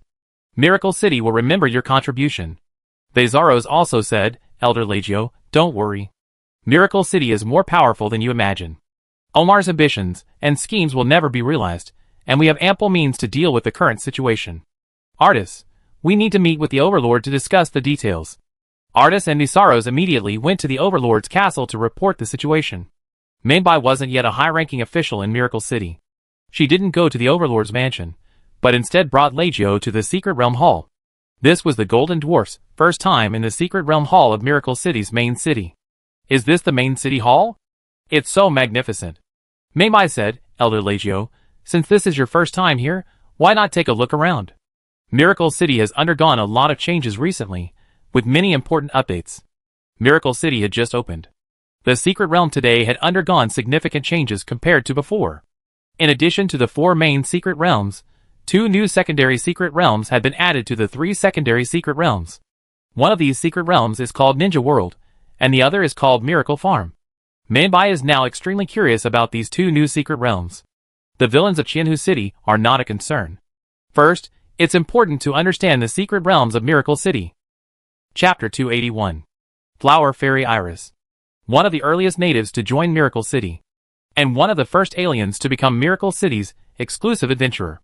Iris's life has undergone tremendous changes in the past 6 months. The Scarlet Thorn tribe, where she originally lived, was a small flower fairy tribe with a population of around 7,000. Now, as Miracle City's territory continues to expand, more and more flower fairy slaves have been rescued and tribes have been taken over. Most of these flower fairies have merged into the Scarlet Thorn tribe. The Scarlet Thorn Forest now boasts a whopping 35,000 flower fairies. A flower fairy tribe of this size is considered medium to large, even within the entire Evernight Forest. As the leader of the Scarlet Thorn tribe, and one of Miracle City's earliest alien adventurers, Iris's status is constantly rising. First and foremost, her strength.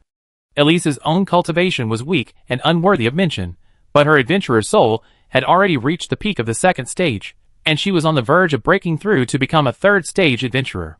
She had also mastered intermediate force abilities, force premonition, force perception, and lightsaber techniques in the miracle illusion.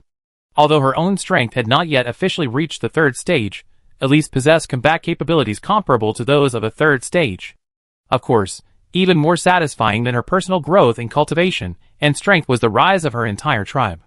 The Scarlet Thorn tribe had acquired a vast amount of resources and equipment through Miracle City, and their collective strength was now sufficient to single-handedly confront a 2nd stage dark force.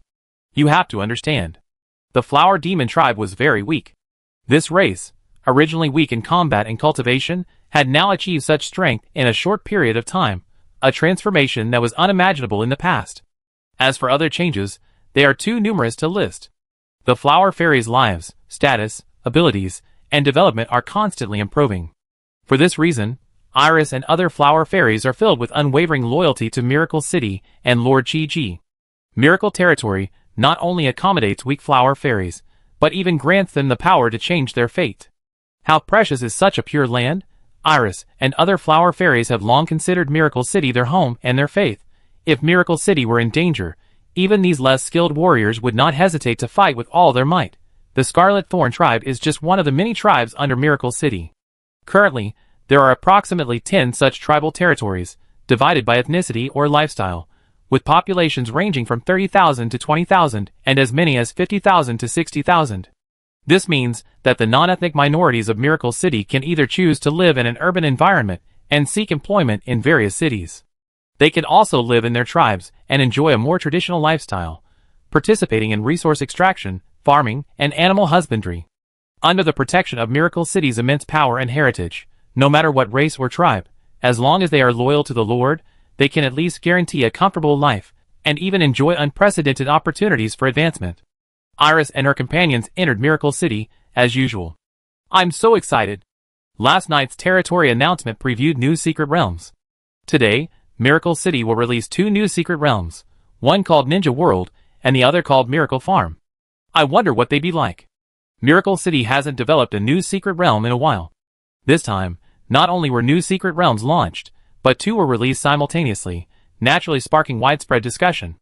Miracle City's official forums were abuzz with activity, and various adventurer communities were buzzing with discussion. In keeping with Lord Chi's style, each independent secret realm has a clear purpose.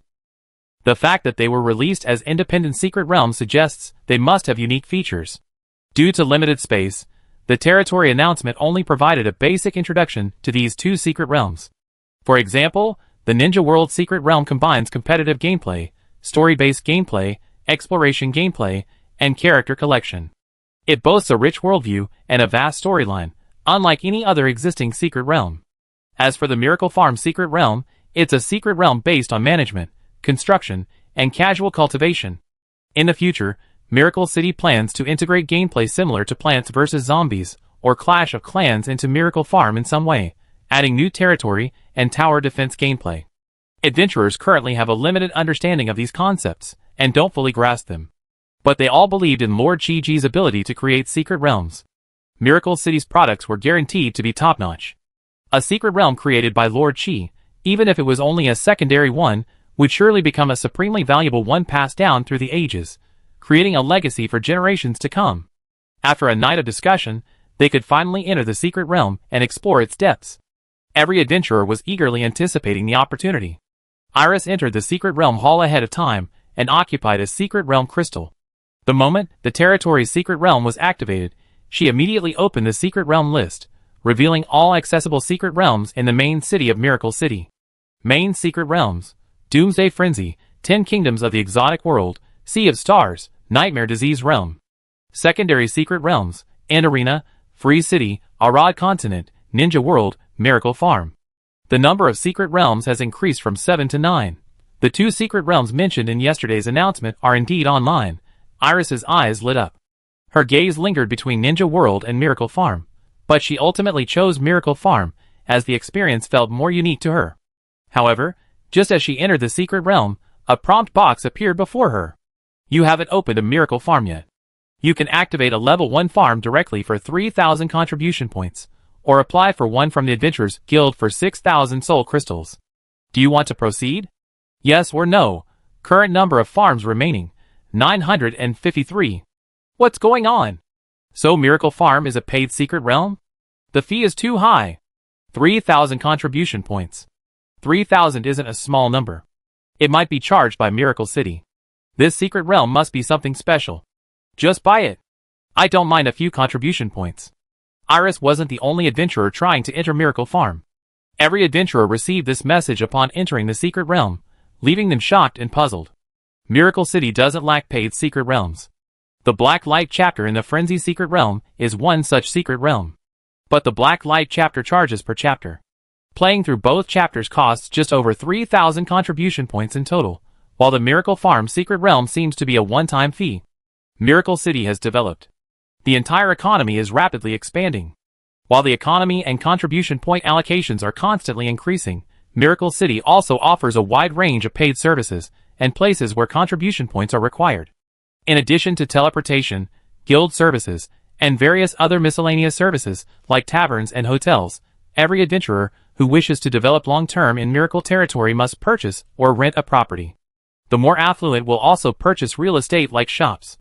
Furthermore, contracting spirits, upgrading spirits, and daily cultivation all require a significant amount of contribution points.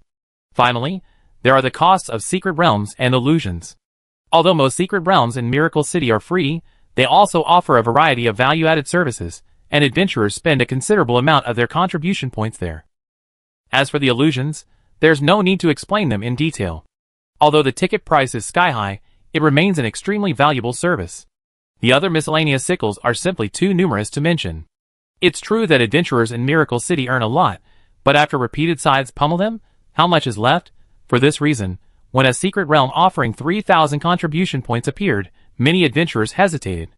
Although they were confident in the potential of the Miracle City secret realm, they decided to observe before making a decision. Of course, There are some powerful individuals in Miracle City who have no shortage of contribution points or soul crystals. These people chose to open secret realms without hesitation. Iris had just upgraded her house and currently had less than 9,000 contribution points left. For her, spending 3,000 in one go was no small amount. But she didn't hesitate for a second. She immediately chose to open a farm. She was so decisive, partly out of support and recognition for Lord Qi, and partly because she noticed that the opening of miracle farms was limited. This was strange. It seemed that, at least for a short period of time, the vast majority of Miracle City adventurers would be unable to open farms. This also meant that miracle farms would be a scarce resource, accessible only to a select few. For this reason alone, Iris felt she couldn't miss out. At only 3,000 contribution points, there was no reason to hesitate. After paying the contribution points, she officially entered the farm. Huh, this secret realm? Can you enter it directly in person? Miracle City's secret realms are generally role-playing, immersive secret realms. At this moment, Iris appeared directly on her own farm, indicating that this was a very rare direct entry secret realm in Miracle City. She was currently located on a small, beautiful and tranquil hillside, like a fairy tale. Not only was the scenery here dreamlike and truly soothing, but it also offered a comfortable temperature, fresh air, and a clear blue sky. A spiritual field, emanating a powerful aura of spiritual energy, appeared before them, and beside it stood a remarkably beautiful small house. The field and the house were quite simple. However, there was ample space near the hillside. For example, there was a large meadow for grazing, or a small lake for aquaculture. Iris observed with curiosity, is this the miracle farm? But how do I navigate this secret realm? At this moment, an information box appeared, with options like planting, harvesting, shoveling, irrigation, warehouse, information, and store. I see. Elise learned this through consulting the guide. Miracle Farm is a physical secret realm. Once opened, it will never disappear. This small farm will belong to her forever, and all she can do is manage and build it. She can grow all kinds of spiritual plants and herbs, and what she harvests can actually be taken directly out of the secret realm. The spiritual fields in Miracle Farm are all super spiritual fields. Despite their small size, they boast growth rates at least 100 to 200 times faster than in natural environments. What does a 100 to 200 times growth rate mean? Herbs that would normally take a year to mature. At Miracle Farm, they can mature in just over 3 days. Realizing the power of the spiritual fields at Miracle Farm, Elise was completely stunned. How could this be a farm? It's a cornucopia of treasures and a money-making machine. Opening it for a mere 3,000 contribution points? What's the difference between this and giving it away for free? The flower fairies naturally enjoy planting and breeding, and Elise is drawn to such a beautiful, peaceful place for leisure. Open the shop. There are multiple categories of products.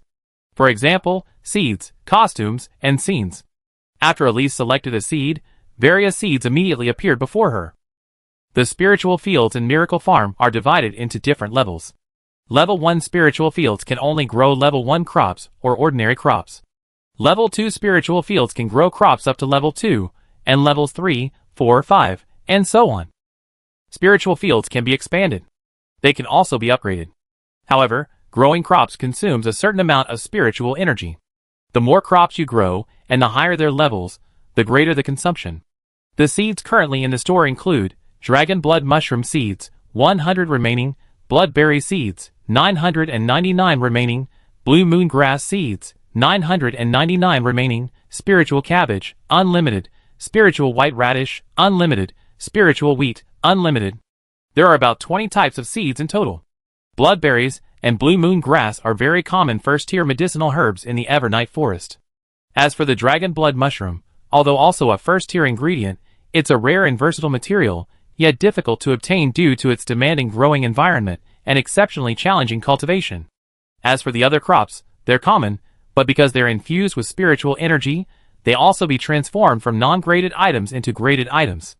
As for the price, ordinary crops cost only 2 contribution points per portion. Bloodberries and Blue Moon Grass cost 5 contribution points. The most expensive is the Dragon Blood Mushroom, costing 20 contribution points per portion. Of course, each seed doesn't contain just one plant. Although the Miracle Farm spiritual field is small, it's divided into 4 areas. Each seed can fill one area. The number of plants that can be planted varies depending on the crop variety. Iris purchased 1 Dragon Blood Mushroom, 1 Blue Moon Grass, 1 spiritual radish, and 1 chili pepper. Now she has the seeds. So how do you plant? Iris discovered a planting option on the interface. Planting each first-level crop consumes 1 energy point, with dragon blood mushrooms costing 2. This made adventurers like Iris ponder, if the farm expands in the future, encompassing dozens or hundreds of spiritual fields, or acquiring higher-level spiritual fields and seeds, a single adventurer's energy might be insufficient to sustain the planting needs. Although miracle farms are bound to adventurers upon opening, Miracle City also has clear rules. To prevent miracle farms from being wasted, Miracle City reserves the right to temporarily reclaim, freeze, or forcibly transfer a farm if it remains in use for an extended period. Adventurers should act within their capabilities. First-level adventurers, forget about farming. For low-level adventurers, improving their strength is paramount. Iris chose the spiritual field for planting. The moment she made her choice, without any need for active tilling, the spiritual energy within the field instantly transformed into thumb-sized goblins. These goblins carried seeds into the soil. In just a few seconds, sprouts sprouted from the miracle spiritual field, and young plants rapidly grew. Iris did a quick count, and found that each of the 4 units of miracle spiritual field could produce approximately 10 materials. These 4 seeds cost a total of 29 contribution points, yet ultimately yielded 30 or 40 entry-level transcendental materials, each costing less than 1 contribution point. You have to remember, among these materials, there are rare materials, like dragon blood mushrooms. If harvested and sold, this batch of materials would be worth at least 200 or 300 soul crystals. A huge profit. Absolutely a huge profit. This is just the lowest level miracle farm. This is even before the miracle farm has been expanded, when the adventurers and various clans of Miracle City witnessed the power and wonder of the miracle farm. Everyone was stunned by the capabilities of this super resource producing secret realm. The most astounded, of course, were the dozen or so lords. Ran Tianyun commented, Lord Chi's secret realm creation has once again surpassed my imagination. This rare physical secret realm will surely become an inexhaustible treasure trove. Jiang Wentian also envied. The miracle farm not only recycles the contribution points of its people on a large scale and over a long period of time, but also boasts extremely high resource efficiency and an astonishing quantity. Furthermore, the high-quality items it produces are enough to ensure that Miracle City will never be short of essential materials. More than that, both planting and spiritual energy irrigation require energy. This can also serve as a recycling pool for high-level adventurers' excess energy. The lords were buzzing with discussion. Adventurers and their subjects saw an opportunity to make a fortune. Nature can also cultivate spiritual fields under special circumstances or through the use of formations. These spiritual fields can only achieve a 10-fold growth rate at best, and the energy contained in each field is limited. Once this energy is depleted, the field will degenerate into an ordinary field. I never seen a 100-fold speed up. And I never seen a field with infinite energy. With the Miracle Farm's powerful planting and cultivation capabilities, secret realm crops like radishes, cabbages, peppers, and pumpkins can fully mature in less than a day, while the pricey dragon blood mushroom only takes a little over 3 days. This is insane. There are such productive secret realms. Miracle City will never be short of basic materials. Every tribe, every adventurer, has the potential to strike it rich by farming in Miracle City. After learning about the wonders of Miracle Farm, adventurers, who had been on the sidelines immediately opened secret realms without hesitation. Those with contribution points spent their contribution points, while those with deep pockets directly subscribed with soul crystals. Farms are limited. Grab them first. In just an hour or two, nearly 1,000 farms were sold out. Although he had expected this, Chi-Ji felt immense satisfaction and relief when he saw the Miracle Farm's popularity and everyone busy cultivating various materials. There is a secret realm like Miracle Farm. Even if all external channels are cut off, Miracle City also has sufficient resources for development and living. This means that a blockade against Miracle City would be ineffective. Operating the Miracle Farm would, of course, consume some of Chi-Ji's mental energy, but the physical secret realm consumes limited mental energy, and its operation primarily comes from the chaos tide. Adventurers also share some of the mental energy expenditure.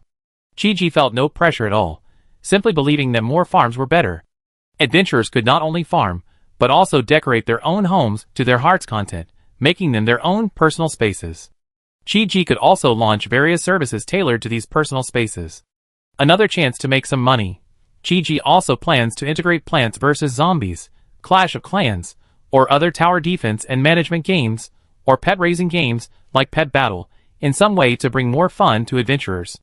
Not all adventurers enjoy the thrill of battle. Some simply enjoy the leisurely pursuits of farming and fishing. Now, these adventurers are in luck. Besides the free city, they now have another exclusive and enjoyable place to relax. While the arrival of Miracle Farm caused a sensation in the territory, and its gameplay details and potential still require further research and development, another secret realm has caused an equally sensation and shock among adventurers. Chi-Ji was surprised to discover that, currently, a staggering 4,000 adventurers have entered the Ninja World secret realm. This is a staggering number. Of course, if one traces the source, it's not difficult to find that nearly half of them entered the Ninja World not through Miracle City, but through Yunming City. This secret realm is clearly a game adaptation of Naruto. Chi-Ji primarily integrated content from Naruto Mobile and Naruto Ultimate Storm to create a unique and distinctive new secret realm. Ninja World Secret Realm currently offers two main gameplay modes. The first is a story campaign. The second is a competitive duel. The story campaign is similar to the adventure dungeons in the Naruto mobile game. Chi-Ji designed the main storyline of the original Naruto novels into a very long story campaign with numerous levels. The available story volumes include The Beginning of Bonds, The Land of Waves, The Chunin Exams, Burning Konoha, The Legendary Three Ninjas, The End and the Beginning, The Return of the Kazekage, The Long-Awaited Charge, The Immortal Duo, The Story of Jiraiya, Pain's Invasion, and finally, The Ninja World War. There are approximately 20 volumes in total. Each volume contains 5 to 6 to 10 different storylines. Each scenario unfolds as a comic story plus a dungeon battle. Each opening features a corresponding comic cutscene, allowing you to understand the story's events and progression.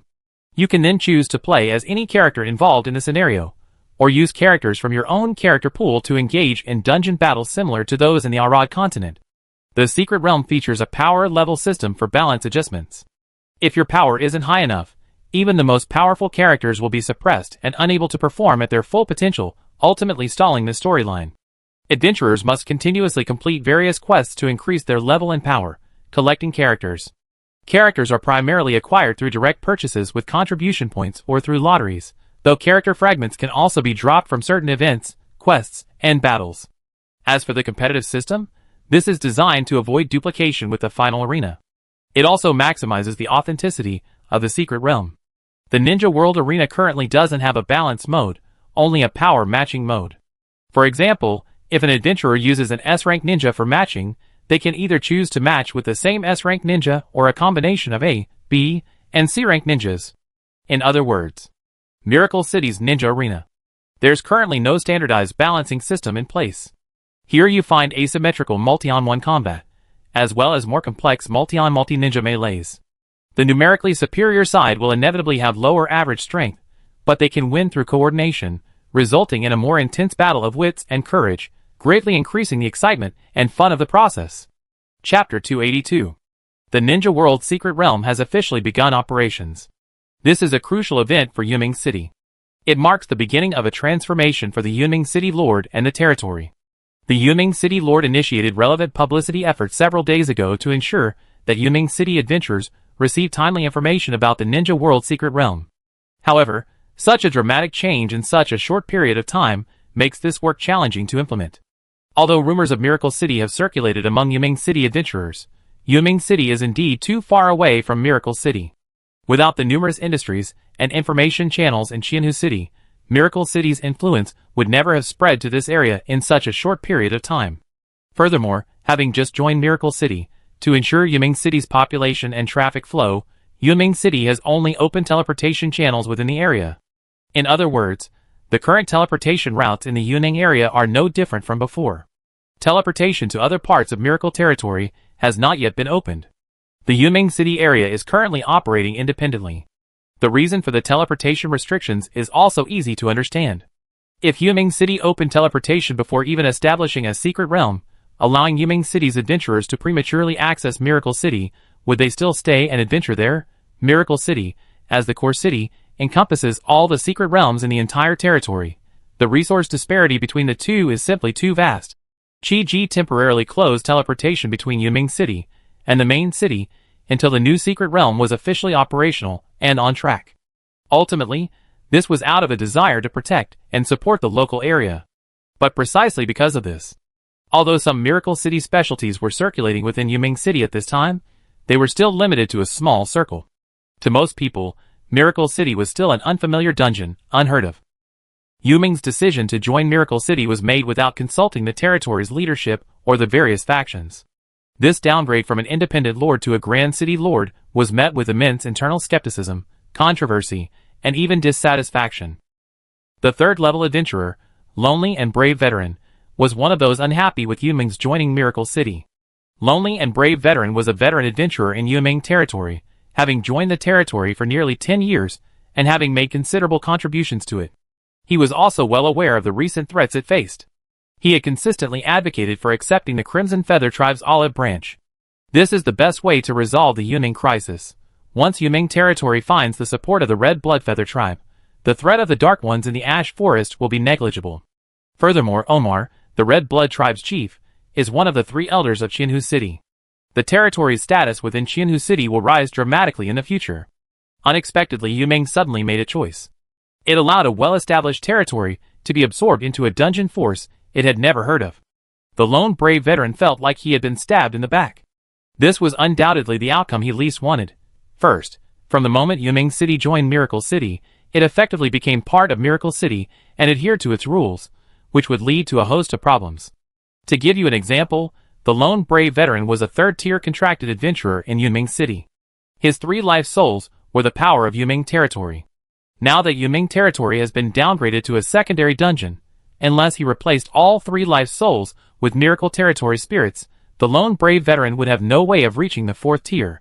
This is equivalent to a passive termination, but the cost and expense of replacing a spirit is no small matter. It would be fine if the lone brave veteran was just one person, but he's also the leader of the veteran adventure group, commanding over 300 men. The blow and losses caused by Yuming City's demotion are enormous. Secondly, Yuming City was once the undisputed core city of the territory. Its strategic position was paramount, but now it's become a secondary city, even less prestigious than an ordinary city in Miracle City. How can its asset values and development potential be compared? All of Yuming City's assets are bound to plummet. The Lone Brave Veterans Adventure Group has considerable property and fixed assets in Yuming City. Faced with these losses, it's no wonder that veterans like the Lone Brave Veteran feel like they've been stabbed in the back. Of course, Yuming and Qi had already considered these matters when they discussed the territory merger, so Qi gave Yuming certain authority and support, allowing Yuming to immediately implement a series of compensation policies for the transition period. Surely, as long as the Yuming City adventurers accept these policies, their losses will be minimized, and if they continue to support Yuming City, they will even profit. However, since most Yuming City adventurers currently lack confidence in Miracle City, the vast majority are dissatisfied. This was the case with the Lone Brave Veteran. In a fit of anger, he decided to liquidate his assets and withdraw from Yuming City.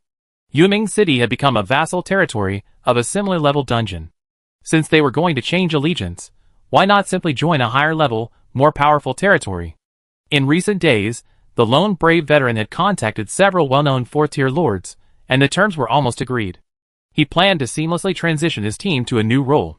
One day, as the city was about to open, a lone, brave veteran was busy at the adventure group's base. He was carrying out the final handover for the team's relocation. At this moment, a female adventurer codenamed Black Cat arrived to report, "Boss, all of our fixed assets in Yuming City have been sold, exchanged for soul crystals and valuable, highly liquid resources." Black Cat was primarily responsible for asset management within the adventure group. The veteran adventure group had been in Yuming City for nearly 10 years, and naturally, they had acquired a considerable amount of land and fixed assets in the main city. Yuming City had faced significant external threats in the past year or two. These assets had already experienced a significant decline. The main city's demotion to a secondary city had further weakened confidence, ushering in a new round of sharp declines. One of Yuming City's transitional compensation policies was a buyback policy. If any adventurer or citizen, after understanding the situation, ultimately decided to withdraw from the territory or sell off their assets, Yuming City will not stop this, but will instead provide support. Miracle Territory has invested a significant amount of soul crystals and resources, offering a price 10% to 20% higher than the current market price, to provide adventurers who decide to sell assets with a quick way to cash out, while also stabilizing the further decline of territory assets. This applies not only to fixed assets. Yuming City's contribution points also apply. As Yuming City merges with Miracle City, the original contribution point system will be abolished. Adventurers can choose from two compensation options based on their circumstances. First, Yuming contribution points can be exchanged for Miracle contribution points at a ratio of 12:1. This low ratio has displeased many citizens, but what they don't know is that this is the most favorable policy Yuming could secure. With the current value of Miracle contribution points, there's absolutely no loss. Secondly, if the citizens of Yuming City are unwilling to accept the first condition, they can choose to cash out directly.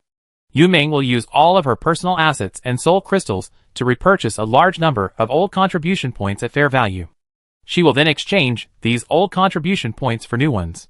So far, the vast majority have chosen the second option. There are many dungeons that sell contribution points, but very few that offer cash buybacks. This cash-out opportunity is extremely rare, and the price is reasonable. Soul crystals are the hard currency circulated everywhere. There are many similar compensation policies. This has reassured confidence to a certain extent. Of course, it also allows adventurers who insist on quitting to cash out quickly and without worry. The lone brave veteran was astonished after hearing the report. We own over a dozen plots of land in Yuming City, and the total contribution points we accumulated is hundreds of thousands. We cashed it all out so quickly? Black Cat nodded. Yes, it's not just us. Several other adventure groups and tribes have also completed asset buybacks. Lord Yuming's fundraising and determination are greater than we imagined. Several high-ranking members of the Corps were speechless upon hearing this. Has Lord Yuming gone mad? She looks like she's taken out all her savings from the past 10 or 20 years. Not only that, with so many assets and contribution points to buy back, I think she probably borrowed quite a bit. The others' tones were filled with teasing and sarcasm. The lone brave veteran, however, felt that the situation was more complex than that. Although Yuming was a woman, she was incredibly determined and ambitious, and she was never one to push herself too far. There was no way she would be so lavish and unscrupulous in a business that would lose money. Real money. It only proves she's truly confident. At least, she feels she can't lose money buying back these contribution points. For some reason, the lone, brave veteran suddenly felt a surge of regret. It seemed he'd been too impulsive. But now that the matter is settled, it's too late to regret. Both the real estate and the contribution points have already been liquidated. At this moment, another high-ranking member of the adventure team came over to report, "Brother, the Miracle Secret Realm is operating as scheduled in Yuming City. Should we go and see what's going on?" The lone brave veteran thought for a moment and said, "Although we're ready to withdraw from Yuming City, we fought here for 10 years after all. We have to see what's going on." "Boss, you're right. Lord Yun has made a huge mistake this time. We all support Yuming City's allegiance to the Scarlet Feather Tribe." To my surprise, Lord Yuming not only ignored public opinion, but instead joined a newly emerged territory. "My brothers, and I want to see what this dungeon that conquered Lord Yun is truly capable of." But now that so many adventurers have withdrawn, I think she's regretting it. Not long after, the lone brave veteran led 12 members of the adventure team. They entered Yuming City through the town's teleportation core. Due to recent major events, many adventurers had left the dungeon, and its popularity was somewhat lower than usual. What's somewhat puzzling, however, is that despite a significant decline in adventurer traffic, the Yuming City Secret Hall has been upgraded and expanded. The number of secret crystals currently far exceeds demand. Although the lone brave veteran was puzzled, he didn't dwell on it. He activated a secret crystal, only to find that all the original Yuming City secret realms had been offline. Currently, the Yuming City Secret Realm Hall only has 2 secret realms, Ninja World and Miracle Farm, as a secondary secret realm. Why is it in Yuming City? Because Yuming City has a total of 3 secret realm cores. The highest level, Tier 3 core, is used to operate the Ninja World secret realm. The other 2 secret realm cores serve as fulcrums for the Farm secret realm, making Yuming City one of the entrances to the Farm secret realm, allowing Yuming adventurers to open their own farms. What a crappy secret realm. It actually requires 3,000 miracle contribution points to activate. When the lone brave veteran discovered the harsh entry requirements for the Miracle Farm secret realm, he couldn't help but think the new lord was completely insane. Even if he was just trying to profit from it. Their eagerness to eat was unbelievable. Yuming City, as a city that had just surrendered. This will cause unrest among the people. Even for the adventurers who remain, with their contribution points diluted 12-1, how many will be able to activate the so-called Miracle Farm? I've seen paid secret realms before. But it's ridiculously expensive. The Lord of Miracle City is only interested in profiteering, truly lacking in vision. The lone brave veteran and the others felt a moment of comfort, feeling that clearing out their inventory and leaving Yuming City was the right decision. Come on! Let me see! What's so special about the secret realm of Miracle City? The adventurers of Yuming City had no choice. One by one, they entered the secret realm of the ninja world. The lone brave veteran activated the secret realm of the ninja world, appearing on a commanding height above a large village. From this spot, he could overlook the entirety of Konoha Village, dotted with a dazzling array of buildings. Each building had a name, such as Duel Arena, Mission Gathering Hall, Trial Ground, Story Adventure, and so on. Login selection screen? That's a nice touch. The lone brave veteran scanned the options, finding most of them inactive. Only the Story Adventure option was available. When he chose Story Adventure, over 20 giant scrolls flew into the air and appeared before him. The story scrolls were arranged in a certain order. Only the first scroll from the left could be activated. The words "the beginning of bonds" written on it presumably represented the theme of the adventure. The lone brave veteran glanced at the temporarily hidden scrolls with a look of surprise. If each scroll represented a story, the scale of this secret realm would be enormous. Without giving it much thought, he made his choice immediately. The other scrolls immediately withered away. The activated scroll flew before him and slowly opened. There were a total of 10 items, but only the first one, Uzumaki Naruto appears, could be selected. The lone brave veteran's expression gradually shifted from surprise to shock. 20+ volumes of story were already incredibly outrageous. If each volume contained 10 chapters, then this secret realm was likely 10 times larger than expected. How could this be possible? A level 3 dungeon core.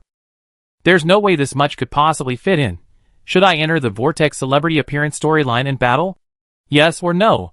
The lone brave veteran saw the prompt and immediately set aside his thoughts and made a choice. The login screen might just be a gimmick. Whether the secret realm was truly real or not, he would have to enter and experience it for himself. After he made his choice, another details screen appeared. This screen contained information about the level. For example, the following actions could increase your clearance score and achievements. First, clear the level using a story ninja.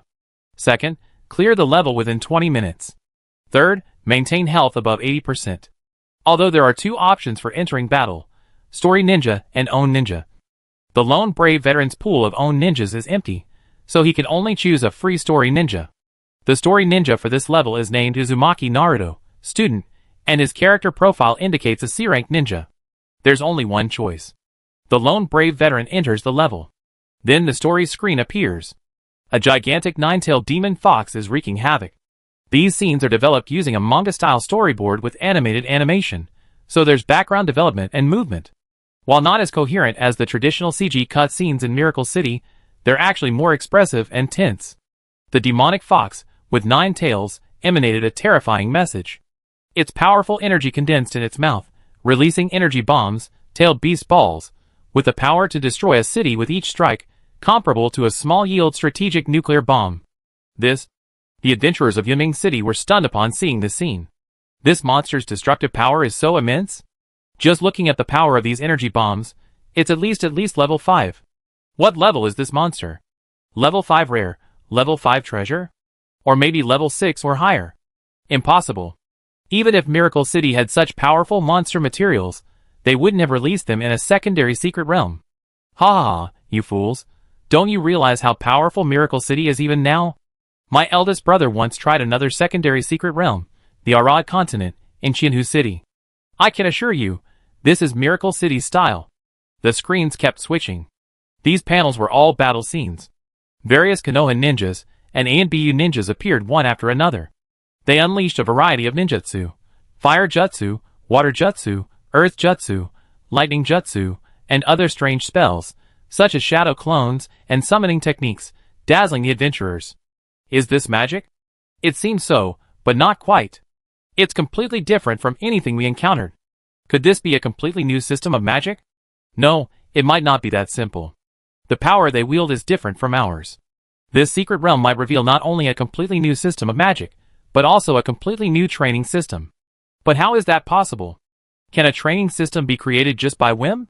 Before the adventurers could reach a conclusion, the battle against the 9-tailed demon fox had reached a fever pitch.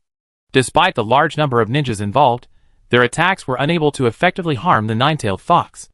The village was about to be razed to the ground by the tailed beast ball. A critical moment. A handsome, golden-haired man appeared.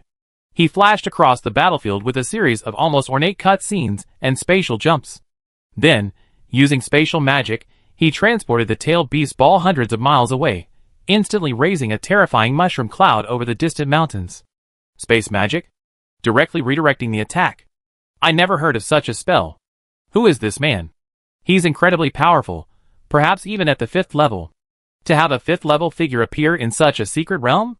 This secret realm is truly of exceptionally high status. It's definitely a rare treasure trove. The miracle secret realm is too powerful. After the 4th Hokage, Minato Namikaze, arrived at the battlefield, he proceeded to seal the nine-tailed demon fox. To avoid spoilers, the details of Minato's sealing process are not shown. All we know is that this young yet incredibly powerful blonde man paid the price of his life to seal the nine-tailed fox. The nine-tailed fox was ultimately sealed within a newborn baby. When the story officially begins, the scene quickly switches. 16 years have passed. A young boy sits alone on a swing, while the narrator introduces Uzumaki Naruto, an orphan who was orphaned at birth, and it was within him that the nine-tailed fox was sealed. 16 years ago, countless villagers, their families, and children died at the hands of the nine-tailed fox. This resulted in the boy, the vessel of the nine-tailed fox, bearing much ill will. Most of his peers were forbidden from associating with him by their families, fostering his rebellious character. Uzumaki Naruto begins to play crazy pranks to attract attention. These pranks often cause great unrest in the village, only making the villagers dislike him even more. Only Iruka-sensei remained patient and respectful towards him. Uzumaki Naruto silently set his sights on becoming Hokage. For only in this way could he live up to Iruka-sensei's teachings, and only by becoming Hokage could he earn the respect and love of the entire village. However, as a graduating ninja student, he faced a very difficult problem. His grades were terrible. He repeatedly failed the graduation exams. If this continued, he wouldn't even be able to graduate. How could he even realize his dream of becoming the village's highest-ranking Hokage? At this moment, Mizuki, another teacher at the ninja school, privately approached Uzumaki Naruto and inadvertently revealed a secret. A ninjutsu scroll was located in the Hokage's office. This scroll contained numerous powerful ninjutsu. If he could obtain this scroll and master the ninjutsu within, graduating from the school would be a piece of cake. It just so happened that today, the village had an important matter. The Hokage and other important figures had all left. Entering the office at this time was easy. Uzumaki Naruto had always gotten into trouble, so stealing a scroll just for graduation was no big deal. That night, taking advantage of the Hokage's office being empty, he quietly infiltrated. "You are entering the plot battlefield." The lone veteran appeared in a dark corridor as Uzumaki Naruto. As he began to play the role of Uzumaki Naruto, student, he quickly gained access to the memories of his body. Although Uzumaki Naruto's grades were poor, his physical fitness was quite good, and his overall abilities were around the level of a first-level 5-star. The adventure dungeons in the Ninja World Secret Realm are similar to those in Arad. These dungeons are presented in the form of game dungeons, which are quite different from the real-life mode, but they are more efficient and fun. My current mission is to steal the scroll. This is the first-floor hallway of the Hokage's office, and the Hokage's office is on the 4th floor. The lone brave veteran began to move using Uzumaki Naruto's body, but he had only taken 2 steps when several figures suddenly flashed into the hallway. They were all official ninjas wearing forehead protectors and Konoha ninja uniforms. Not good. Discovered. This is bad. Uzumaki Naruto is just a student struggling to graduate, and these are all official ninjas. How can he possibly complete his plan if they catch him in the act? But just then, an adventurer discovered a problem. The shadow clones of Konoha's Chunin have been reduced by 10 levels, and their health is reduced to 100/100. Briefly, shadow clones created by Konoha's Chunin can only exert 1/5 of the original's attack power. Furthermore, as clones, they are extremely fragile, with less than 1/10 of the original's health. Clones? Not just clones. Their levels have also been lowered.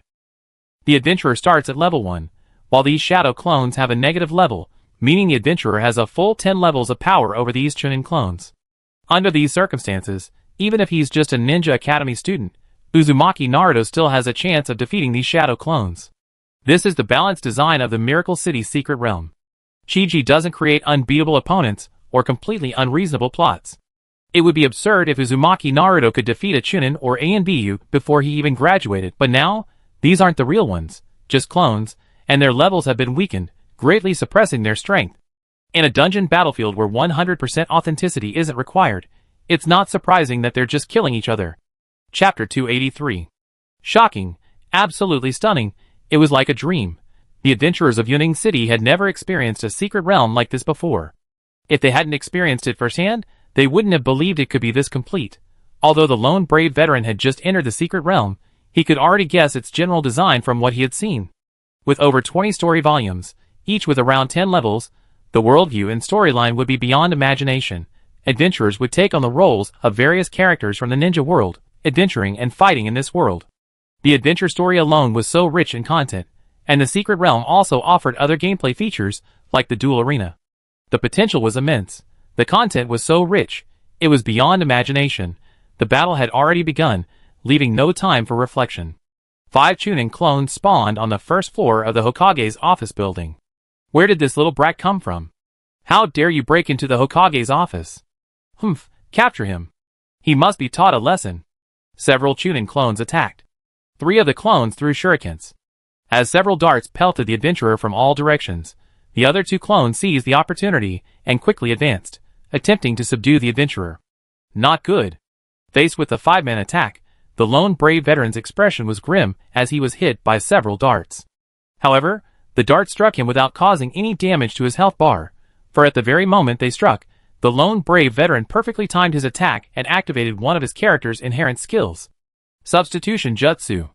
The lone brave veteran's body swapped with a wooden table 2 meters away. Several darts lodged themselves in the wooden table, effectively dodging the attack. According to the memories absorbed from Uzumaki Naruto's body, the substitution technique is one of the 3 ninja techniques, the 3 most fundamental techniques. Only by mastering all 3 can one graduate from the Ninja Academy. The 3 techniques are substitution technique, instantaneous body technique, and clone technique.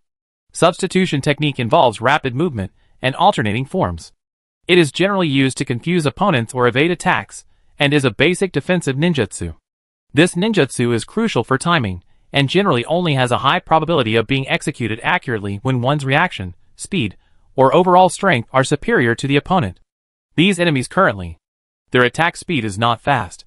The adventurer's chances of success in substitution are quite high. This substitution technique will undoubtedly be a very important skill. The instantaneous body technique is a technique for rapid movement, the speed of which is related to one's physical proficiency. It is particularly suitable for surprise attacks, but can also be used to evade attacks. As for the last clone technique, as its name suggests, it is a clone ninjutsu.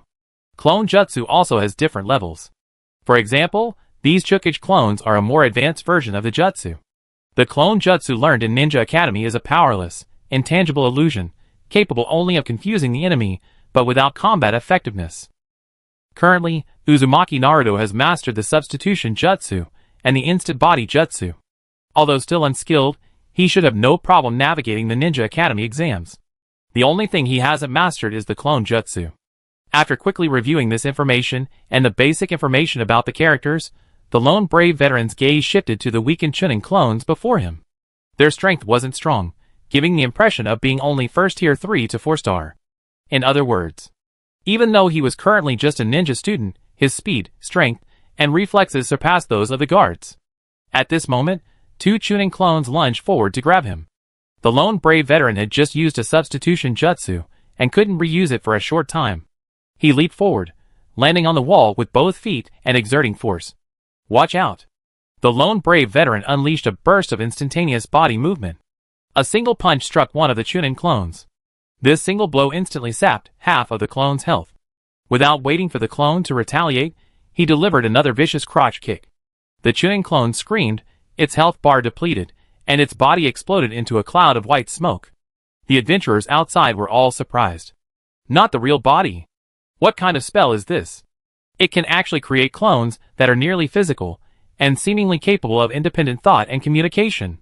After the lone brave veteran successfully destroyed one Chunin clone, his confidence soared as he unleashed a barrage of punches on the second. Although most of his attacks were blocked, each blow still drained HP, and finally, a powerful forward kick sent the opponent into a puff of smoke. Another one down. Fighting can't be that difficult. Before the lone brave veteran could feel proud of himself, he was suddenly struck in the back by a shuriken, instantly losing 20% of his HP. That was close. The lone brave veteran broke out in a cold sweat. If this were real life, even if he didn't die, he'd be incapable of fighting. Thankfully, the ninja world, like Arad, had a health bar system. As long as the health bar wasn't depleted, his combat effectiveness wouldn't be affected. The lone brave veteran immediately launched a fierce attack on the remaining 3 Chunin clones, and finally succeeded in killing 2 of them at the cost of nearly half of his blood. Ha ha! You're done. The lone brave veteran's confidence surged. The disparity in strength between the two meant he couldn't possibly lose in a one-on-one fight. The opponent flung his shuriken, then, with both hands in front of his chest, made several rapid, strange hand gestures. What's he going to do? The lone brave veteran froze in confusion. But soon, drawing on Naruto Uzumaki's memories, he realized the seriousness of the situation. Hand seals? No! The Chunin clone wasn't very fast at forming hand seals. It took at least 3 or 4 seconds. But because the lone brave veteran didn't intervene immediately, the opponent still completed the jutsu. Fire style. Great fireball jutsu. The Chunin clone blew a breath, and a ball of flame materialized, eventually transforming into a massive fireball. The entire corridor was bathed in a blazing aura. It's over. The building's corridor was cramped. The lone brave veteran's stand jutsu hadn't cooled down yet. He had no chance to dodge, and the fireball struck him head-on, his health bar instantly depleted. The challenge failed. The lone brave veteran exited the secret realm. He wasn't the only adventurer to fail.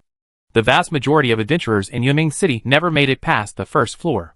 Some were killed by shuriken, others by similar ninjutsu, and even a few were captured by illusions. About 2/3 of the adventurers were defeated by weakened Chunin clones, failing the challenge and exiting the secret realm. Though he died before achieving his goal, the adventurers all expressed surprise. Holy crap! This secret realm is truly something. More than something. I never seen such an interesting secret realm before.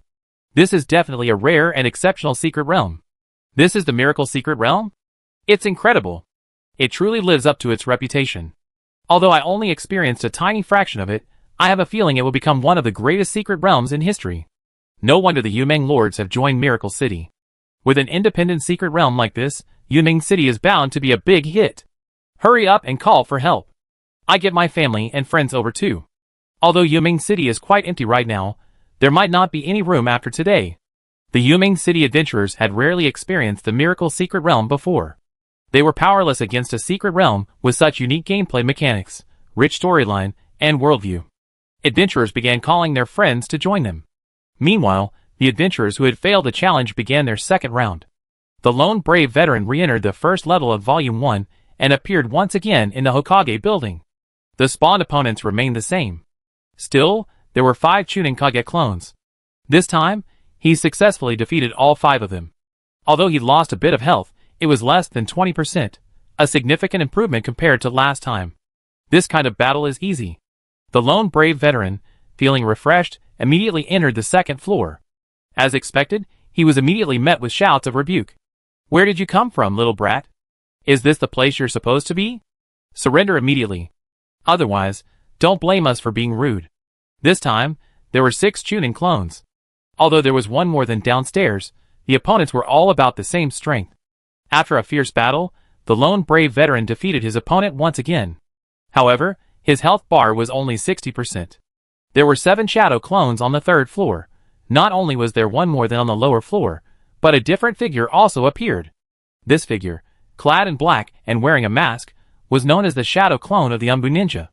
Although also a weakened shadow clone, his aura was noticeably more powerful, and his overall strength was far superior to that of a Chunin. The other 6 Chunin rushed forward. The lone brave veteran, unable to withstand 4 attacks with 2 fists, was temporarily at a disadvantage. He had no choice but to use his substitution jutsu and instant body movement jutsu to barely take out 2, but just then the ANBU ninja suddenly struck. Shuriken Shadow Clone. The ANBU ninja threw 2 darts, which rapidly multiplied in the air, expanding to dozens or even hundreds. With such a dense attack, the lone brave veteran had no chance of dodging. 7 or 8 of them struck his body. The lone brave veteran was immediately reduced to a state of near health. The ANBU ninja hurled another kunai, and the lone brave veteran barely dodged the attack, but when the kunai lodged in the wall beside him, a detonating tag on it burned rapidly. Oh no! The lone brave veteran's pupils trembled. There was no time to react. The detonating talisman exploded instantly, wiping out the adventurer's remaining health bar. Challenge failed. Congratulations, your combat power level has increased, reaching level 2. Although I failed again, I accumulated enough experience points to level up. Damn, the enemies on the last floor are too difficult, especially this Anbu ninja. I must take him down immediately.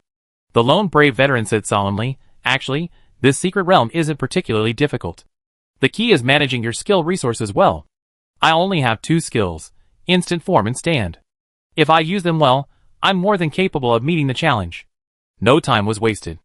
Another challenge to the secret realm. With the experience gained from the previous 2 battles, the lone brave veteran and Uzumaki Naruto became increasingly proficient in their interactions. In addition, he noticed that as his level increased, his attacks dealt more damage, while the damage dealt by his Chunin clones decreased significantly, and their speed seemed to have slowed down a bit.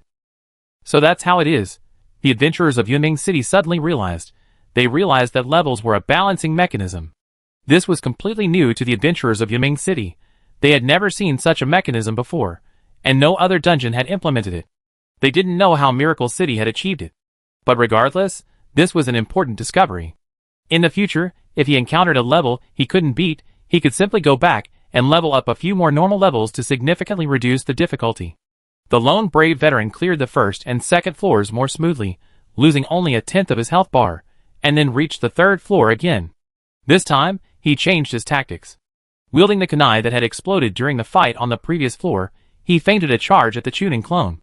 After attracting the guard's attention, he suddenly used a flashing body technique to leap through the wall and land behind them. Fire style, great fireball jutsu. The Anbu ninja saw Uzumaki Naruto charging. He quickly formed hand seals and unleashed a massive fireball. This move was enough to kill Uzumaki Naruto instantly, but the lone brave veteran had his substitution jutsu useless. So, at the last moment before being hit, he seized the opportunity to activate it. With a bang, the lone brave veteran switched places with a vase behind the Anbu ninja. The Anbu ninja had no time to react. After all, it was a weakened clone too slow.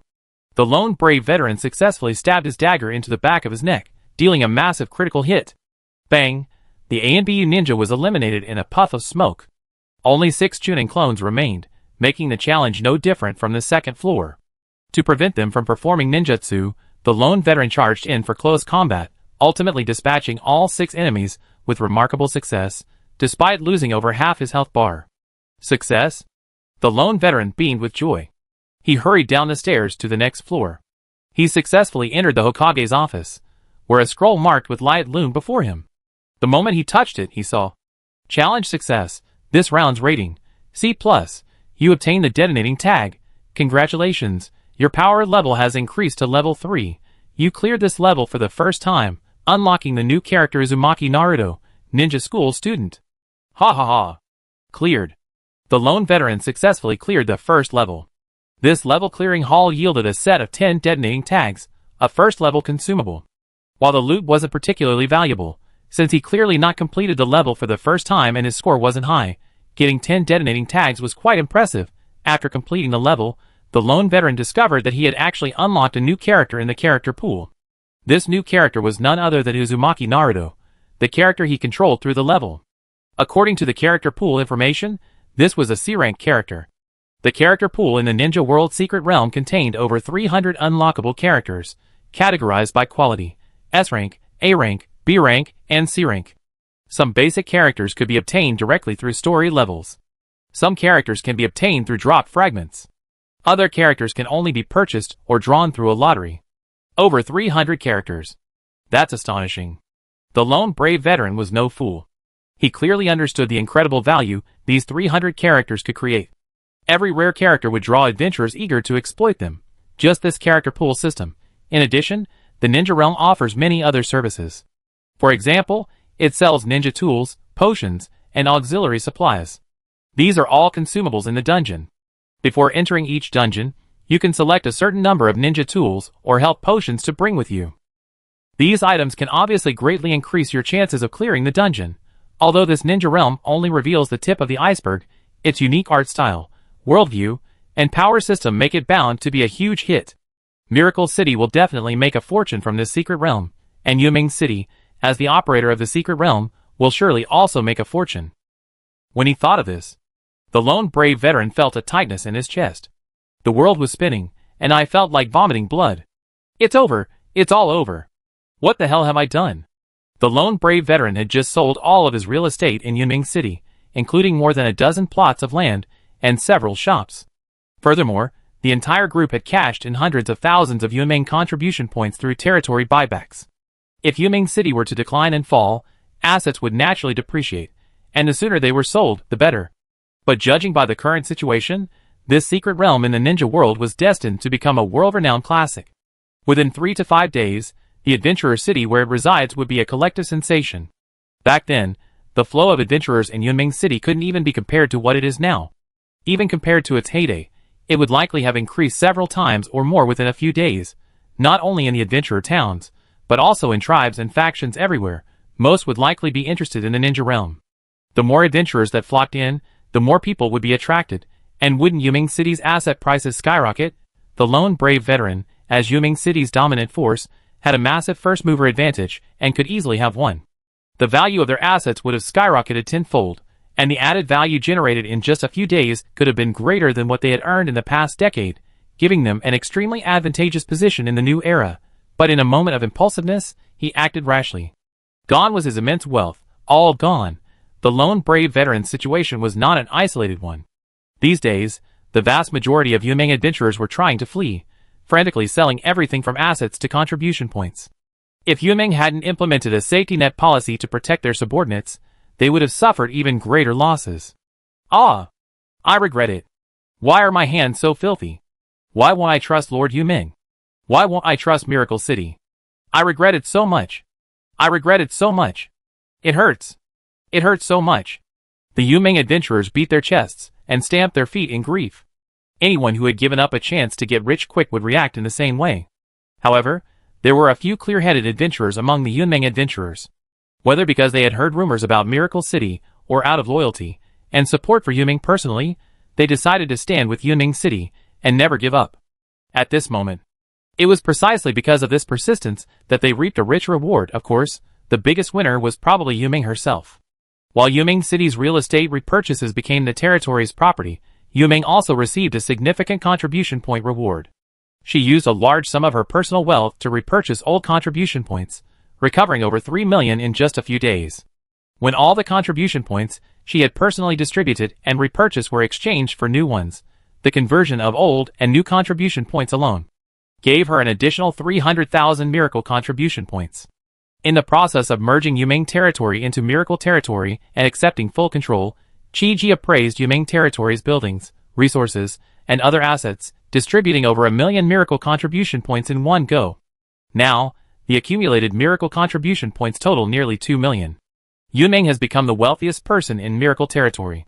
She can use these to invest in the city and accelerate the construction and development of Yunming City. She could also exchange contribution points for various Miracle City resources or personal development opportunities. Although no longer an independent lord, the vast resources at her disposal and her early entry into the Miracle territory gave her a significant head start. Yunming was now filled with confidence in her future. The adventure in the ninja realm continued. Both Miracle City and Yunming City could access the ninja realm, with over 4,000 people currently exploring it.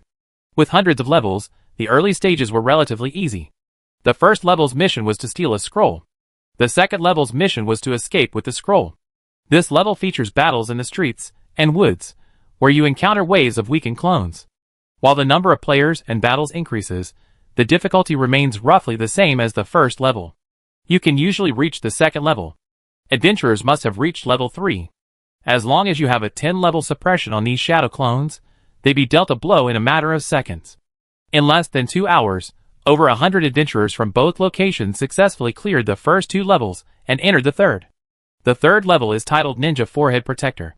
This level is a climax of the early storyline. The storyline begins with Naruto secretly learning a ninjutsu scroll, from which he learns how to use the multiple shadow clone technique. Just then Mizuki-sensei, who had been secretly luring Naruto to steal the scroll, appears. Mizuki-sensei's true identity is revealed. He turns out to be a hidden traitor in the village, having been using Naruto to steal the scroll. Naruto then seizes the scroll and flees the village. Naruto knew full well that the scroll contained numerous advanced ninjutsu from Konoha village, and that if it were obtained by hostile forces, the consequences would be disastrous. Knowing the disaster he had inflicted, he immediately pursued Mizuki into the dense forest. At this point, his teacher, Irika, also arrived. Mizuki disregarded Naruto, but Irika, like him, was a true chunin. Feeling a bit daunting, he devised a plan to sow discord. Not only did he reveal the truth about the nine-tailed demon fox, but he also revealed that Irika's parents had died in the Demon Fox Rebellion 16 years prior. Because his parents had been killed by the Demon Fox, Irika and Naruto held a deep grudge. Mizuki began to persuade Naruto to flee the village with him. Naruto, overwhelmed by guilt and self-blame after learning the truth, began to question his life and sank into a state of extreme pessimism. He also began to doubt Irika-sensei's care for him over the years, considering he was the murderer of his parents. But just as Naruto and Irika were distracted, Mizuki suddenly attacked Naruto with a massive shuriken. At the critical moment, Irika unhesitatingly blocked the blow with his body. Although seriously injured, he deeply moved Naruto and unleashed his potential. The seal within the nine-tailed demon fox also loosened for the first time due to his intense emotional fluctuations. This allowed Naruto to successfully master the multiple shadow clone technique. The final battle ensued, with Uzumaki Naruto as his companion, as he faced the traitor Mizuki. This time, the adventurers faced a genuine chunin. Although still at a level 7 or 8, this boss battle proved to be quite challenging. However, Naruto had already released a trace of the nine-tailed fox's chakra. Finally, he successfully performed the multiple shadow clone technique, instantly summoning dozens, then hundreds, of clones, who attacked Mizuki from all directions. Mizuki hadn't expected Naruto to master such a high-level clone technique. In the frenzied fight, he was defeated. Naruto successfully retrieved the scroll, redeeming his mistake. He also finally mastered the last of the 3 clone techniques, thus meeting the requirements for graduation from the Ninja Academy. Irika removed his forehead protector and personally placed it on Naruto. This ninja forehead protector signified his official ninja status, meaning that from this moment on, Naruto had officially graduated and was a true genin of Konoha village. Classics are classics for a reason. These first 3 levels are brief, yet they unfold a passionate and touching story. Now, in Miracle City, everyone was amazed. Mingwei Xiaoxue, this story is also excellent. Feng Zhongnian, Naruto, Mizuki, and Irika, with just 3 short levels, they created such vivid characters. The Lord's creative ability truly knows no bounds. Mao Mingming, so touching. Irika-sensei became an orphan because of the Nine Tails, but he truly cares for Naruto, even risking his own life for him. Nancy Leah also said, perhaps it's because he was orphaned himself that he sympathizes with Naruto even more. After all, it was the evil Nine Tails who killed him, and Naruto was also a victim of that disaster. The multiple shadow clone jutsu is amazing. This skill is incredibly worth studying. Well, it's truly worthy of Chi Laoziai's secret realm. This Ninja World secret realm is as excellent as ever. Everyone praised it, feeling that Ninja World secret realm, in terms of plot, setting, power system, and gameplay, far exceeded expectations. It's another highly promising secret realm masterpiece. Chapter 284. Ninja World. Miracle Farm. The 2 new secret realms generated immense buzz and discussion in Miracle City and Yunming City. Leijio Jinxiu, the chief of the Golden Dwarves from Thousand Lake City, happened to witness the entire process of the development of these 2 secret realms firsthand, and was naturally struck by a series of soul-shaking worldview shocks. The Eternal Night Forest contains a few naturally nurtured spiritual fields, but these fields are few in number, and generally only level 1 or 2. Level 3 spiritual fields are extremely rare and priceless, making them a strategic resource that powerful tribes frantically strive for. Miracle Farm not only has its own spiritual fields. Each farm has the ability to continuously upgrade. This means that for Miracle City, spiritual fields can not only be created out of thin air, but also forged into level 2, level 3, and even higher levels. The high-quality spiritual fields that major factions desperately strive for are no longer scarce here. It's truly groundbreaking. In the future, whether it's level 2, level 3, or even higher, Miracle City will now have a stable production capacity for materials that were once only obtained through luck. Miracle City's future output of basic materials will even be enough to feed the entire population of the Great Forest. The sooner the tribes join Miracle City and participate in the development of the Miracle Secret Realm, the greater the resource dividends they will enjoy. Even if the number of Miracle Farms does not increase, the potential of the 1,000 farms already in operation likely exceeds the combined total of all the spiritual fields in the Great Forest. Suppress Miracle City? That's doomed to fail. Leggio doesn't yet know about other secret realms. Even Arad's exploration has been limited. But based on the Miracle Farms alone, Arad's current potential is evident. The former is sufficient to ensure productivity and economic prosperity, while the latter ensures equipment manufacturing and military strength. These two secret realms are enough to support a force with a combined strength of the 6th rank. In other words, with the potential brought by these two secret realms alone, Miracle City is already capable of unifying the Eternal Night Forest. And Miracle Farm and the Arad continent are far from representing the full scope of this underground city. Over the past hour, Leggio had witnessed the Miracle City adventurers exploring the Ninja World Secret Realm from scratch in the Secret Realm Hall. From their first entry to defeating Mizuki in the 3rd level. This short storyline was eye-opening for the dwarf. The Ninja World Secret Realm boasts a remarkably comprehensive worldview. Judging by the opening scenes of the Nine-Tailed Demon Fox and the 4th Hokage's combat prowess, this world possesses a high ceiling for military power, and a completely new training system that stands apart from other methods. The value of this is immense. The storyline of the Ninja World Secret Realm is also incredibly captivating. The 3 levels neatly portray the world, along with the protagonist Naruto's personality, background, and introduction. Furthermore, a reversal of circumstances surrounding his graduation from the Ninja Academy allows him to officially graduate and become a full-fledged ninja. Irika-sensei uses his body to shield Naruto from attacks. He then offers Naruto his forehead protector. The dwarf is deeply moved. Leggio is eagerly anticipating the next chapters in the Ninja World Secret Realm. He also recognizes the immense potential of the Ninja World Secret Realm. Its value to Miracle City is likely to rival that of the Arad continent. He has not been idle in his quest to learn more about the other secret realms in Miracle City. The contents and outputs of each major secret realm quickly unfolded before his eyes. The sheer richness of these secret realms, the sheer magnitude of their output, and the sheer quality of their contents once again profoundly impacted Leggio. His greatest feelings at that moment were a mixture of relief and dread. He broke out in a cold sweat. Luckily, he hadn't rashly let himself be seduced by the 3rd elder. Otherwise, the consequences of antagonizing Miracle City would be disastrous. Even if it weren't destroyed, they would have lost their best opportunity to join them, thus missing out on a chance to change their tribe's fate. The lost opportunities for development would have been unimaginable. Miracle City is terrifying. This dungeon has the potential to reach far beyond the 6th level. Leggio had originally believed that Miracle City could unify the Evernight Forest and completely end the dominance of the Dark Race. Now, it seems he had underestimated this territory.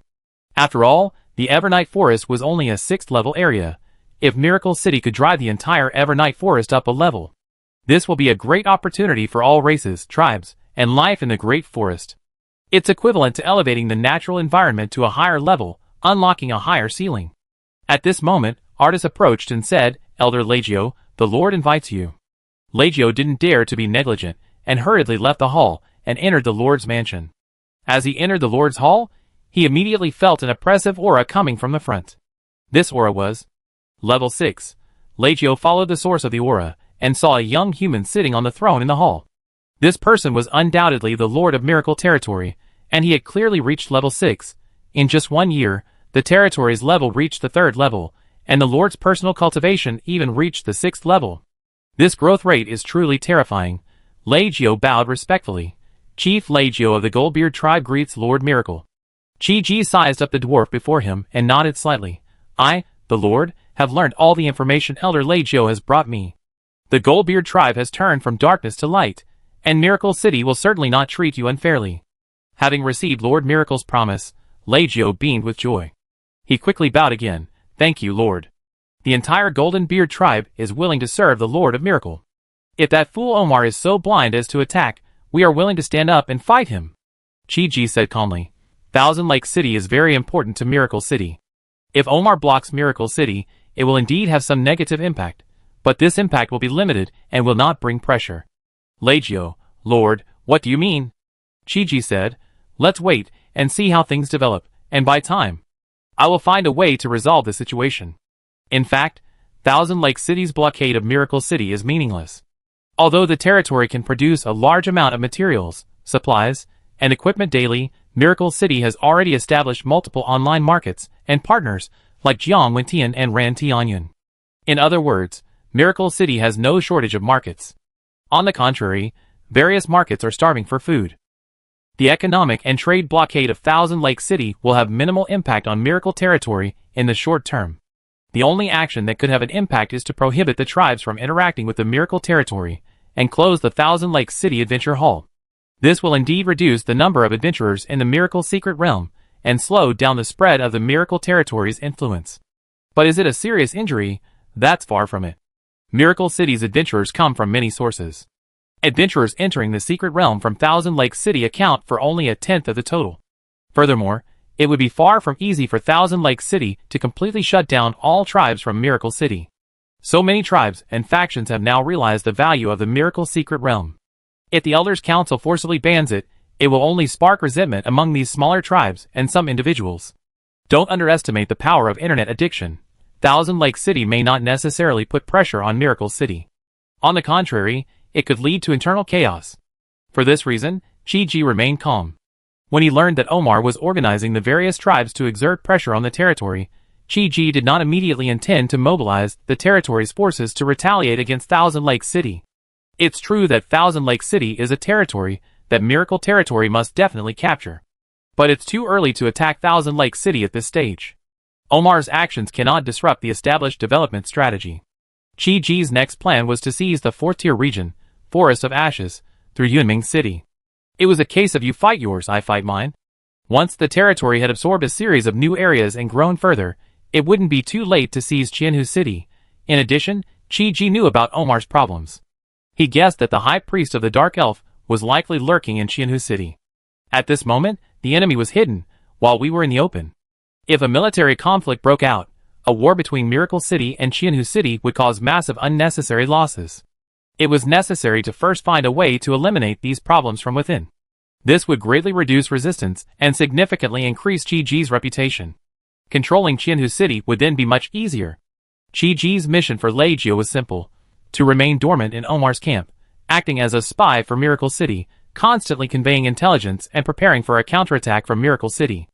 Although Leijio didn't know Chi-Ji's specific plan, he was filled with awe and, naturally, confidence in the Lord. This was a once-in-a-lifetime opportunity for the Goldbeard tribe. If the Miracle Lord successfully took control of Thousand Lake City, the Goldbeard tribe would undoubtedly make great contributions. How low would their status in the territory be in the future? Leijio was currently only the 15th elder of Thousand Lake City. If Thousand Lake City were successfully incorporated into the Miracle Territory, his rank would have to rise by at least 10 or 8 positions. Please rest assured, Lord, I promise to complete the mission. No matter what Omar's schemes are, they will not succeed as long as the Goldbeard tribe is around. Leijio withdrew.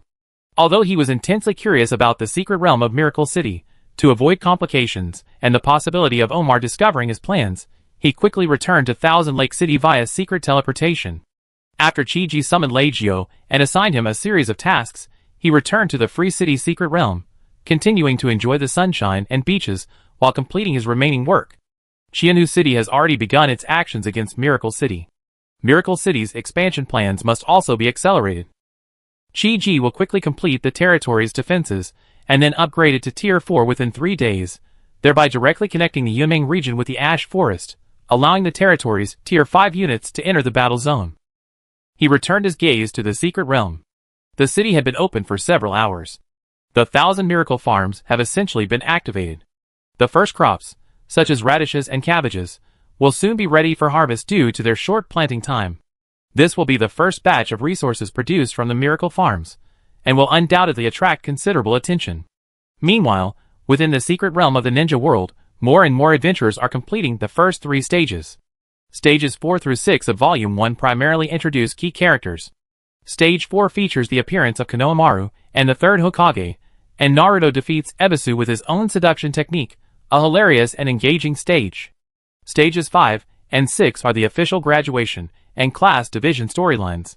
In these stages, characters like Uchiha Sasuke, Haruno Sakura, and Ino appear, allowing adventurers to battle them, learn about their ninjutsu, their personalities, and their relationships. Stages 7 through 10 feature the appearance of Hitaki Kakashi, the bell-grabbing test, and the official formation of Team 7. In these stages, adventurers can play not only as Uzumaki Naruto, but also as Haruno Sakura and Uchiha Sasuke, as these 3 characters are story characters, and using story characters is free. Completing the story as Sasuke and Sakura automatically unlocks the characters in the character pool. Adventurers enter levels as different story characters, and the battles and quests they encounter will vary slightly.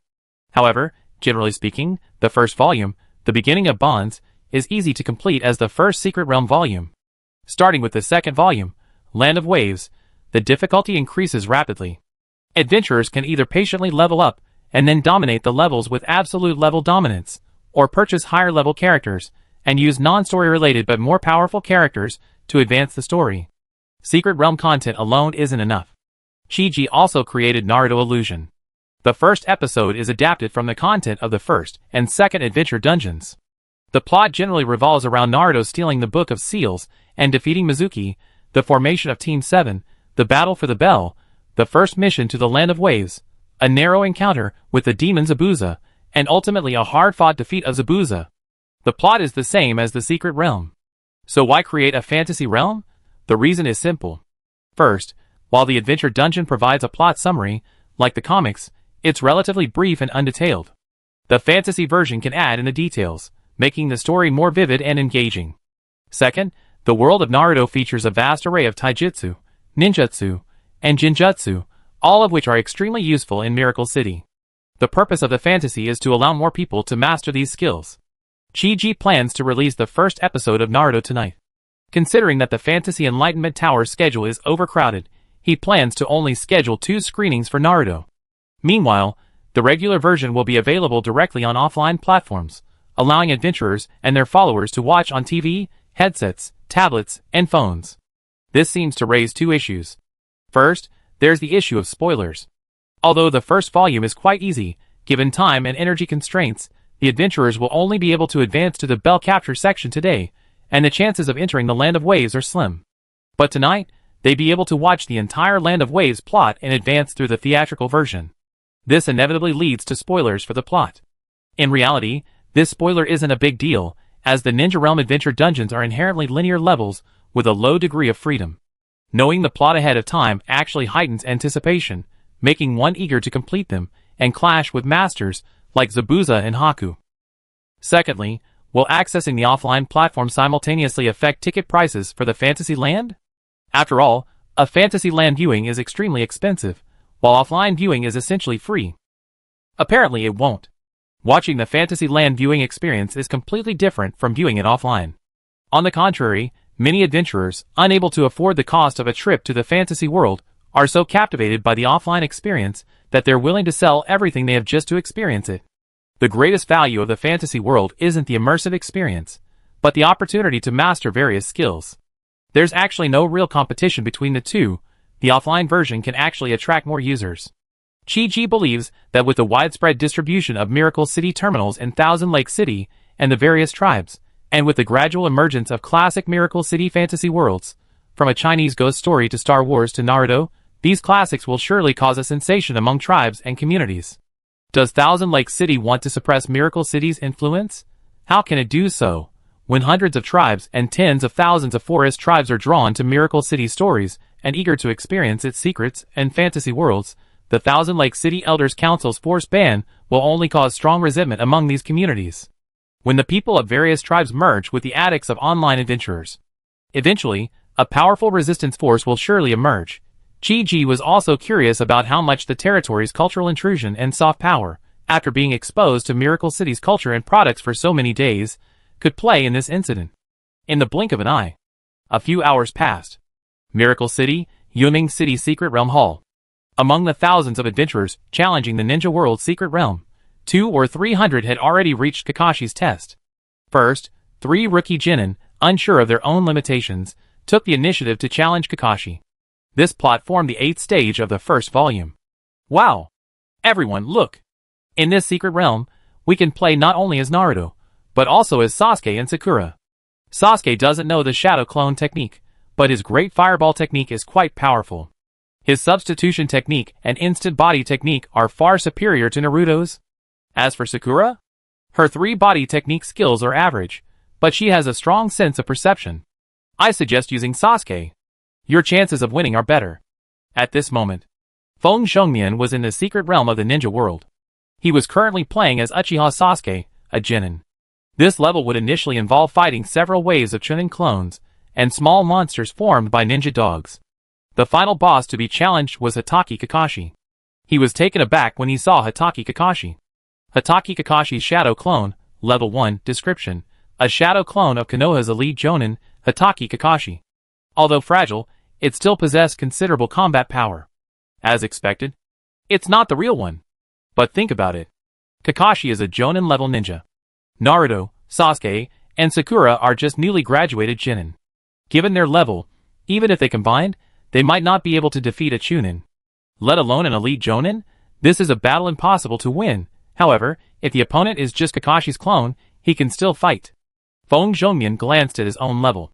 He was already level 8, which gave him absolute level dominance over Kakashi's clone. In this case, his chances of winning were relatively high. Because the battlefield was in the open woods, the terrain was relatively open. Feng Zhongmian didn't engage Kakashi head-on, instead hiding himself in the dense foliage. He then observed Kakashi, who stood strutting across the clearing. He's full of holes.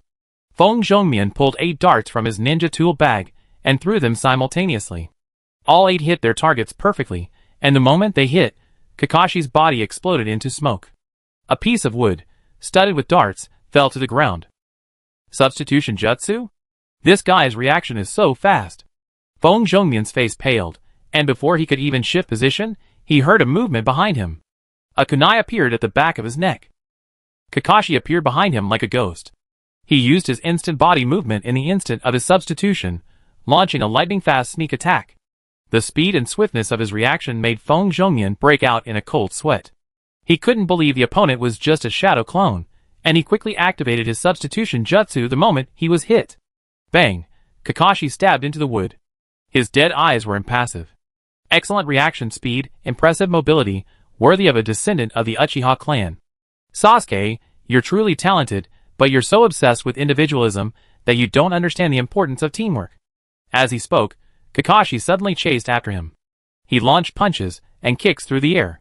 Feng Zhongmian blocked a punch, but was sent flying by the following kick, instantly losing 10 to 20% of his health and falling to the ground.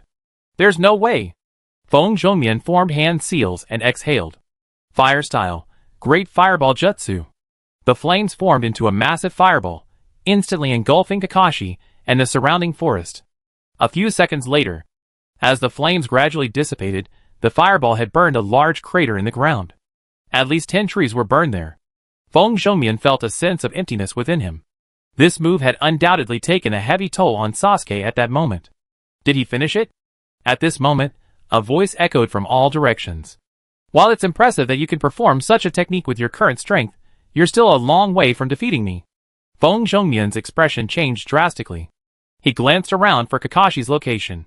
Before he could lock onto Kakashi, a hand suddenly emerged from the ground and quickly grasped Feng Zhongmian's ankle. Earth escape, heart decapitation technique. When Feng Zhongmian realized what was happening, he was horrified to find himself buried in the ground, his entire body bound and unable to move. Only his head remained above the ground. Kakashi's clone stood before him, unharmed. He stared at him with dead eyes. You failed. Challenge failed. Feng Zhongmian's first challenge ended in failure. The battle between 3 Genin and a Jonin was doomed to fail. But the adventurer must defeat a Kakashi clone in the level to advance the plot. If he couldn't even defeat this Kakashi clone, he would be declared a failure in the secret realm, just like Feng Zhongmian was at that moment. Faced with such a failure, Feng Zhongmian was clearly unconvinced. So he sought out the secret realm crystals of other powerful figures to learn from them. At this point, several powerful figures had already successfully defeated Kakashi clones through a variety of tactics. Feng Zhongmian quickly learned from their experience, and then spent contribution points to purchase a life potion and a detonating talisman. Of course, they were all secret realm items. They could only be used within the secret realm. Feng Zhongmian summarized his experience, formulated a new strategy, and launched another challenge. This time, Feng Zhongmian had set up a detonating talisman trap in advance. Then, using darts, kunai, and health potions, he unleashed a powerful fireball technique at a crucial moment, allowing Kakashi's clone to dodge and enter the vicinity of the detonating talisman trap. Bang! Kakashi's clone was completely depleted of health. Feng Zhongmian immediately seized the opportunity to attack and finish off the clone, finally bringing its health bar to its lowest point, ultimately defeating the stage boss. Level cleared. The next scene. Of course, the three little Karamis were gloating. Kakashi himself appeared and subdued them in a few moves. Of course, this was a plot kill, but the stage challenge had been successfully completed. Challenge success. This round's challenge rating, C+. You unlock the new character Uchiha Sasuke, Jinin, and Hatake Kakashi, normal, character fragment +1. Feng Zhongmian was overjoyed. Another new character unlocked. He currently has 2 characters in his character pool, Uzumaki Naruto, Jinin, and Uchiha Sasuke, Jinin. The characters in the Ninja World Secret Realm can be upgraded.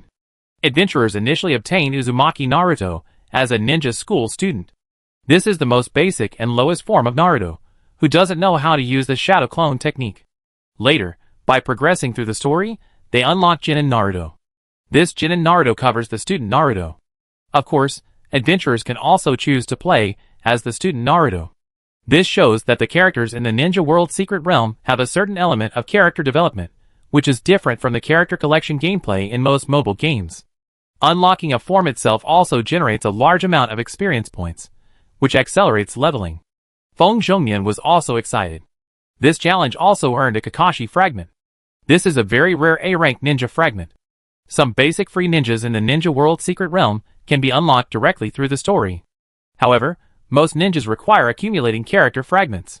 Challenging the Secret Realm has a chance of obtaining character fragments, and character fragments can also be obtained through purchase or lottery. In other words, it's either hard work or money-making. There are many adventurers with obsessive collecting habits. The Ninja World Secret Realm has a huge character pool, each with its own unique forms. Collecting them all is a massive undertaking. Chapter 285. About a third of the adventure time remained.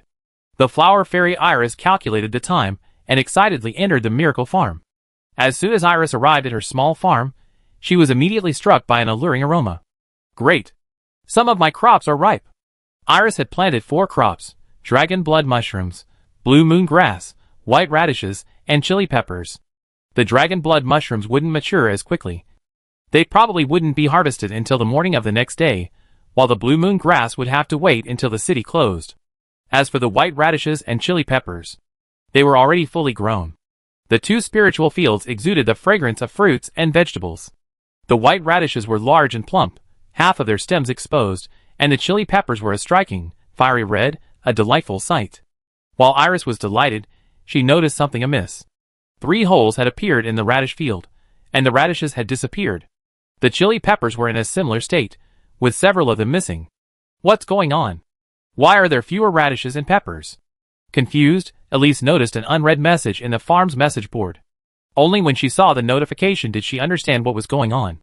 15 minutes ago, Luke visited your farm and performed a special irrigation on the blue moon grass, reducing its maturity time by 3%.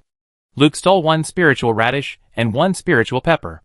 13 minutes ago, Cat Mingming visited your farm and performed a special irrigation on the dragon blood mushroom, reducing its maturity time by 3%. Cat Mingming stole 1 spiritual radish and 1 spiritual pepper. Elise was stunned. These were all acquaintances who had added each other as friends in Miracle Space. They visited my farm while I was away. It turns out that friends on Miracle Farm can visit each other at any time. Not only can you spend 1 point of mental energy to perform special irrigation, shortening the planting time of certain crops, but you can also steal already ripened crops. Iris, damn it! These guys stole my vegetables while I wasn't paying attention. Although most of these thieves helped with irrigation, Iris was still frustrated and had to steal them back. To prevent further theft, Iris quickly selected the harvest option and harvested all the harvestable crops on Miracle Farm in one go. You obtained 16 spiritual white radishes. You obtained 15 spiritual chili peppers. That's a pretty good amount. After all, these aren't just ordinary radishes and chili peppers, but rather exceptional materials of a certain grade. Whether they have any special effects is unknown, but at least they can be recycled and used to extract their essence.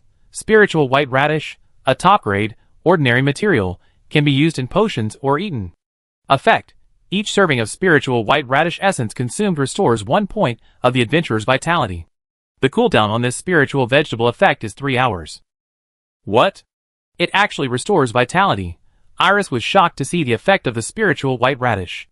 Miracle City isn't without items that restore vitality.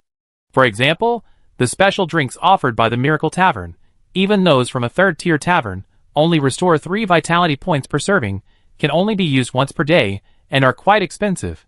Each root of this spiritual white radish restores 1 vitality point. Based on a 3-hour cooldown, it can be replenished at least 3 times per day, resulting in an extra 3 vitality points. The restorative effects of these spiritual vegetables are not the same as those of the tavern's secret wine. They are extremely valuable to adventurers, and having such supplies will naturally greatly increase the territory's strength and output. Iris glanced at the peppers again. Spiritual peppers, a first-grade premium, common-grade ingredient, can be used for refining or consumption. Effect: each serving of spiritual peppers purifies and increases cultivation speed by 5%, lasting for 4 hours, with a cooldown of 6 hours. Surprisingly different effects. Spiritual radishes restore adventuring energy. These peppers can even directly increase cultivation speed. This includes not only regular cultivation, but also the adventurer's spiritual cultivation. The value of these 2 spiritual vegetables is self-evident, and each unit of spiritual field can produce nearly 20 servings each time. This yield is already quite high, and whether it's kept for personal use, submitted to the territory, or exported, it is extremely valuable. Iris immediately discussed it with the other adventurers who had opened farms. Everyone has discovered the powerful benefits of the Miracle Farm's spiritual vegetables, and the effects vary greatly depending on the vegetable. In addition to restoring energy and accelerating cultivation, they can also temporarily increase strength, increase energy limits by consuming a certain amount, or even permanently improve a certain attribute by a small amount. That's outrageous. Is this the effect of the miracle vegetable? Such powerful benefits, yet such an astonishing yield. We're going to make a fortune. Not only does the initial activation cost only 3,000 contribution points, but even 3,000 contribution points per month is sure to be profitable in the long run. Miracle Farm's future potential is even more optimistic than anyone imagined. Yes, it's only a first-level farm right now, with only 4 spiritual fields. We can upgrade it further if we invest enough contribution points and resources. A first-level farm with first-level crops is already so powerful. If we could build dozens of spiritual fields and plant them all with high-level crops, we'd be incredibly wealthy. Looking for friends in Miracle Space. Let's at each other and water each other. Humph, you're just trying to steal my vegetables. Ha ha, you steal mine, I steal yours, that's kind of fun. Only half of each unit's crops can be stolen, and there's a daily limit on how many times each person can steal. This isn't just a fun feature, it also improves the efficiency of spiritual field planting and harvesting. Miracle Farm is so interesting. It's like my own personal home. I must perfect the farm facilities and make my little home beautiful. I envy the big guys who have farms. As the spiritual vegetables on the farm were revealed one by one, everyone in Miracle City fell into heated discussion and research. This incident was also a pleasant surprise for Chi-Ji, as the various crops grown on the farm were so effective that they exceeded even his expectations. A farm not only produces a large amount of resources, but also provides a wealth of additional value. Furthermore, adventurers treat Miracle Farm as their home. Every expansion and upgrade requires construction resources, which can be obtained by selling spiritual vegetables or purchased directly with contribution points. Even simply decorating the farm and the small villa requires a significant investment of contribution points. From appliances to furniture, from villa renovations to other amenities, every adventurer can transform their small farm into their desired look, a process that's incredibly fun. Lord Mai Shiranui came over to report. Lord Jiang leads a delegation requesting an audience. Yes, let them in. The territories were not far from closing. Jiang Wentian led 4 lords, who had arrived through Wentian City into the Lord's mansion.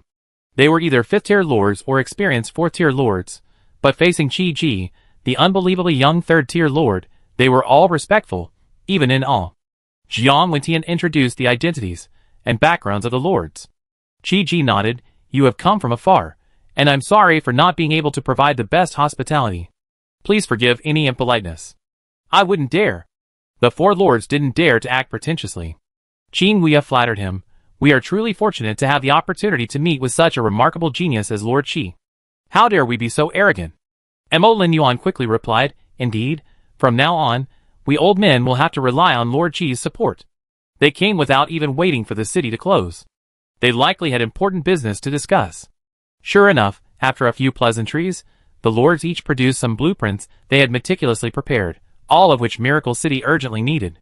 There were even 2 blueprints for the illusionary enlightenment tower. Chi-Ji's eyes lit up when he saw the 2 blueprints. The more blueprints these had, the better for Miracle City. Each additional illusionary tower would add over 10 illusions per day. The current supply and demand for Miracle Fantasy is severely imbalanced, and demand is increasing daily. Each building can generate huge profits. The appearance of these 2 new fantasy towers in Miracle City will not only alleviate some of the demand, but also allow for a wider variety of Miracle Fantasy creations, enriching the content of the fantasy works. And that's not even the biggest surprise. The joint gift prepared by 5 powerful lords for Miracle City consists of over 10 blueprints, ranging from high level to extremely rare, each of which is extremely valuable. One in particular is particularly surprising. Construction Blueprint, Fortune Altar, a rare Tier 5 building. Tier 5 blueprint, and a rare blueprint. The tier and grade alone are enough to indicate that the blueprint is anything but ordinary. The Fortune Altar is not only a rare Tier 5 building, but also an extremely practical and precious Tier 5 blueprint. Its value even exceeds that of a small number of rare Tier 5 buildings. This is an altar-type structure for transforming spirits. It is a supporting facility for the Tier 5 Spirit Altar. When possessing both the Fortune Altar and the Tier 5 Spirit Altar, this then serves the function of regulating the rank of spirits. It can transform a first-rank spirit into a second-rank spirit, a second-rank spirit into a third-rank spirit, and up to a fifth-rank spirit. The word transform is used here, not enhance. This means that the enhancement effect of upgrading a low-rank spirit to a higher-rank spirit is modest, and it inevitably involves sacrifice. What are these sacrifices and costs, or what is the price? First, ordinary spirits cannot be transformed. For a low-rank spirit to reach a higher rank, it must be of at least rare quality. Simply put, the function of the creation altar is to raise the rank of a spirit by lowering its quality. This transformation consumes a considerable amount of the Lord's mental energy, and the success rate is only about 60%. A second-tier rare spirit can be transformed into a third-tier common spirit. A second-tier rare spirit can be transformed into a third-tier rare spirit, or even further, into a fourth-tier common spirit. This transformation can only be done from a low level to a high level. Whether successful or not, it is irreversible. For example, Miracle City's famous third-tier rare spirit, the Sakura Dragon, can theoretically be transformed into a fifth-tier spirit, though it will then become a common fifth-tier unit. Because it spans 2 realms, there's a natural level advantage when a higher-tier unit defeats a lower-tier one. Furthermore, fifth-tier adventurers can contract more souls for bonuses, learn higher-level skills, and use higher-level equipment for support. This makes the common 5th-tier Sakura Dragon significantly more powerful than the 3rd-tier rare-tier Sakura Dragon form. However, it's certainly not outstanding among 5th-tier monsters. This feature is crucial for many 5th-tier territories, as 4th and 5th-tier monsters and spirits are so rare that cultivating high-tier adventurers requires other methods. The Fortune Altar is a great option. Chi-Ji was surprised to obtain this blueprint because, of course, near Tier 5 adventurers have begun to appear in Miracle City. However, the frequency and drop rate of Tier 5 monsters are low, making it difficult for adventurers with their current abilities to obtain Tier 5 spirits. This building offers an alternative. Miracle City produces a large number of rare, even precious Tier 4 spirits. These spirits can be transformed using the Fortune Altar. With Tier 5 spirits, you can create Tier 5 adventurers. Although the potential of high-quality spirits is reduced after transformation, they can be used as materials to help adventurers achieve a breakthrough from Tier 4 to Tier 5. These 5th-tier spirits will be sufficient as a transitional force, allowing Miracle City to produce even more 5th-tier spirits. Once word spreads that Miracle City can help peak 4th-tier adventurers advance, the top experts and adventure masters from every adventurer town will flock to it. Will Miracle City still be short of 5th-tier adventurers in the future? As the number of 5th-tier adventurers increases, the value of the Secret Realm's output will also soar. The discovery of massive weapons, like aircraft carriers and nuclear bombs, will become possible in the future. This blueprint is already extremely valuable to other 4th and 5th-tier territories, and for Miracle City. With its exceptionally high number of high-quality spirits, its potential value is more than tenfold. Chi-Ji glanced at the other blueprints again. They're not as valuable as the Creation Altar and the 2 Illusionary Enlightenment Towers. But at least a rare 3rd-tier blueprint or a 4th-tier blueprint is very useful. These blueprints are urgently needed by Miracle City. What would you like to exchange for them? Chi-Ji was very satisfied. He believed that blueprints of this quality would be a great effort even for these lords. We hope to increase our purchases of weapons and equipment from Miracle City. We also hope to purchase spiritual plants and vegetables from Miracle Farm. Several lords immediately made several requests. They were clearly aware of the Miracle Farm's capabilities and power. If they could develop various cooperation with Miracle Farm, it would bring enormous benefits to the major territories. After hearing the Lord's offers, Chi was not surprised. Given Miracle Territory's current strength and potential, deepening cooperation would be the greatest benefit to them. Therefore, they were not particularly concerned with the short-term gains and losses of a single transaction. Even a small loss wouldn't matter. They might even actively seek out deals that would involve a loss. After all, even a small loss to gain Lord Chi-Ji's favor was definitely worth it. Even if it wasn't enough to earn Lord Chi-Ji's personal favor, as long as it could gain a slight advantage in territory trade cooperation, even this short-term benefit would be a drop in the bucket.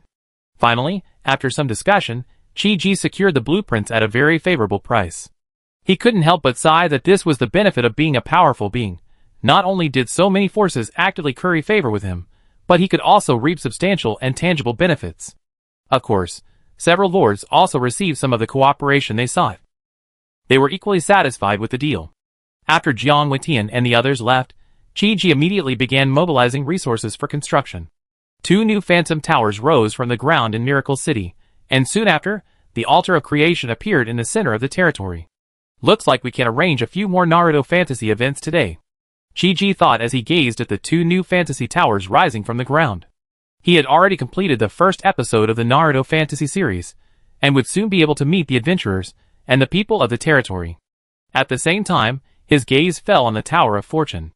With this facility, coupled with Miracle City's vast resources, Chi-Ji could manually churn out a large number of temporary 5th-level spirits, creating multiple 5th-level adventurers for Miracle City in a short period of time.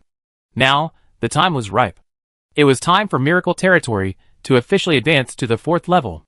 This advancement would increase the pressure on the territory's defense, but it would also provide a more powerful training environment, attracting more high-level 4th and 5th-level adventurers, and thus further prospering the territory.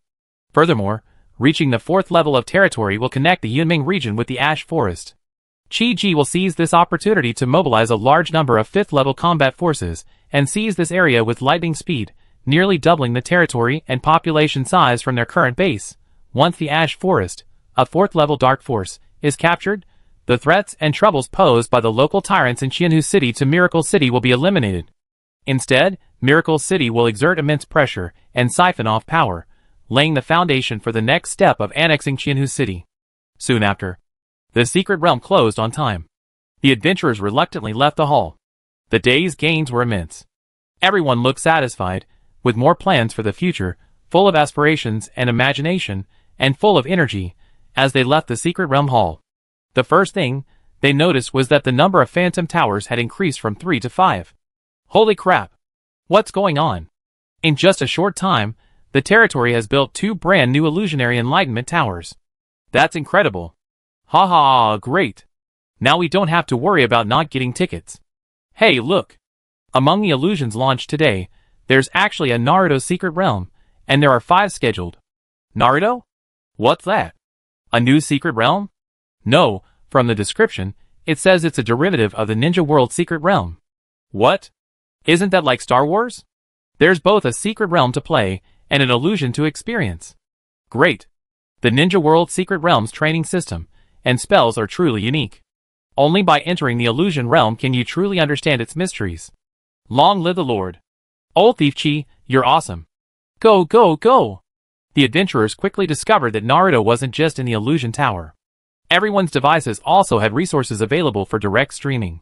While Chi-Ji has released both online and offline resources simultaneously, there are still significant differences. The offline version is closer to the optimized original Naruto anime, both in terms of episode count and duration. This is because it retains and even adds many daily moments that enhance character development. Thus, for the same amount of plot, the offline version is several times longer. As for Naruto Fantasy, it is more refined and compact, stripping away the excess essence. It features more detailed, high-energy scenes, allowing viewers to experience the dense plot while increasing their chances of gaining insights. Chapter 286. Kale Tieju, the Ironhorn tribe's top warrior. This is a medium-sized Tauren tribe. Kale possesses impressive late-stage 3rd-tier strength. Although one of the Ironhorn tribe's most outstanding warriors, his future in the world of crouching tigers, hidden dragons is modest. He can only be described as a minor celebrity, with a certain degree of fame. Lately, he's been obsessed with the Miracle Adventure Hall. He's practically obsessing over it day and night. During the day, he venture into the Miracle Adventure Hall, and at night, he actively participate in various plot discussions or attend various official and private events and lectures at the Miracle City resident. Long-legged Rhotus's mental power is terrifying. Without a jammer to protect our minds, it's difficult to even approach him. Yes, fortunately, we found a way to deal with him. With the jammers crafted by Sharon and Alice, we'd definitely be able to defeat this terrifying apostle next. Although Rhotus displayed the might of a 5th level power, this is clearly not his full strength. Really? And this isn't even his full power? According to records of the apostles, long-legged Rhotus is a master of the ocean, and can only unleash his full power underwater. The Rhotus we encountered was not only unable to unleash his true power, but was also extremely weak. What? Even at this extreme weakness, he still had this much power. If he could unleash his full power, what would we have to fight him with? Apostles are truly terrifying. Kale Ironhorn is currently a member of the Arad continent. Recently, Arad underwent a major update, introducing a new class called the Cleric. He decisively chose to become a Cleric, and is now almost reaching level 18. Currently, there are at least 80 level 30 bosses on the continent of Arad, if not 100. They're already challenging Apostle Rhotus at the Skyshroud Behemoth. Kale hasn't even finished defeating the main characters in Grand Forest, so he's naturally a nobody among the countless adventurers. But in his new role as a cleric, Kale's level ranks among the top 10, and he's expected to be one of the first or second batch of clerics to transition, which excites Kale. The secret realms of Miracle City are truly fascinating and fun. Since I started adventuring and fighting as a cleric a few days ago, I haven't been able to stop. It's like Kale has discovered a new world, or perhaps not just an illusion, but a true discovery. Every day, while eating, working, even sleeping and dreaming, he's filled with the customs and culture of Arad, the thrilling battles, and the myriad adventure stories. Nothing else holds his attention anymore.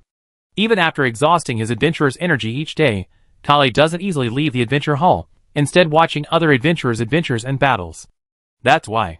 Although he's still battling Grand Forest, but Kale had witnessed the grandeur of the Sky City, the majesty of the Skyshroud Behemoth, the demeanor of the Lord of the City of Light, and the terrifying power of Apostle Rhotus, especially Rhotus's repeated annihilation of adventurers in battle. This unsophisticated Minotaur was deeply shocked, his worldview profoundly impacted.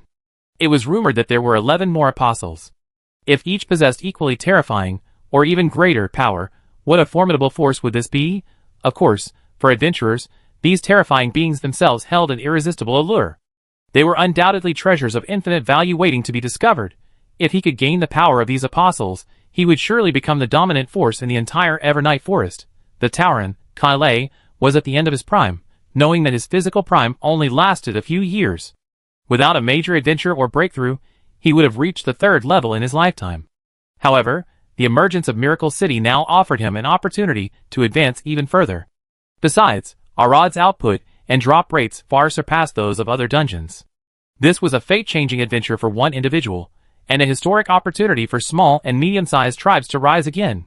Kale not only invested almost all of his wealth in the development of Arad, but also called on all his friends and family to join him. Currently, the Ironhorn tribe numbered dozens on Arad. Many, like Kale, had invested their entire fortunes in Arad. This investment was nothing compared to the expected returns. In time, the returns would surely be 10-fold, 100-fold, or even more. As long as we firmly grasp this opportunity, everyone's fate will be rewritten around dusk. The secret realm only had an hour or two left to close. The Miracle Adventure Hall in Thousand Lakes City was still packed. Though most of the thousands of people no longer had the energy to venture forth, they remained reluctant to leave the hall, gathered around a handful of secret realm crystals, passionately discussing something. The atmosphere was cheerful, full of joy. But just then, a discordant voice rang out in the adventure hall, instantly drawing everyone's attention. Everyone, please leave immediately. Because Miracle City has violated Thousand Lake City regulations, is suspected of endangering the city's order and security, and has committed a series of serious problems, including tax evasion. The Guardians of Thousand Lake City have voted through the Council of Elders to issue a ban. The Thousand Lake City station in Miracle City is temporarily closed. Adventurers and people of all races are prohibited from entering the Miracle Adventure Hall. Please leave immediately, or we will be rude. Hundreds of Thousand Lake City's elite guards entered the Adventure Hall, and several generals issued cold, unquestionable orders to everyone. What? Why? This is completely unreasonable. We're only adventuring in the adventure hall, so who are we interfering with? The Miracle Secret Realm produces so many resources, shouldn't Thousand Lakes City also benefit from them? I protest. I firmly protest. The Miracle Station must be opened. This unwarranted ban infuriated and resentful everyone, especially Kyle, his clansmen, and friends. They were about to see long-legged Rotus defeated to leave Grand Forest and complete their class transformation. The resources and hard work they had invested in Miracle City were about to reap rewards. This great adventure had only just begun. Everyone had already touched upon the opportunity to become rich and powerful, or even to change their fate. The Elders' Council actually ordered the closure of the Adventure Hall? Thousand Lake City's Hall of Miracles was backed by the elves, and wasn't Elf Elder Artist one of its guardians? However, regrettably, protests were futile. This time, not only were hundreds of Thousand Lake City's elite troops present, but 2,000 Lake City elders were personally present to enforce the law. Even though the Adventure Hall had elven background, it was powerless to resist. Ultimately, everyone was driven out, and the door was quickly sealed. It wasn't just the Miracle City Adventure Hall. The Adventurers Guild, taverns, even inns, and other locations associated with Miracle City were all forcibly closed. It looked like they wouldn't be allowed to operate again for at least the short term. No. Why? How am I supposed to live without the Miracle City Adventure Hall? Damn it! Who issued this order? It's completely unreasonable and irresponsible. Miracle City's secret adventure realms and culture had a profound impact on Thousand Lake City recently. So when Thousand Lake City banned Miracle City, it wasn't just the few thousand adventurers who were affected and protested fiercely. Various tribes, caravans, and even ordinary Thousand Lakes residents who weren't adventurers and didn't do business with Miracle City, but simply enjoyed the stories and live streams of Miracle City adventures, joined in. But the Thousand Lake City Elders Council was powerful. Once issued, this ban wouldn't be easily rescinded. Carrie returned to his tribe's base and immediately opened his phone to log into the Thousand Lake City chat group. Thousands of messages filled the air, all filled with angry insults and expressions of discontent. But most of these people are from small and medium-sized tribes. How can this ragtag group of people resist the Elders Council? The reason the Thousand Lake City Elders Council made this decision this time is likely because they sensed the threat posed by Miracle City and, at the same time, coveted a piece of the Miracle City pie, so they took a series of measures to suppress it. Latest gossip. Thousand Lake City has sent an envoy to negotiate with Miracle City. Based on the current trend, it seems the Miracle City garrison won't be reopening anytime soon. What should we do? Even if Miracle City finally compromises, it will delay us for several days, which would be too much of a loss for us. What if Miracle City doesn't compromise, and even collides with Thousand Lake City? What should we do? No, I will never be an enemy of Miracle City. If a war breaks out, I'd be the first to join Miracle City. Brothers and sisters, we can't just sit there and wait for death. Since Thousand Lake City won't let us enter the Miracle Secret Realm, the worst that can happen is we can just go and join Miracle City. Well said. My cousin is in Miracle City right now. He said the richness of the Miracle Secret Realm is far beyond imagination. Even the continent of Arad pales in comparison to the vast number of Miracle Secret Realms. What a bullshit Thousand Lake City. We will live and die with Miracle City. Well said. Long live Miracle City. Miracle City is the people's favorite and the chosen one. Miracle City is facing difficulties and unreasonable suppression. We should unite and help Miracle City overcome this crisis. Clearly, the public support for Miracle City was beyond imagination. At this moment, a large number of Thousand Lake cities and small and medium-sized tribes were even uniting to launch a rebellion. Kale was also deeply attracted to Miracle City. He exited the chat app and opened the Miracle mobile player, only to see a series of Miracle City Secret Realm spin-offs neatly arranged before him. Resident Evil 1, free to watch. Resident Evil 2, free to watch. Resident Evil 3, requires 10 contribution points to unlock, already unlocked. A Chinese Ghost Story 1, requires 15 contribution points to unlock, already unlocked. Star Wars 1, requires 25 contribution points to unlock, already unlocked. Naruto 1, unlocked with 50 contribution points. Miraculous works unfolded before his eyes. Minotaur Kylie's heart was filled with enthusiasm. It was said that these works were derived from the secret realms or illusions of Miracle City. Most of them required payment to unlock, though the contribution points required were relatively low. Kyle was not only an adventurer on the continent of Arad. He was also a devoted fan of Miracle City movies. From Resident Evil to Star Wars, he had watched them all multiple times. The zombie setting of Resident Evil was refreshing. It was said that Miracle City not only had a secret realm of Resident Evil, but also various biohazard modes and level modes where zombies could be fought. It was said to be a very fun and exciting secret realm, and Star Wars 3 hadn't even been released on offline platforms yet, while Miracle City was already streaming it through the Illusions. Kyle and other fans of Thousand Lake City must have been eager to see the sequel. At this moment, Kyle's eyes fell on the newly released Naruto. This series must have just been updated. Although the unlock price was higher than the others, it also offered the most extensive and richest content. Isn't it just 50 contribution points? Kyle had been hanging out in the adventure hall for a while, and had also surrendered several spirits and equipment, earning and saving a considerable amount of contribution points. A mere 50 was more than enough for him. Unlock complete. The Naruto series appeared before him. The Minotaur warrior, living in the forest, began to watch the Naruto story. This first series focused on 3 main plotlines: the Seal Book Incident, Team 7's formation and trials, and the Wave Country quest, totaling over 16 episodes. Meanwhile, in Thousand Lake City, and throughout Miracle Territory, many adventurers and residents were watching the Naruto anime remake set in Miracle City. From the theft of the Book of Sealing, Irika blocking darts for the protagonist, to the protagonist's explosive Cosmo, and defeating the traitorous Chunin Mizuki with the highly challenging multiple shadow clone technique, this plot thrilled viewers like Kyle. The formation of Team 7 heightened anticipation.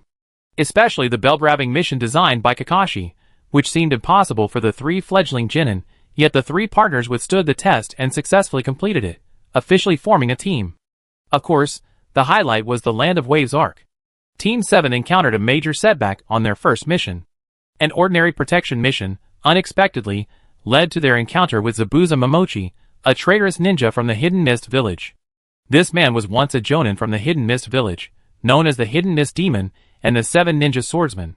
He not only had several Chunin subordinates, but also a Haku, a man equally as powerful as the jonin, possessing special talents and ninjutsu. Without a doubt, the Land of Waves arc is both exciting and classic. It's unlike the Gundam-powered duels of the later Naruto era. The early battles are intense, with intelligence playing a crucial role. The duels between masters are like walking a tightrope, requiring a constant battle of wits and courage, constant probing and calculation. Not only are the battles exciting, but they also feature a rich variety of elements. For example, the first appearance of the Sharingan.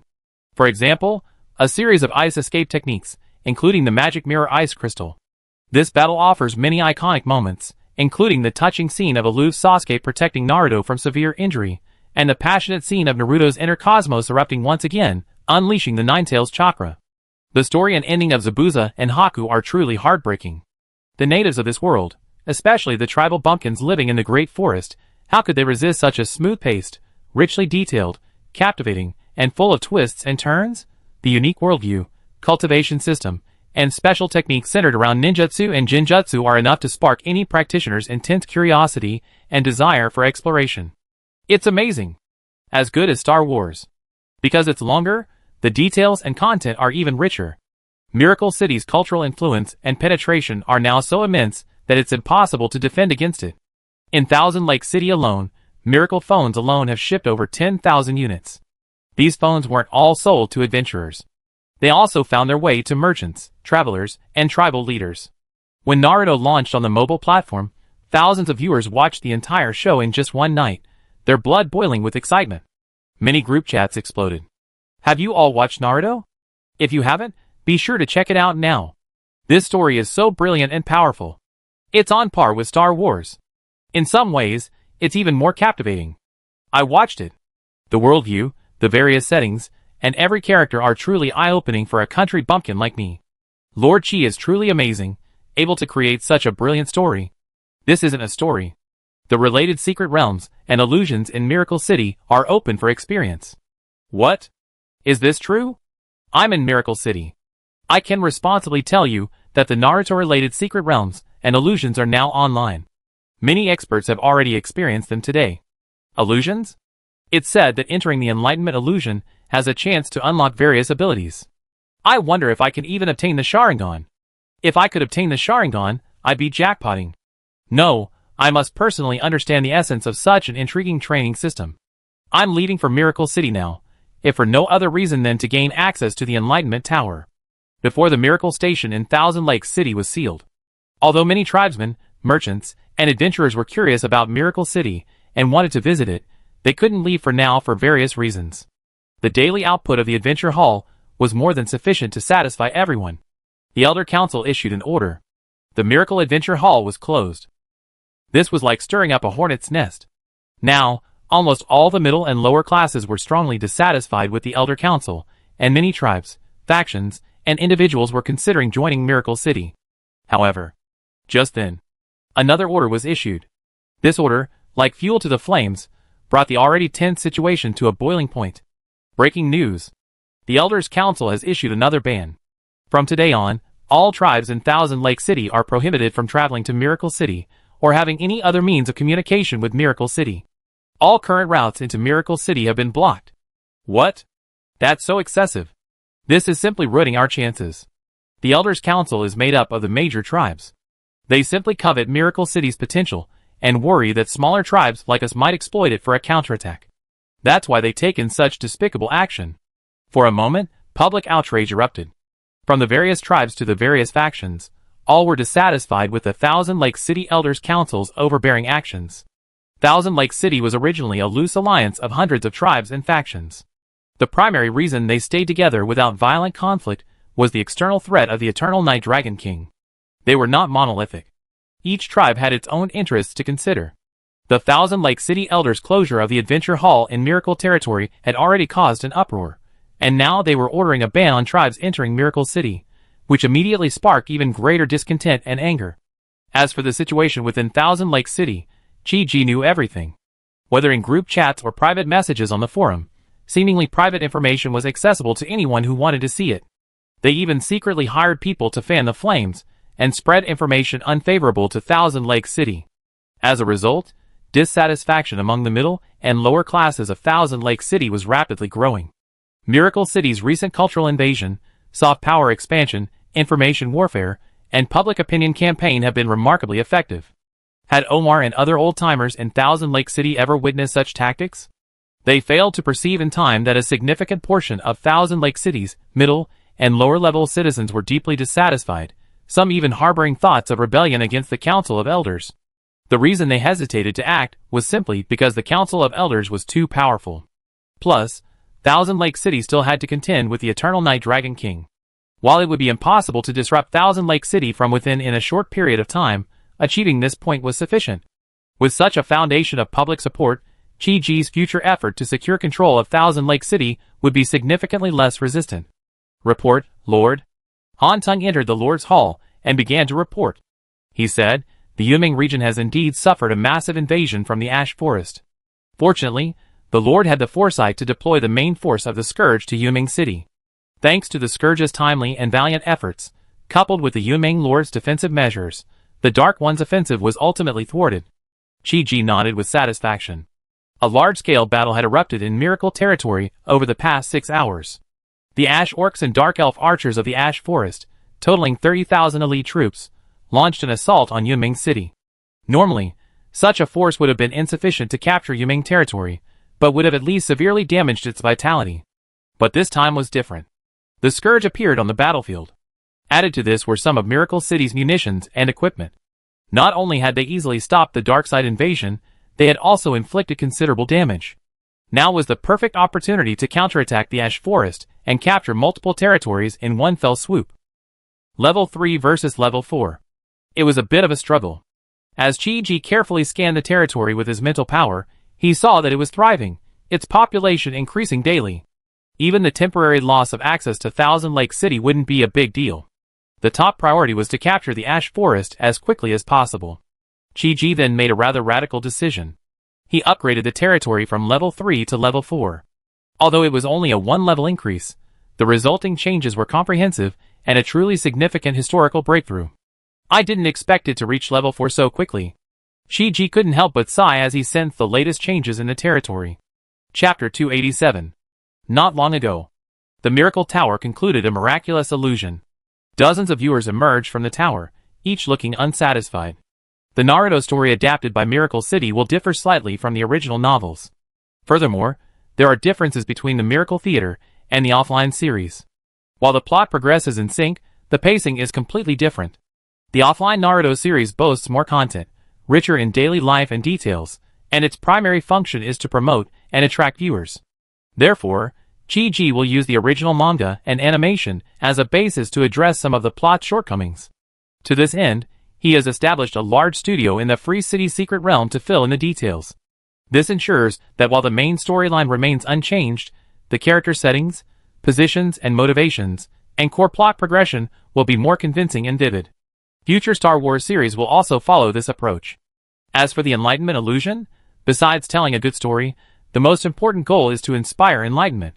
It places greater emphasis on actual combat and skill demonstrations, resulting in a cinematic-level sense of intensity and rhythm. The vast majority of the 2-hour fantasy world is spent in a series of unrelenting battles, while the rest of the daily plot and literary drama have been streamlined. This works wonders.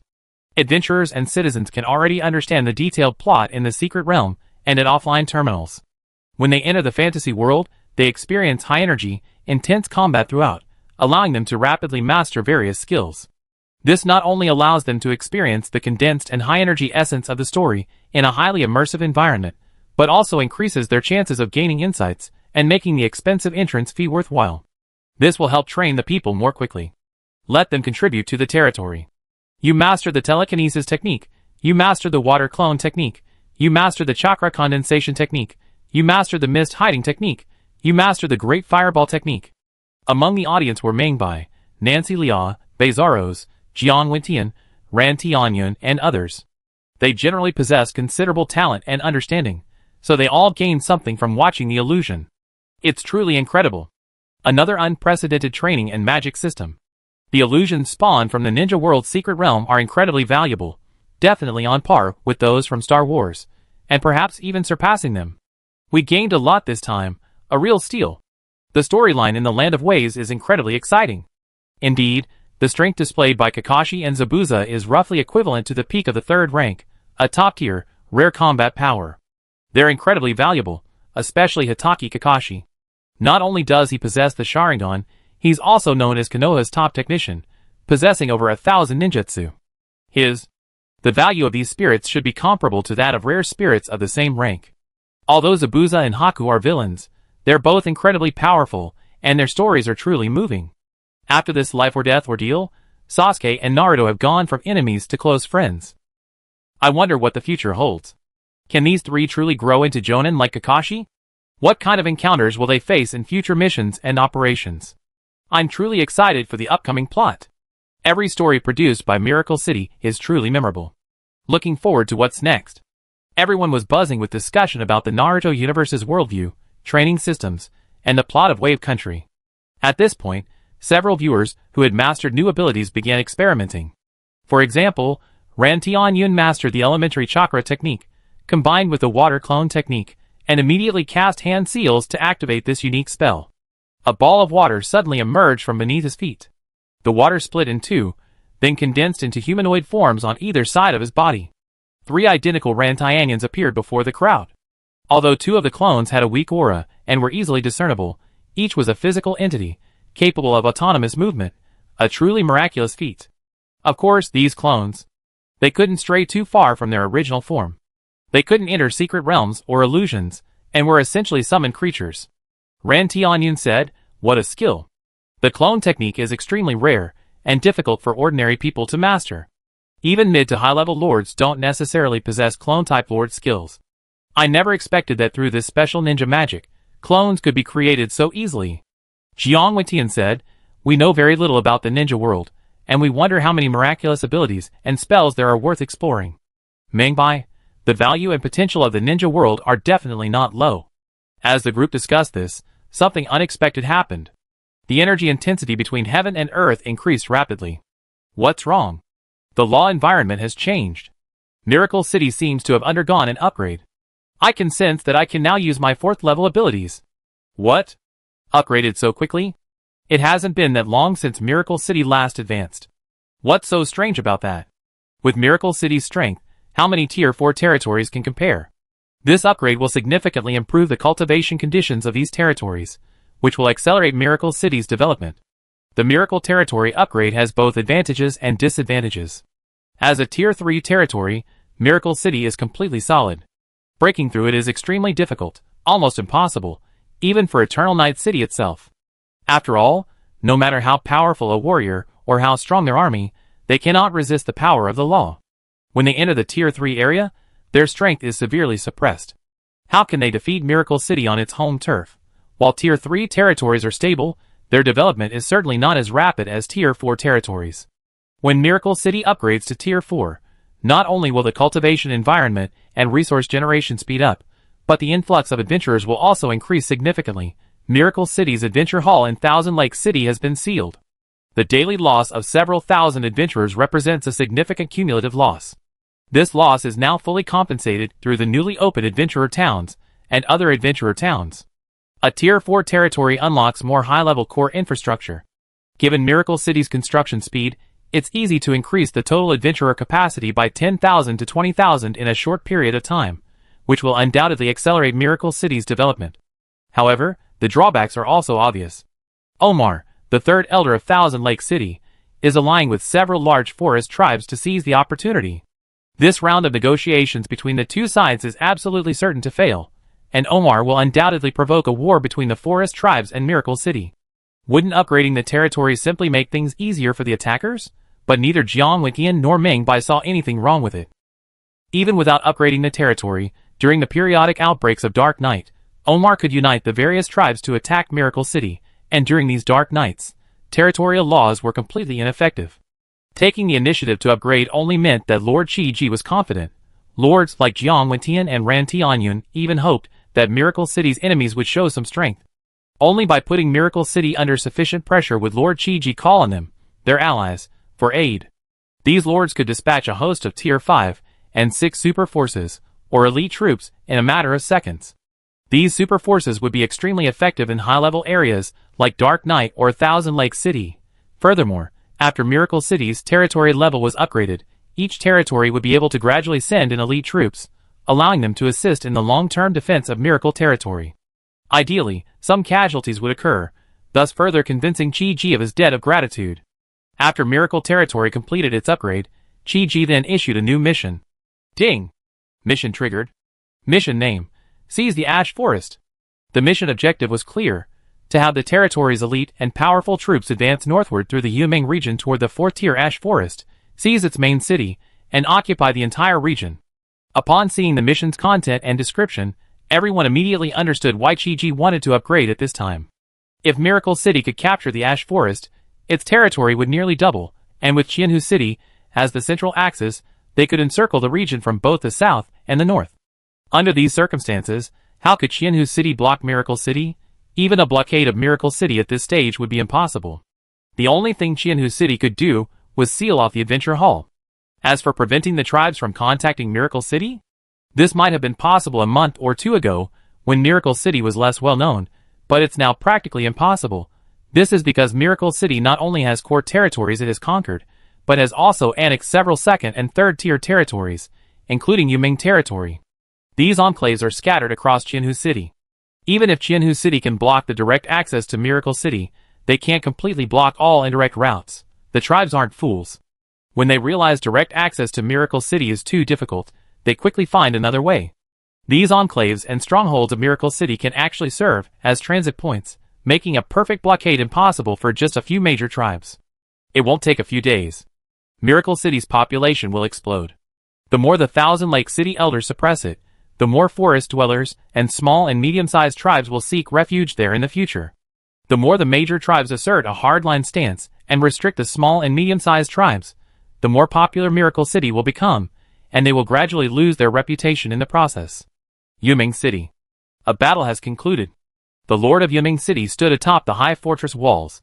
Beside her stood 2 of her subordinates, a towering centaur wielding a bow, and a robed giant mage holding a halberd. Both were once heroes of Yumeng territory, now ordinary citizens of Miracle territory. At this moment, the 2 Yumeng City generals were in shock. For miles beyond the walls in front of them, battle scars were everywhere. The ground was littered with the corpses of ferocious, burly ash orcs and white-haired, dark-skinned dark elf archers. But from beginning to end, the Yunming army had not taken action. The losses incurred in this massive battle were practically zero. The Centaur general murmured, "This offensive by the Ash Forest is our most massive yet, even with the support of thousands of dark elf archers. I never imagined they wouldn't even be able to breach our fortress defenses." The troll mage sighed. Even if the Yunming region's defenses could withstand an invasion of this magnitude, it would be at a tremendous cost. The scourge of Miracle City is simply too powerful. The primary race of the Ash Forest is the Ash Orcs. These Ash Orcs are a highly advanced species of dark orcs. This type of orc not only possesses a formidable physique, but also possesses a terrifying talent for fire. Their offensive power and vitality are incredibly strong, and they have posed a significant threat to Yunming territory in the past year or two. If it weren't for the protection of the territory's laws, Yunming territory would have long since been destroyed. For this battle, the Ash Orcs assembled tens of thousands of elite troops, the weakest of whom were mid to late level second tier, with approximately 1/5 being level 3. They also recruited over 1,000 level 3 dark elf archers, skilled in long-range attacks. This should have been enough to pose a fatal threat to Yunming City. Even if they could defend themselves, Yunming City would undoubtedly suffer heavy losses. However, just as the Dark Army began its furious assault on the territory's defenses, the Miracle City Scourge Legion was ordered to the front lines to join the battle. Ultimately, after 4 hours of fierce fighting, the Dark Army was defeated, having failed to even crack the territory's defenses. The high-ranking officials of Yunming City witnessed the entire battle firsthand. They were all deeply impressed. The Scourge Army currently numbered less than 10,000, yet boasted dozens of Tier 4 units and hundreds of Tier 3 units. These Scourge commanders, utilizing the power of Miracle City, primarily employed powers such as the Sakura Dragon, Xingtian Phantom, Ashina Sword Saint, City of Light Lord, Black Light Protoform, and Omen Demon. Even against opponents of the same rank and strength, they could easily defeat a large number of enemies alone. Furthermore, the Scourge Army was equipped with a portion of Miracle City's arsenal, ranging from various machine guns and artillery to high-energy lasers and arc-type equipment. Even the weakest Scourge soldier could command firepower capable of killing enemy Tier 3 or even Tier 4 enemies. The final result was predictable. The Dark Army was immediately struck head-on. The Scourge easily repelled the attack with minimal casualties. Yunming had never seen a battle like this before. She knew that Miracle City's Scourge Legion was composed of adventurers, and adventurer-like forces could not be completely wiped out. Even if they perished together with the enemy on the battlefield, that would still be a huge win for Miracle City. The current situation was that the Scourge Legion, despite being outnumbered, had easily suppressed and even crushed the Dark Army's attack. This victory was beyond glorious. It was a complete victory.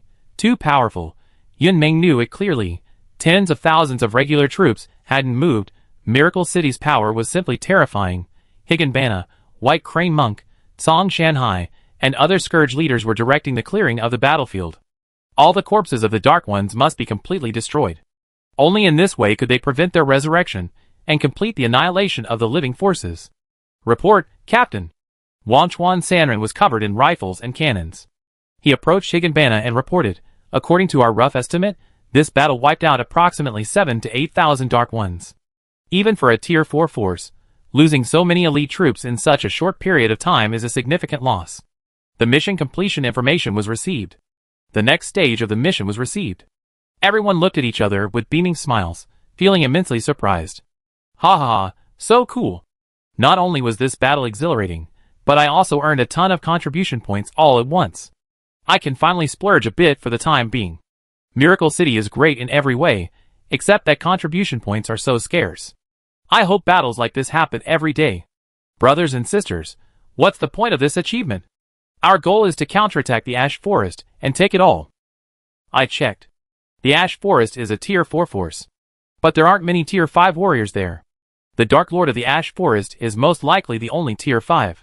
There are also dozens of other powerful beings of comparable strength. We're dealing with a lot of Tier 4 units. Although there are at least several thousand Tier 3 elites, we're not invincible. What? Only one Tier 5? This Tier 4 territory is nothing special. Our Scourge Army is about to produce several Tier 5 adventurers.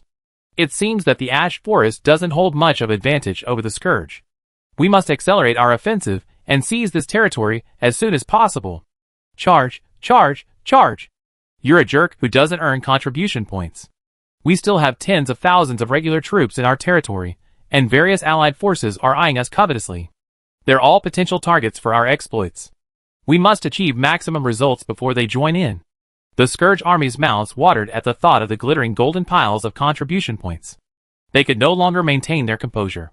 They immediately assigned the task of clearing the battlefield to the Yuming City Lord, then assembled at top speed to launch a suicidal assault on the Ash Forest. They immediately captured several towns on the outskirts of the Ash Forest. This allowed Miracle Territory's forces to penetrate directly into the Ash Forest, quickly creating a salient and pushing the battlefield and front lines beyond the original Yuming territory. This would serve as a front for attrition and struggle over the next few days. The Yuming region's business development would remain unaffected, allowing it to continue its peaceful existence. Adventurers in the Yuming region could rest assured in the ninja realm, grinding dungeons, collecting characters, and acquiring ninjutsu and skills. Miracle City. Chi-Ji remained behind the scenes. He monitored developments in all directions within the territory. The Qianhu City delegation had already entered into negotiations with Miracle City. Of course, Chi-Ji had no need to personally attend such negotiations, which were doomed to fail. There was a high probability of friction between the major tribes of Thousand Lake City and Miracle City in the coming period. However, for Chi-Ji, this was merely noise in the execution of a phased strategy. Chi-Ji would dispatch personnel to maintain negotiations and maneuver with the tribes while systematically advancing his territory expansion plan, aiming to capture the entire Ash Forest within a few days. Of course, internal development couldn't stop either. Miracle Territory had just reached Tier 4, and there was a wealth of infrastructure available for upgrades. With Miracle City's vast resource reserves, it would only take a few days to elevate the territory's overall development. The number of adventurers is expected to increase by over 10,000 in the short term. In the long term, the number of human adventurers in the territory will easily double in a year or two. With so many new adventurers pouring into the territory from all corners of the world, there will undoubtedly be many top-tier adventurers of level 4 or even level 5. This will significantly increase territory income and strengthen the territory's strength. In addition to developing the territory and increasing the flow of adventurers, there is, of course, another important task. Create new secret realms. Miracle City has too many secret realms. If there aren't enough adventurers, it would be difficult to digest such a large amount of content in a short period of time. This time, with the territory's upgrade and a new round of construction, we can attract more adventurers and seize Ash City, making it the territory's fifth main city. This also means that Miracle City will have the ability to create a fifth main secret realm. For this fifth main secret realm, Chi-Ji plans to create a secret realm in the style of Xianxia and Hong Wang. He has a wealth of inspiration from Xianxia and Journey to the West themes, such as Zhu Xian, Xian Jian, and Black Monkey. He also had a new secret realm activations. With his territory's upgrade to level 4, Veselos's luck kicked in, giving him another chance to activate materials. This allowed him to either replenish old secret realms or create new ones. Updating the 4 main secret realms and how to create new ones required careful planning and consideration. Just as Chi-Ji was making these plans, Lord Yongjin walked in and reported, made by requests an audience. It's her. Chi-Ji nodded slightly. Let her in. Yes. Yongjin quickly withdrew. About 3 or 2 minutes later, Menbai trotted in. Chi-Ji asked, Elder Menbai, you come all this way. I wonder what's important to discuss. Menbai's face was gloomy. I'm here to apologize. I tried to mediate this conflict, but it seems I underestimated the short-sightedness of these guys. Did the negotiations break down? Nothing surprising there. Although Menbai was nominally the second-ranked elder, she had no power of her own in the Great Forest. Her influence was no match for the local tyrants, so even if she personally intervened, it would be ineffective. Menbai continued, if Miracle City and Thousand Lake City come to blows, I will side with Miracle City without hesitation. I join Miracle City sooner or later anyway, and I'm willing to accept the Lord's invitation. Chi-Ji had summoned Menbai several times. Naturally, he had extended an olive branch to her, inviting Menbai to become the third guardian of Miracle Territory. Menbai was somewhat tempted, but also hesitant. After all, she had no interest in the Evernight Great Forest. She had lived there for so many years simply to find a chance to defeat the Evernight Dragon King. But as she gotten to know Miracle City more and more, Menbai found herself completely inseparable from it. This magical dungeon could not only change her own destiny, but also hold immense significance for the entire Dragon Clan. So, what was there to hesitate about? This area was likely to be in turmoil for some time to come. The great elder of Thousand Lake City was in a very poor state, and the others were a bunch of scumbags. How could they possibly defeat the Eternal Night Dragon King?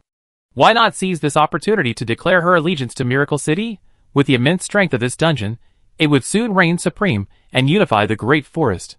Ming Bai's official joining would also be a significant boost for Miracle City. Chapter 288. Qi Ji enters the Hero's Hall. Officially crowns Ming Bai as guardian. You are granting the heroic brand to a Shadran Molestrix, Ming Bai. This granting requires 300,000 spiritual power. Do you wish to proceed? Yes or no? The spiritual power consumption is a whopping 300,000. But to Qi Ji, it's nothing. At this moment, an invisible force instantly enveloped the entire miracle territory. Ming Bai's luck, the primordial dragon god's blessing, is of comparable quality to Nancilia's world tree's blessing. The primordial dragon god's blessing, an epic luck, grants all contracted adventurers an additional 2 spiritual power points per level, increases secret realm drop rates by up to 100%, and reduces the spiritual power consumption of secret realm output by 30%. The luck's effects increase with character and territory levels. This luck boost does not increase additional awakening opportunities or talent materials, and is of no benefit to secret realm crafting itself. But if the lords were asked to choose between the blessing of the world tree and the blessing of the primordial dragon god, I believe 99% of them would choose the latter without hesitation. After all, it brings tangible, direct economic benefits. First, it increases the maximum spiritual power of contracted adventurers. While a single increase in spiritual power can only bring limited growth to a territory, when multiplied by thousands or tens of thousands, the total is staggering. Miracle City has a huge number of contracted adventurers. The current total has reached approximately 14,000. Some Tier 5 territories don't even have this many contracted adventurers. If all 14,000 adventurers receive a boost, assuming an average increase of 4 spiritual power points per person, they will have a cumulative daily increase of 56,000 adventuring energy points. How much more mental energy would be converted, and how many more resources and soul crystals would be produced? It's simply terrifying, and this is just the beginning. The number of contracted adventurers in Miracle City is growing every day. Since Miracle City has a series of methods for restoring mental energy, this allows for more thorough exploration and excavation of secret realms. Excess mental energy can be invested in miracle farms, other facilities, skill learning, territory expansion, and so on. The ability to increase the upper limit of mental energy alone is invaluable. Her luck also has 2 effects, one of which is doubling the drop rate. Qi Ji already maximized the drop rate of secret realms in Miracle City. The excellent and spectacular creation of secret realms also boosts the performance of adventurers, making Miracle City's drop rate the highest the adventurers have ever encountered. If the drop rate is doubled on top of this, the chances of adventurers obtaining loot during their adventures will be greatly increased. This isn't as simple as 1 + 1 = 2. Because the probability of obtaining high-value loot is higher, it can potentially generate returns worth many times the value. Of course, higher drop rates aren't necessarily better. In fact, most territories are extremely averse to excessively high drop rates.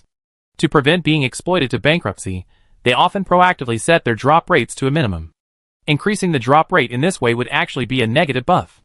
However, Ming Bai's luck also has a mental energy consumption reduction effect that can be used in conjunction with it. Each production of supplies consumes mental energy, which can be reduced by approximately 30%, significantly reducing the burden on the territory. This is invaluable to a territory like Miracle City, saving a vast amount of mental energy resources. This is a surefire way to reduce costs and increase efficiency. With the blessing of the primordial dragon god, Miracle Territory's already robust economy will be taken to a new level. In the long run, the territory's strength and foundation will be significantly enhanced, making it a truly formidable treasure. Qi Ji said, Ming Bai, from now on, you are Miracle City's 3rd guardian. Ming Bai excitedly said, Thank you, Lord. I will definitely perform well, prioritize Miracle City's interests, and live and die with Miracle City from now on. Being the 3rd one is a little late. But at last, a place has been secured for the Dragon Clan. This city is not only a tremendous opportunity for me personally, but also holds significance for the entire Dragon Clan. Ming Bai suddenly thought of something. Lord, the trouble in Qianhu City is a bit tricky, but if you give me some time, I'm sure we can resolve it. Qi Ji, however, remained calm. Don't worry, I have my own plans. We must not only resolve the conflict with Qianhu City and defuse the crisis, but also seized this opportunity to build public support and prepare for our takeover. Meibai perked up. What can I do? Chi-Ji thought for a moment and said, let's buy time and wait for the right opportunity. In the near future, many tribes and forces will undoubtedly attempt to defect to or join Miracle City. You will be responsible for contacting them and providing them with assistance. If nothing unexpected happens, Qianhu City will be in chaos for a while. Casualties are inevitable. Chi-Ji's priority is to minimize internal friction and losses before completely conquering Qianhu City. For Miracle City, its current strategic goal is not Qianhu City. This city is also fundamentally different from the territories previously occupied by Miracle City. Miracle City's past territorial expansion was primarily based on wars against the Dark Territory. This direct conquest and expansion through war is relatively simple and brutal. While territorial annexation has occurred a few times, it was always against underground cities, like Jinxi City and Yiming City, or small indigenous tribes. Thousand Lake City is different. It is not a dark power, but rather a neutral one. Secondly, its scale and size are enormous. It is a power formed by the coalition of hundreds of forest tribes. If Chi-Ji wants to convert the resources of millions, and potentially millions more, he cannot resort to simple military conquest. Doing so would result in massive population losses, and create a series of conflicts and increased governance difficulties. The situation is still not ripe. He patiently waits for the right moment to strike. Mingbai immediately said, understood. Rest assured, Lord, I promise to complete the task. In the blink of an eye. Several days passed. A lot has happened in these days. First, the relationship between Miracle City and Thousand Lake City has continued to deteriorate, with several frictions occurring. A clear split has emerged in the Thousand Lake City Elders Council. The non-local Dove faction, represented by Mingbai and Bezaros, strongly advocates for win-win cooperation and actively embraces the emerging power of Miracle City, believing that only Miracle City's strength can withstand the eternal Night Dragon King. However, the local tyrants, represented by Omar, covet Miracle City's wealth and potential. They are eager to divide Miracle City before it fully develops, forcing it to submit to Thousand Lake City. While elders like Mingbai are not local tyrants and lack sufficient power, they are of high status. Omar's repeated attempts to gather an army and various provocative plots to provoke war have all failed. Although several large tribes clashed with Miracle City, they were easily subdued by the Scourge Legion dispatched by Miracle City, and these regional conflicts did not cause any substantial damage to Miracle City. In just 3 or 4 days, Mingbai, Bezaros, Artis, and others effectively wooed various small and medium-sized factions. Many small and medium-sized tribes voted with their feet, and many tribes brought their families to Miracle City. Many tribes even declared their allegiance to Miracle City. Therefore, they directly donated their territorial protection stones, becoming one of Miracle City's teleportation points near Thousand Lake City. In just a few days, Chi-Ji subdued dozens, or even 20 small indigenous tribal villages, a trend reminiscent of a rural encirclement of a city. After Miracle City annexed these tribal villages, they immediately formed teleportation points, facilitating the entry of representatives from neighboring tribes into Miracle City. Chi-Ji's influence among small and medium-sized tribes rapidly expanded. Thus, despite the combined efforts of the 9 major tribes, but Miracle City's sphere of influence, far from shrinking, continued to expand. Miracle City not only spread its influence across the area surrounding Thousand Lake City, but also achieved significant breakthroughs in its territorial expansion. More precisely, it made significant progress in its attack on the Ash Forest to the northwest. This vast dark force, whose territory rivaled the Miracle Territory itself, officially engaged in war with Miracle City. Within just 5 days, the outcome was clear. For the first 3 days, Miracle City deployed only the Scourge Legion. This reusable force, numbering over 10,000, launched a fierce assault on the Ash Forest. Although they suffered utter annihilation each day, they also rapidly eroded the Ash Forest's defenses. Starting on the 4th day, Miracle City officially launched its offensive. Several territory guardians, dozens of Tier 4 summon units, over 20,000 monster guards, plus 2,000 Miracle City vehicles and equipment, and heavy firepower were all rushed to the front lines. This immediately dealt the Ash Forest a critical hit of 10,000 points. The end result was predictable. No matter how strong Ash City's defenses, it would be unlikely to hold out for long against Miracle City's heavy firepower. And with reinforcements from Eternal Night City unable to arrive soon, its demise was inevitable. If nothing unexpected happened, Miracle Territory would surely complete a new round of territorial expansion tonight. If the Ash Forest's territory could be successfully annexed and absorbed, Miracle Territory's territory would nearly double in a short period of time, making its total area comparable to, and even significantly larger than, most Tier 5 territories. Of course, territory size doesn't directly represent strength. Although Miracle Territory's territory is comparable to a Tier 5 territory, the population it controls lags behind even those of legitimate Tier 5 giants, let alone those of Rantianyun and Renwanxiong, who hold Tier 4 territories. This gap, however, stems not from management level, but from the environment. After all, the Evernight Forest is a vast, sparsely populated place. This day, it was time to reopen the city again. Adventurer Star River Brilliant once again entered Miracle Territory. This was no ordinary adventurer, he was a top-tier adventurer from the top-tier adventurer city, Holy Star City. Though he appeared to be only in his 40s or 50s, he was already a true Tier 5 adventurer. After Miracle Territory officially broke through to become a Tier 4 territory, the teleportation channel to Xiamu City was opened. With Xiamu City's current level of development, it could accommodate approximately 5,000 to 6,000 adventurers. The adventurer city Xiamu City had opened was none other than Holy Star City. Holy Star City is a megacity with a population of 7 to 8 million. Its scale, and the number and quality of adventurers surpass White Cloud City. It's said there are nearly 30 5th-tier adventurers alone, and 8 to 900 4th-tier adventurers. Among the 5th-tier adventurers in Holy Star City, Xinghe was the first to discover and enter Miracle City. 2 days ago, at the recommendation of a friend, he personally explored Miracle City. The secret realm built at the core of Xiamu City is none other than the Miracle Territory's 4th main secret realm, the Nightmare Disease Realm. As Miracle City's youngest main secret realm, currently, the Disease Realm secret realm only has one, the Elden Ring. Although this was enough to amaze Xinghe, he had successfully defeated Rejoiner Greg after 2 days of adventuring in the border area, and had also encountered several adventurers from Miracle City along the way. From the mouths of these Miracle City adventurers, Xinghe learned that the Disease Realm secret realm was currently the smallest of Miracle City's 4 main secret realms. While it held immense potential and room for future development as a main secret realm, it was currently inferior to even several secondary secret realms. Xinghe was deeply curious. Having recently accumulated some contribution points, he decided to head to the main city to investigate. For this reason, upon entering Miracle Territory today, Xinghe didn't enter the secret realm directly. Instead, he went to the teleportation core in Xiamu City, spent a few contribution points, and teleported to Miracle City. This is Miracle City. Xinghe was stunned by what he saw. Miracle City was supposed to be a territory that had just broken through to the 4th tier, but the scene before him was beyond his expectations. The level of construction, prosperity, and population had at least reached the level of a 5th-tier territory. Big Boss Xinghe, you're finally here.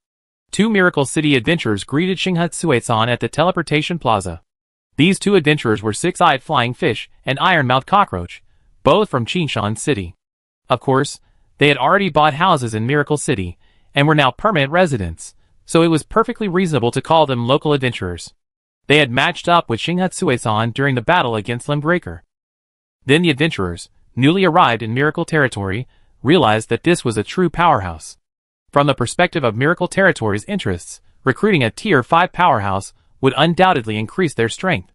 From a personal perspective, winning over this influential figure from Holy Star City would greatly benefit both their personal development and the development of the Qishan faction's adventurers. Since Xinghe was also curious about Miracle City, he accepted their invitation and traveled from Xiamu City to the main city. Six-Eyed Flying Fish quickly said, "Master Xinghe, would you like to stroll around the city? Our Miracle City is very different from ordinary dungeons. We have a wealth of rare buildings." Xinghe Brilliant said, "There's no rush to tour the city right away. Let's go to the Secret Realm Hall first." The Secret Realm is always the core competitiveness of a dungeon. Xinghe Brilliant was different from other adventurers in the Miracle Territory. He had become a level 5 adventurer over a decade ago. Hailing from the top adventurer town, his vision and experience were unimaginable to other adventurers. He had come into contact with many brilliant lords. Naturally, he had also seen many creative and high-quality secret realms. Xinghe Brilliant had to admit that, even among all the secret realms he had seen, the Elden Ring stood out. He was filled with curiosity about this worldview and what lay ahead. Of course, I want to know. Is it a coincidence that Miracle City created the worldview of the Junction? Six-Eyed Flying Fish said, "Boss Xinghe, you arrived just in time. Today is a big day for the junction. Xinghe Brilliant asked curiously, "Why do you say that?" Iron-Mouthed Cockroach said, "Because just yesterday, the bosses completed the tree burning. Today, we should be able to officially meet with the Elden Ring." Burning the tree? Meeting with the Elden Ring? Xinghe Brilliant's eyes lit up slightly. Although he didn't know what burning the tree meant, he clearly understood the meaning of meeting with the Elden Ring. Has Miracle City reached this point? That would be a good thing to take a closer look. As they spoke, they had already entered the Secret Realm Hall. Miracle City now has 6 Secret Realm Halls, up from 4. Furthermore, there are 2 5th-tier Secret Halls, and the other 4 4th-tier Secret Halls. When these halls merge into one, they form a small world easily accommodating 100,000 people. So majestic, so grand. Even in a 5th-tier territory, this is extremely rare. Though Miracle City has only just opened, the secret halls are already bustling with activity, with tens of thousands of adventurers gathered, along with numerous service staff and merchants. High prices for Arad Continent gold coins and secret equipment. The Star Wars competition is about to begin, with generous prizes. Sign up now. A 4th-tier soul of the Black Light prototype. I'm willing to exchange 2 Phantom Xingtian souls. The Miracle City secret halls are not only home to adventurers, but also filled with merchants, tourists, and spectators, resulting in a vibrant atmosphere. What an amazing dungeon! Although Xinghe still didn't know the specifics of Miracle City, he knew that less than a quarter of an hour after the city opened, the secret hall was already so crowded. Even with his experience, it was an unprecedented spectacle. Six-eyed flying fish and iron-beaked cockroach exchanged a chuckle. They knew that for this newcomer to Miracle City, the true shock and upheaval was about to begin. Any adventurer who entered Miracle City would never leave. Such things have been happening all the time lately. It had happened countless times in Miracle City before. Of course, there would be no surprises this time. If Xinghe also officially joined Miracle City, the number of level 5 adventurers there would reach double digits, and the strength of the Scourge Legion would be further enhanced from its current level. Chapter 289. Recently, the various secret realms in Miracle City have been undergoing rapid updates and development. Chi-Ji has already completed a round of content updates for the Frenzy Secret Realm, 10 Kingdoms, and Star Sea Secret Realm. The Frenzy Secret Realm's competitive gameplay has added many new maps, new gameplay, and new weapons, in addition to several new storylines and normal levels. The 10 Kingdoms Secret Realm Sway and Tang Dynasty sequel, Beyond the Clouds and Mountains, and the 9 Realms Trees sequel, Olympus, have officially launched. The Star Sea Secret Realm has also been enriched with the addition of several Star Wars series titles. In addition to the continuous release of new content, the development of existing secret realms is also proceeding at an orderly pace. For example, adventurers successfully defeated the Apostle Rhodas above the Sky Veil Behemoth on the continent of Arad, unlocking the new dungeon challenge area, Dark City. The Ninja Realm has successfully completed the Wave Kingdom storyline, and gameplay, including the arena, is being continuously explored. As for the Sick Realm's Magic Circle chapter, although the exploration progress is incomplete, some adventurers are already close to completing it. When the legendary adventurer Xinghe Brilliant from Holy Star City entered the Miracle City Secret Realm Hall, he was immediately captivated by the dazzling array of secret realms, rich in content. Although Xinghe Brilliant had never experienced any of these secret realms, the stunning images displayed by each crystal were enough to captivate him. Six-eyed flying fish and iron-mouthed cockroach walked in front. They described each of Miracle City's secret realms with meticulous detail. Iron-mouthed cockroach said, "Boss Xinghe, you've seen how diverse Miracle City is these days. There's a secret realm for everyone, no matter what your taste." Six-eyed flying fish beamed with pride. "The secret realm resources in our territory are like a vast treasure trove." Iron-mouthed cockroach, "Someone's calculated that even if Miracle City stopped updating from now on, a level 4 or 5 adventurer who wanted to complete all the achievements in Miracle City would need at least 2 years. That's right. You heard me right. Just completing the existing storyline secret realms and obtaining all the known ending achievements would take that much time. In fact, completing the secret realms in our Miracle City once isn't enough to satisfy you. Most of them are worth savoring and challenging repeatedly. And the secret realms, including the Arad Continent, the End Arena, the Ninja Realm, and the Miracle Farm, can operate for an endlessly long time. Let me put it this way, even if Lord Chi starts to play it safe from now on, he won't tire of it for a decade or more. The existing secret realms alone are enough to support the birth of a legendary territory. I dare say, despite your vast experience, you never fought such a lavish battle.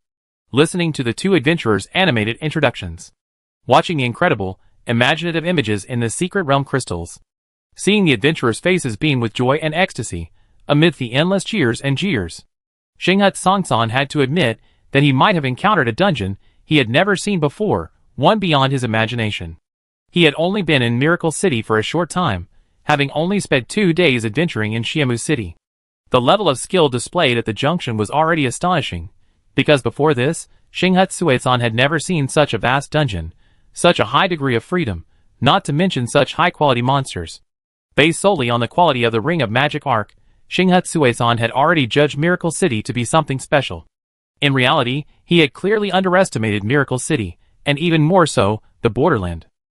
Having only ventured into the borderland for 2 days, and having only progressed as far as Stonewall City, he had no idea how many miraculous equipment and skills this land held, how many wonders it had created, and how many powerful enemies and monsters it possessed. The Ring of Magic Arc was different from the Ashina, Sui and Tang, Titan, and Star Wars arcs. This adventure, set in the borderland, didn't immediately reveal its depth and grandeur. Instead, it required gradual experience and exploration to fully appreciate its profound depth and rich content. Thus, its initial shock and early gimmicks were certainly not as impressive as those of the Titan, Star Wars, and Sui and Tang arcs. After Xinghut Suizan arrived in Miracle City, he saw the opening scene of the Sui and Tang Dynasty arc, where a single sword slashed through thousands of cavalrymen. He saw the Arad continent adventurers besiege the Apostle Rost. He saw the black light protoform in the Frenzy Secret Realm, morphing and scaling walls. He witnessed the vast fleets and technologically inspired battles in the Star Sea Secret Realm. Even without a thorough understanding of the content, even without experiencing the gameplay firsthand, these scenes and art styles alone were enough to astound him. Six-Eyed Flying Fish said, Mainbai, Wanshan Guhong, Baihe Jushur, and Higanhua, among others. Currently, approximately 10 adventurers in Miracle City have completed the Burning Tree scenario, and have been transported to the impending destruction of Famuez. Xinghut Songsan asked curiously, what is Burning Tree? Ironmouth Cockroach explained, burning the tree means burning the Golden Tree. Xinghut Brilliant was shocked. Although he had only been in the borderland for a short time, he knew what the Golden Tree represented. Why did it have to be burned? In fact, the relevant plot had sparked considerable discussion in Miracle City. Because the adventurers had only just discovered why Dragonlance Vic, once known as the Quasi-King, had been gifted with the mad fire and driven mad. Because deep in the royal city of Rodel, the thorns formed by the Golden Tree blocked the path to the Elden Ring. No tools or magic could destroy it. Only the special fire possessed by the Northern Fire Giants could destroy the Golden Tree. To generate the fire that would burn the Golden Tree, a sacrifice was required. This sacrifice was the witch by the Fated One's side. Vic's pursuit of the mad fire and his madness was driven by his loyalty and unwillingness to sacrifice his witch, which led to the subsequent tragedy. As for the adventurer's role as the Fated One, because the mysterious girl Melina doubles as a witch, when the adventurer, playing the role of the Fated One, reaches the cauldron containing the flames of the evil god, she will temporarily render the adventurer unconscious, then use her body as a kindling to ignite the flames, ultimately completing the feat of burning the Golden Tree. The adventurers were filled with mixed emotions upon witnessing this scenario. Melina's clear purpose in arriving here from the outset suggests she was prepared from the outset to become the kindling. Her behavior throughout this journey has been quite unusual, both close and distant. Because of her spirit form, Melina only appears briefly near the blessing, participating only in guiding and interpreting key plot points. She never speaks much to the adventurer, maintaining a constant distance. This might have been intentional. Melina might have long been prepared to sacrifice herself. She maintains such a distance, interacting with the adventurer as a collaborator rather than a partner, perhaps to prevent the adventurer from acting emotionally and leading to a tragedy like Vic's. After burning the Golden Tree, we will be transported to Famuez via teleportation array. According to reliable intelligence, this is a legendary city, built by the ancient dragon clan. It is said that this ancient dragon king, at the center of the storm, in the cracks of time and space, was once the ancient king of Elden. In the past, he fought a devastating battle with the mad dragon Baal. Although he ultimately defeated the mad dragon Baal, he was severely wounded and remains dormant. Also, the black sword that seals the destined death is also located here. If you find the black sword and release the destined death within, you can return death to the beings of the borderland, and from then on, their souls will rest in peace. Xinghut Songsan was completely stunned upon hearing this. He hadn't expected the storyline and developments of the borderland to be so rich. Full Moon Queen Nala, star-breaking General Latin, and Evil Omen King Mungut. Each powerful enemy and mighty monster was a source of fascination, making one eager to challenge them immediately. And these were only a few of the formidable foes. Adventurers still had vast areas to explore and secrets to uncover. Just then, Xinghut Songsan noticed a secret crystal. The adventure unfolding within this secret crystal was undoubtedly the borderland. But the scene style was completely different. This is a world brimming with imagination. Amazing views of magnificent ancient architectural ruins await, while endless nebulae converge into a magnificent, dazzling void. Every corner is imbued with a mysterious aura.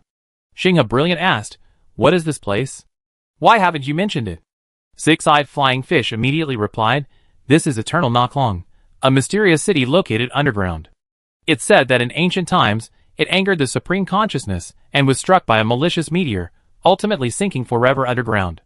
Iron-billed Cockroach added, "Yes, this world may seem vast and empty, with a starry sky overhead, but it's actually thousands of feet underground, and within this subterranean world hides terrifying monsters. After defeating star-smashing General Rutten, the unsealed stars will descend upon the borderland.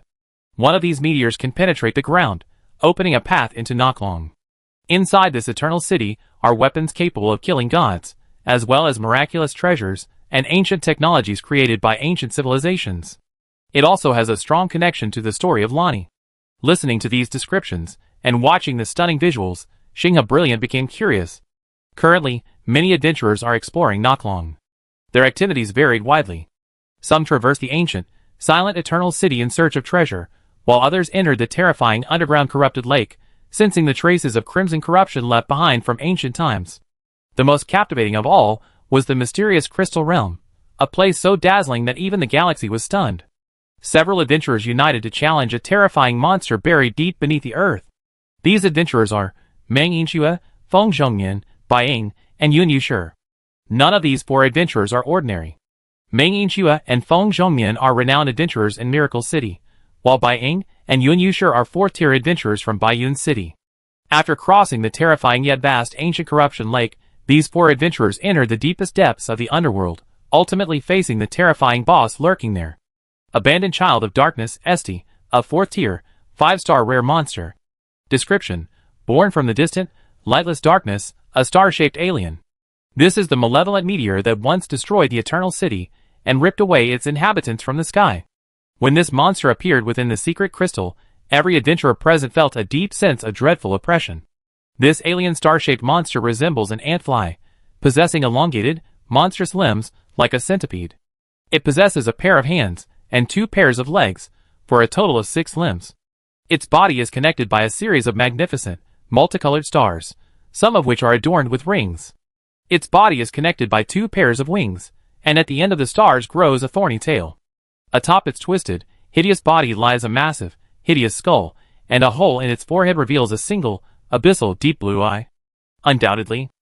Although there are countless monsters in the world of the Ring of Magic, Esti is one of the most twisted, hideous, and infamous monsters. This Esti isn't a name, it's likely a title, or perhaps the name of a species, as more than one Esti appears in the game. Adventurers have faced fallen star creatures. It's actually a juvenile form of Esti. This monster is terrifyingly powerful in this setting. Born from the darkest void deep within the universe, it's the work of a group of Esti that buried the entire Eternal City deep underground. They directly destroyed a civilization that dared to challenge the supreme will and deprived them of their sky. The Esti and Chi-Ji's remake of the Junction will be more true to the setting, so they all possess at least the strength of a Tier 4, 5-star, top-tier rare monster, and their overall strength is no less than that of most Tier 5 monsters. 2 Esti appear in the game. This one is called the Dark Abandoned Esti.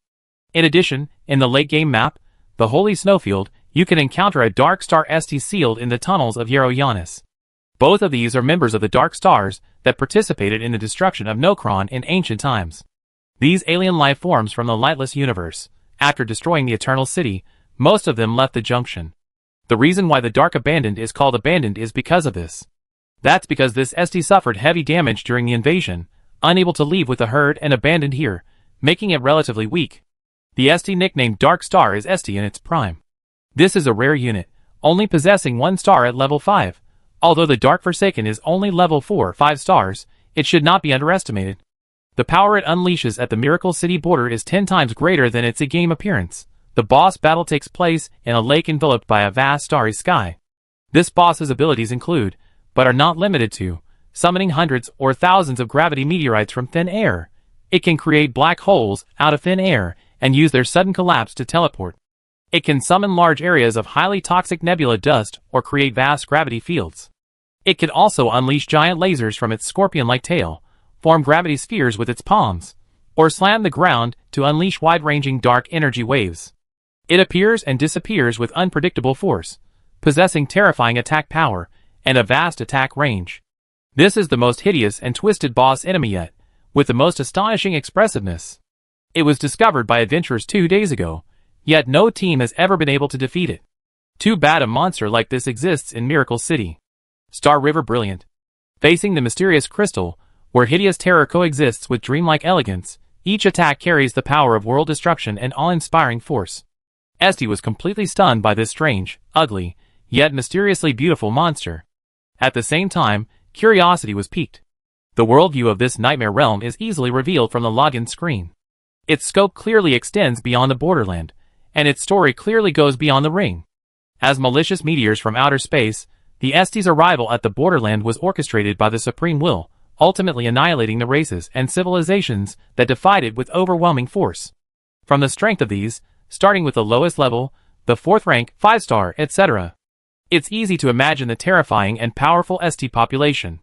How many similar dangers and terrors must the deep space of this world conceal? Without giving it much thought, the 4-person team, consisting of Meng Yingxue and others, engaged the Esty for about a quarter of an hour before ultimately being annihilated in the overwhelming meteor shower. Spectacular and terrifying, it makes your scalp tingle. Even though Xinghutsue-san was already a Tier 5 adventurer, the one he contracted was only a Tier 5, ordinary, 1-star spirit. He wasn't sure he'd be a match for a Tier 4, 5-star, top-tier rare unit like Esty. However, despite their defeat, the 4 adventurers immediately regrouped and continued their challenge. It was clear they'd been challenging Esty for many rounds. While their success rate wasn't high, they discovered a pattern. With repeated suffering and repeated attempts, they surely find a way to defeat her. Xinghutsue-san was new to Miracle City. Although curious about the Dark Forsaken's battle, there was much to learn, so he didn't stay by the secret crystal to watch. Instead, he focused on the latest developments in the Ring of Magic. Adventurers like Mengbai and Higanbana were adventuring in the legendary ancient dragon city of FMU Ezra. The city itself was equally magnificent, floating thousands of feet in the sky, ravaged by storms and lightning, on the brink of utter destruction. Winged dragons, ancient dragons, and the orcs who worship them. This place was filled with apocalyptic wonders and dangerous monsters. Mengbai, you're awesome. Finally, you made it through most of FMU Ezra. She's about to reach the area where the legendary Black Sword Malachus resides. Upon hearing the crowd's chatter, Ironjaw Cockroach's eyes lit up. Is Mengbai about to challenge Black Sword Malachus? This is the legendary shadow beast of the Everqueen Marika, not only her strongest guardian, but also the keeper of the runes of death. Six-eyed flying fish. According to intelligence, only by defeating Black Sword Malachus can the law of death be returned to the borderland, allowing millions of restless souls to finally rest in peace. The galaxy shone with a dazzling aura. In the land ruled by the Golden Law, death is forbidden and abolished. While the bodies of all beings may be destroyed, their souls are forever indestructible and perishable. Through the Golden Tree, they can be resurrected and reincarnated in an endless cycle. And the runes formed by the law of death are now sealed within Malika's black sword. Eternal Queen Malika gave the black sword to Malika's for protection precisely to seal death forever. However, years ago, the runes of death were partially stolen, and a small portion of the power of fated death was obtained by the Black Blade Assassin. It was with the Black Blade imbued with the power of fated death that the Black Blade Assassin was able to assassinate Golden Godwin. This ultimately led to the rampage of the Death Root and the rampage of the Deadborn. The Golden Law was thus profoundly tarnished. According to the intelligence gathered by the adventurers, Malachus has since been consumed by self-blame and guilt. He disguises himself as a beast priest, collecting dead roots in hopes of atonement for his sins. At this point, the adventurers decide to challenge Black Sword Malachus.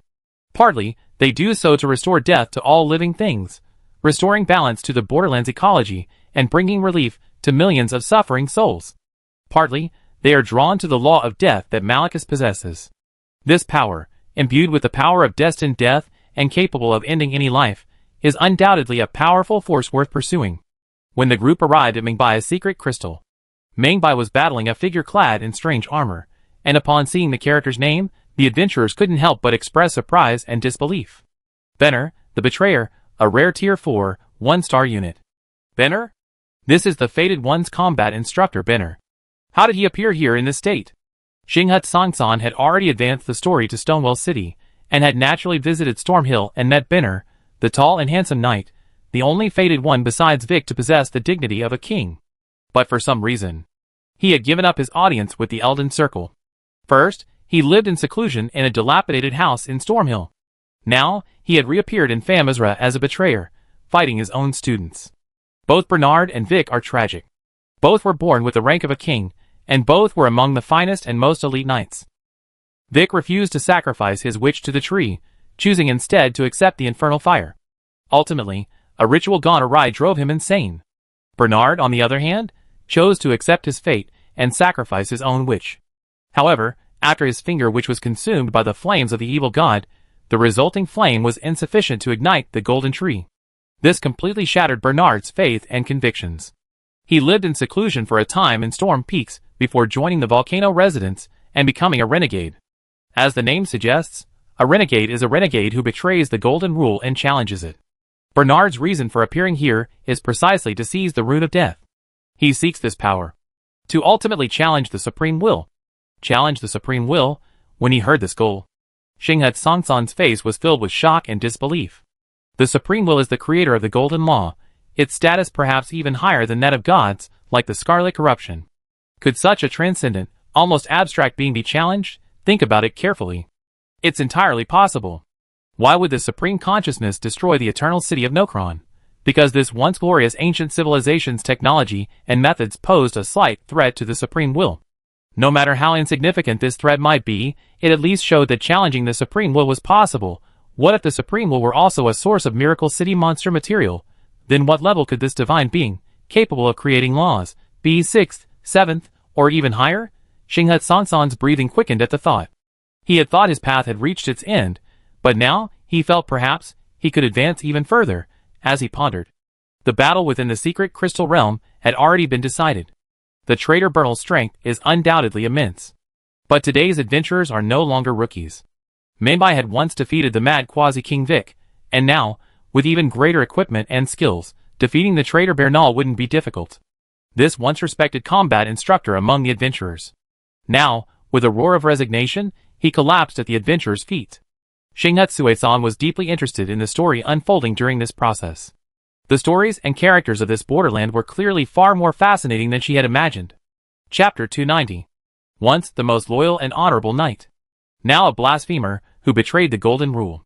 However, when Bernard faced an adventurer, his path of blasphemy was doomed to end there. Haha, I'm truly no match for you. I knew from the first moment we met. You possessed extraordinary potential. But your rate of growth still surpassed my imagination. Bernard collapsed to the ground, gravely wounded. The sword of night and fire pierced and completely destroyed his body. Now, Bernard's life force was extinguished, and his death was certain. He removed the hideous and ferocious helmet of the rule breaker, revealing his true face. His long, disheveled black hair draped in disorder, his once handsome and resolute face now shone with a mixture of weakness, dejection, and relief. Menbai faced the teacher who had taught him so many combat techniques. She sighed deeply and said, I don't want to kill you, but I have no choice but to do this. It doesn't matter. Just as I don't resent you for killing Lacquard, I don't resent you for killing me now. The law of the jungle is the rule of this world. But, Bernard's calm tone suddenly wavered. The golden rule is filled with the malice of the supreme will. It cannot lead the borderland to a better future. If at all possible, do not become its pawn. Menbai asked, You want me to become a rebel? Bernard said, It is indeed a nearly impossible path. But if there is anyone in the borderland today who can challenge the supreme will, it can only be you. Upon hearing this, the spectators were all talking. The Pig King, challenging the supreme will? That's insane. The White Deer also said, Yes, we've been adventuring in the borderland for so long, and we've never known what the supreme will actually looks like or what form it takes. Aside from the golden law, This being has left no direct information or traces. The Black Kite, the Supreme Will, is a deity that exists deep within the universe. The golden law he has spread is far more than just the borderland. It could be spread to hundreds, thousands, or even more civilized planets. The borderland is likely just the most insignificant of them. There's clearly something wrong with the creation of the laws in the borderland.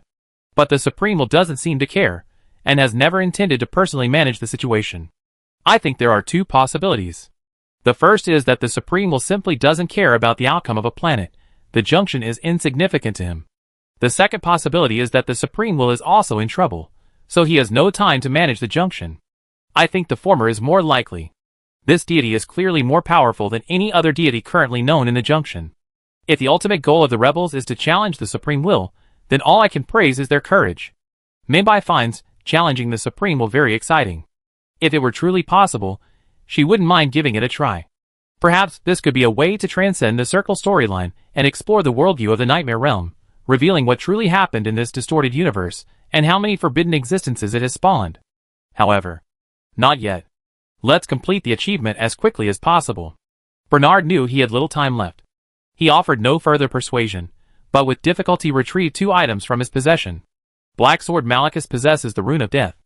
Although your current power is immense, a mortal body cannot resist the fate of death. This blasphemous claw will be useful to you. Bernard left his final words and relics before perishing. Of course, the creatures of the borderland didn't die completely. Only Bernard's body lost its life, while his soul remained. However, unless one possessed the psychic talent, one couldn't interact or communicate with the soul. Bernard had 2 relics. Profane Claw, Secret Realm item, 4th tier rare quality. Description: a stone slab inlaid with a fragment of the Rune of Death. It can dispel the power of the Black Sword. On the night of the conspiracy, Justice Lack had accepted this item from Lonnie as a thank you gift. Intended to use as a trump card in future blasphemous moments, when challenging the Black Beast destined for death. The Black Sword Malachus. Mir's Magical Book, Secret Realm item, 4th tier rare quality. Description: a grimoire of the lawbreakers. It contains various Khmer lava magics. Queen Rhaenyra's son, Larcade, successfully restored Mir's ancient spells to the light of day in a magical form. These 2 items are of considerable value. Especially the Profane Beast Claw, clearly a counter item prepared by Justice Larcade specifically for Malachus. With this item, dealing with Malachus should be much easier. Meibai continued forward. Discovered a miracle blessing. In front of the blessing was a large, circular structure resembling an arena. The entrance was a foggy gate. Adventurers' experience readily ascertained that passing through it would trigger a boss battle, and the boss's identity was undoubtedly Black Sword Malachus. I dared not be careless. I immediately activated the blessing. The other adventurers hadn't yet reached this point, and couldn't find teammates to join. Meibai didn't want to waste time. Since he couldn't find any teammates, he decided to enter the foggy gate and give it a try. After passing through the foggy gate, a vast, dilapidated arena appeared before him. In ancient times, this place wasn't an arena, but likely a large sacrificial site. Though dilapidated, its former glory still shone through. Beneath countless crumbling, floating, and complex buildings, there was an archway engraved with the ancient golden tree rune. A massive figure appeared beneath the archway. Clad in a tattered gray robe, a short sword in his right hand, his entire being exuded the aura of a wild beast. One adventurer immediately recognized him. Huh, strange. Isn't this Beast Priest Grund? He used to be active in the Gallade region. We met him during the Dead Root quest.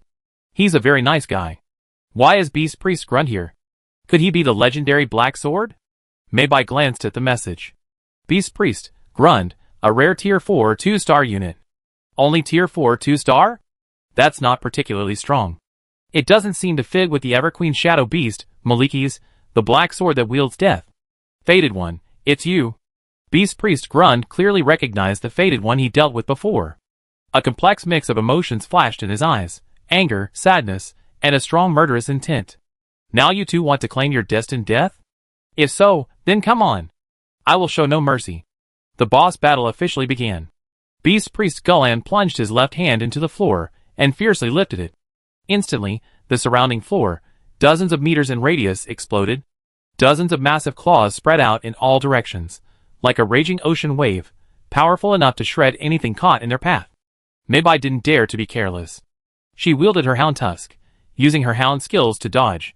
Golan launched into action, using his legs and left hand to propel himself forward and lunge swiftly, unleashing a continuous barrage of claw attacks, slicing through metal like mud, or unleashing a dense hail of shotgun-like bullets for long-range attacks.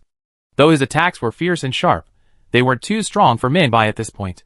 The Black Sword, Malika's, was created by the Supreme Will to aid and monitor the Eternal Queen Malika.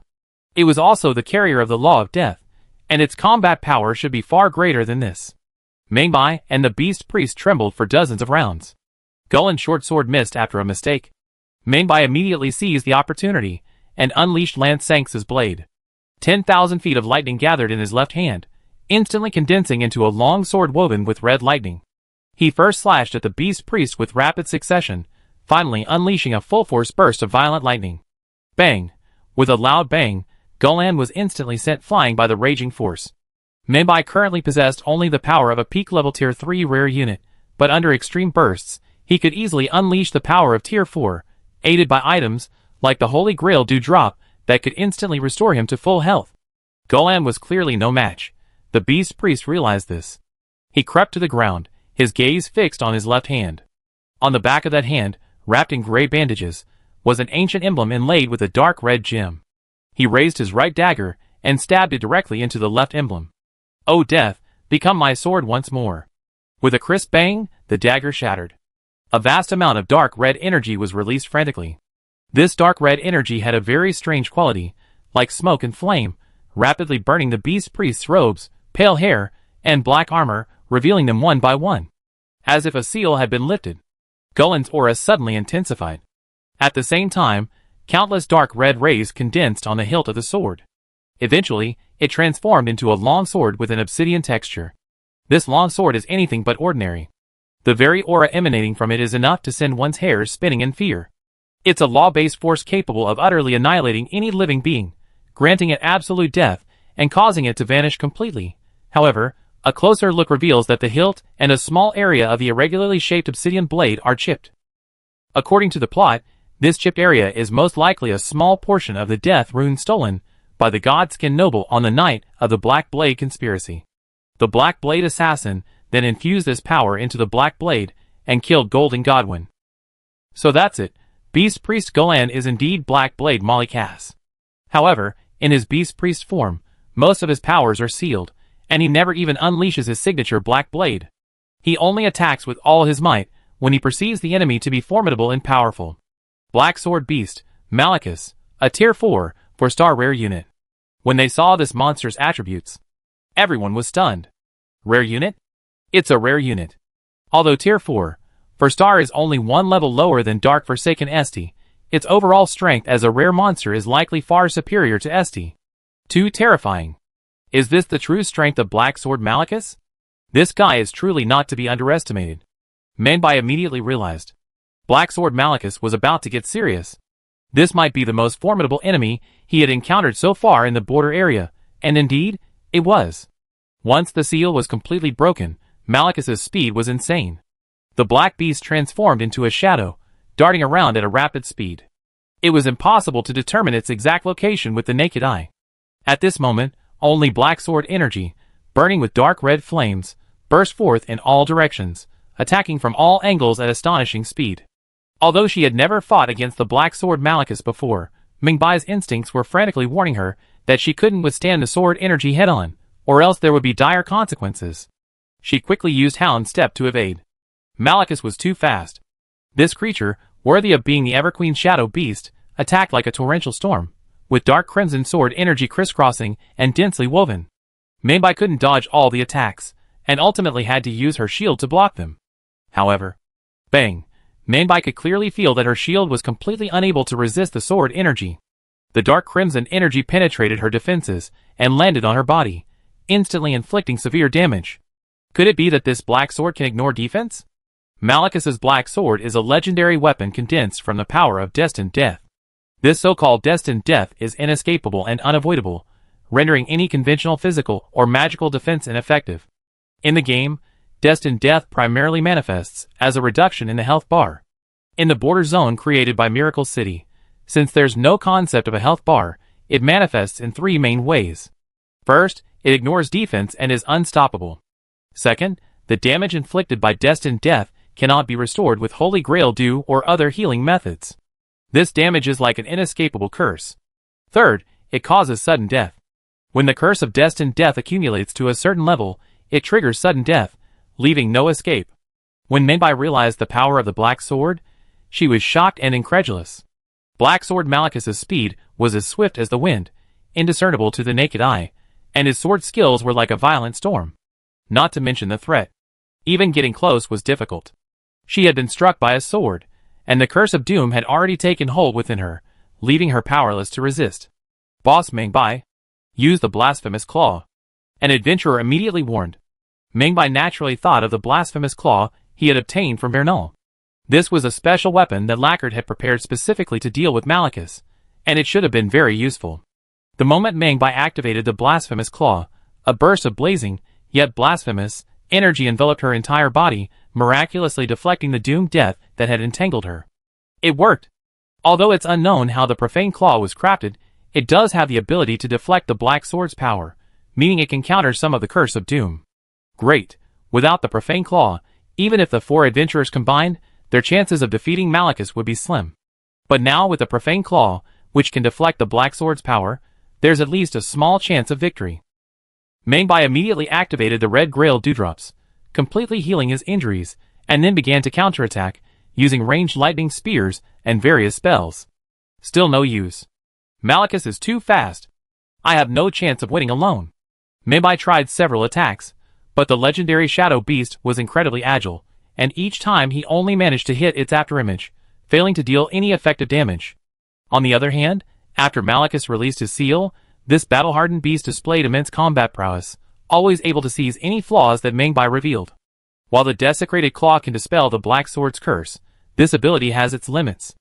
Mengbai was struck by several consecutive sword energies imbued with the power of destined death, triggering sudden death and being instantly eliminated. This challenge ended in a crushing defeat, as expected. The gap is too big. You can't defeat Malicus alone? Big brothers, quickly team up. Only by working together can we defeat him. Too powerful, worthy of being a 4th-tier rare monster. However, I believe a large part of Malicus's rank comes from the Black Sword he wields. This Black Sword is the embodiment of the law of death. It's likely a 4th or 5th-tier rare equipment, its quality probably even surpassing Kalia's national treasure, the Sword of Night and Fire. The adventurers in Miracle City were all excited after witnessing this battle. The Black Sword Malicus's oppressive presence was immense. He was undoubtedly an extremely formidable foe, but precisely because of this, it fueled everyone's desire for victory and conquest. Malicus himself was an extremely valuable monster, and the death runes and Black Sword within him were treasures waiting to be discovered and acquired by adventurers, further stimulating the adventurers. Xinghe Suetsan's heart surged upon seeing this. He had already realized the immense value of Malicus, the law of death, and the preciousness of the Black Sword of death. Not only for ordinary adventurers, but even for a level 5 like himself, their allure was irresistible.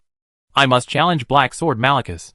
Xinghe Suetsan thought, but before he could continue watching the battle against Black Sword Malicus, the adventurers nearby suddenly erupted in thunderous exclamations. Holy crap! Everyone, come and see! Boss Higanbana has triggered the Dragon King. What? The Dragon King? Everyone immediately became curious. Soon, the crystal was completely surrounded. Xinghe Tsangsan joined the crowd and joined in the fun. The scene displayed within this secret crystal was also that of the sky city of Famizra, on the verge of destruction. Higanbana and Mengbai entered Famizra at about the same time, but their exploration routes differed slightly.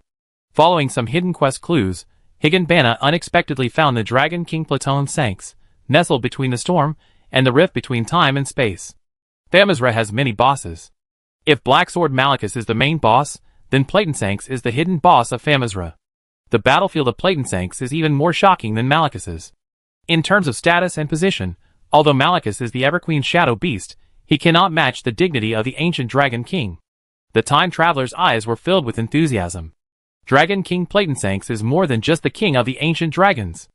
This ancient Dragon King, who sits at the center of the storm, between the cracks of time and space, was once the ancient king of Eldon, the earliest known king of Eldon we can trace back to. Upon hearing this explanation, Xinghe Kanglin's face was filled with surprise. He knew that the first king of Eldon was a figure called War King Godfrey. It turned out that the War King, was only the first king of the Golden Tree Dynasty. Before the Golden Tree Dynasty, there was a lot of hidden history, and therefore many even older, unknown ancient kings. Dragon King Platon Shanks is one of them. The time traveler continued, according to records, the ancient Dragon King was abandoned by his god and awaited the return of his own god. It was then that the mightiest of dragons, Berserker, challenged him. In this duel between the strongest dragons, although the Dragon King defeated Berserker, he was severely wounded in the battle, and has since remained at the center of the storm, quietly awaiting his demise. This means the Dragon King we encountered today is no longer in his prime. But the Dragon King is still the Dragon King. This oldest known king of Elden is no mere being who can challenge him. Inside the secret crystal, the area Higanbana entered was a distorted space-time. In this distorted space-time, the Sky City had returned to its pre-collapse state. In the center of a vast, magnificent sky plaza, surrounded by endless storms, a massive, scarred ancient dragon crouched in midair. Red dragon lightning rained down from all directions. The scene was magnificent. It can only be described as breathtaking. A closer look revealed that Dragon King Platon Shanks was not only scarred, but also had 4 heads, a 4-headed dragon, but now 2 of them had been severed. Could it be the work of the strongest flying dragon, Crazy Dragon Bale? This fellow was able to injure the Dragon King so badly. Although he's slightly inferior, he's no pushover. He's definitely a powerful dragon worth challenging. I wonder where Crazy Dragon Bale is right now. Master Higanbana, what are you waiting for? Go up and fight him. Although Higanbana knew she couldn't defeat this fellow alone with her current strength, she couldn't retreat now that she was here. As an adventurer. As a fated one determined to become king. Who could refuse a battle with the oldest king of Elden, the mightiest of the dragon race? This was destined to be a battle of epic proportions. Thinking of this, Higanbana stopped observing. She strode into the square and approached the Dragon King. Perhaps sensing the intruder, the previously dormant Dragon King awakened, suddenly emitting a powerful aura. The number of red lightning showering down from his body increased dramatically, and the tornadoes swirling in the distance intensified. This ancient king is awakening. You have unlocked the monster guide Platon Shanks, the severely injured ancient Dragon King, Platon Shanks, a Tier 5, 1-star rare unit, profile. Tier 5 monster. It's a Tier 5 monster. Although its rank isn't quite rare, it's likely a top-tier rare unit. Even in this severely damaged, still unhealed state, its combat power and destructive power are likely no less than that of Black Sword Malekith. The ancient Dragon King remains the most powerful being on the borderland. When Shinghut Songsan saw Platon Shanks' information and rank, his gaze grew even more intense, even frantic. Although Shinghut Suetsan was a 5th-level adventurer, the 5th-level spirit he painstakingly acquired was nothing compared to the ancient Dragon King before him. A candlelight compared to the blazing sun, a jackdaw compared to a phoenix. Miracle City's heritage was terrifying. Chapter 291. The battle begins, but there's not much suspense. This damaged hidden boss, Dragon King Platon Shanks, is no less powerful than the main boss, Black Sword Malekith. Trying to defeat him on first sight is unlikely, if not impossible. The 2 major bosses are in the same area, but they have completely different fighting styles. Black Sword Malekith is as agile and swift as a beast, his attacks imbued with fatality and unstoppable, imbued with a powerful curse. Dragon King Platon Shanks, with his powerful movements, commands the wind and rain with unparalleled dominance. The magnificent Sky City Plaza, raging storms and thunder, serves as a backdrop. In terms of sheer spectacle, this battle far surpasses Black Sword Malekith, arguably ranking among the top 3 in the entire Ring of Magic story. And now, in the secret realm of Miracle City. The shock and spectacle of this battle were to be magnified dozens of times over. When the Dragon King emerged from his dormant state, countless red lightning rained down from the vast sky, intertwining with the gray storm. No nonsense. Let's begin the battle. The instant the Dragon King awakened, he summoned countless thunderbolts. Blinding bolts of lightning, like countless spider silks connecting heaven and earth, poured down like raindrops, rapidly enveloping the entire area. Each strike packed immense power, encompassing a total radius exceeding 500 meters. Theoretically, this attack was enough to destroy an entire army. Of course, adventurers never encounter a completely unsolvable situation or attack. Although this massive, collective thunderstorm was devastating, it had a pattern. As a top adventurer in Miracle City, Higanbana, with her vast experience, quickly discovered the pattern within the myriad thunderbolts. Although there were numerous lightning strikes, they didn't all fall simultaneously. Higanbana noticed that where lightning was about to strike, the ground would preemptively undergo a visible red electric shock, indicating subtle red flickers of electricity. This made it very easy to activate this move multiple times. Higanbana simply needed to locate and enter an area without red current to avoid the Dragon King's terrifying attacks. However, this was a challenging feat, requiring exceptional insight, reflexes, and sufficient speed. Higanbana swiftly weaved through the rain of thunder and lightning. Lightning bolts landed perilously close to her. Amid the exclamations and admiration of countless adventurers, she successfully survived this wave of attacks. Although she was struck by 1 or 2 lightning strikes, the damage wasn't fatal, and she quickly recovered with the use of Holy Grail dewdrops. This spectacular display of thunder was merely the opening ceremony. The real battle would begin shortly. Dragon King Platon Sanks possessed 3 primary powers. The first is lightning. This ancient dragon's unique red lightning is incredibly powerful, and numerous moves are derived from it, ranging from large-scale thunderstorms to smaller bursts of lightning, to lightning claws, and more. The second is fire. Perhaps once the king of Eldon, the Dragon King's dragon flame is golden, imbued with powerful holy energy. Its attack range is also immense, capable of spitting blazing flames or transforming into a sweeping laser. The third is etherealization and storm. The Dragon King possesses the ability to transform his body into ash and teleport instantly. He also has the ability to summon and transform into a storm. When his body etherealizes into an invulnerable storm, he can simultaneously summon thunder, rapidly appearing near adventurers from all directions and instantly materializing to attack. As expected of the Dragon King. What a wealth of attack methods. Its moves are incredibly impressive. Even so, I can sense that the Dragon King is very weak. This is far from his true strength. Even wounded like this, he can still unleash such terrifying power. If this guy were in his prime, with all 4 heads, he might be a tier 5 rare unit. Amazing. Incredible.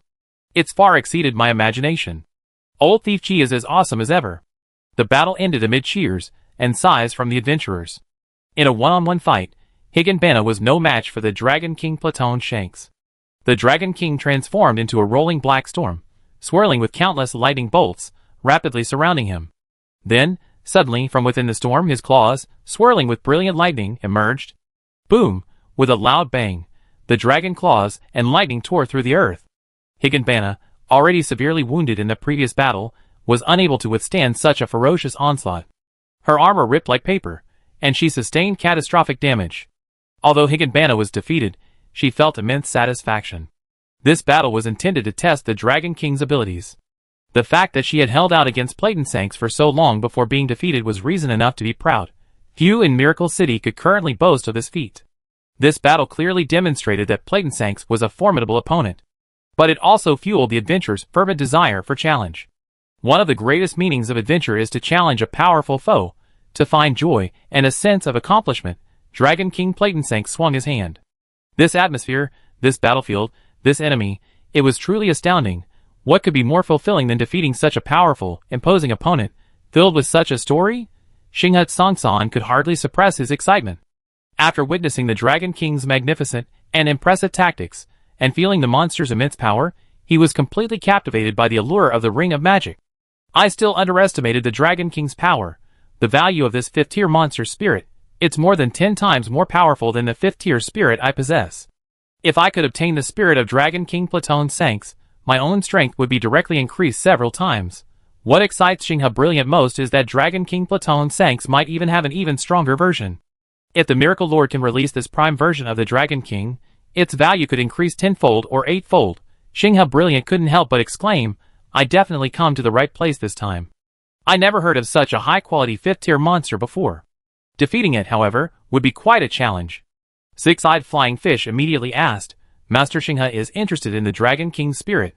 Xinghe Brilliant, no 5th-tier adventurer could refuse such a spirit. I believe that as long as the news of Dragon King Platon Sanks gets out, the vast majority of 5th-tier adventurers in Holy Star City will choose to join Miracle City without hesitation.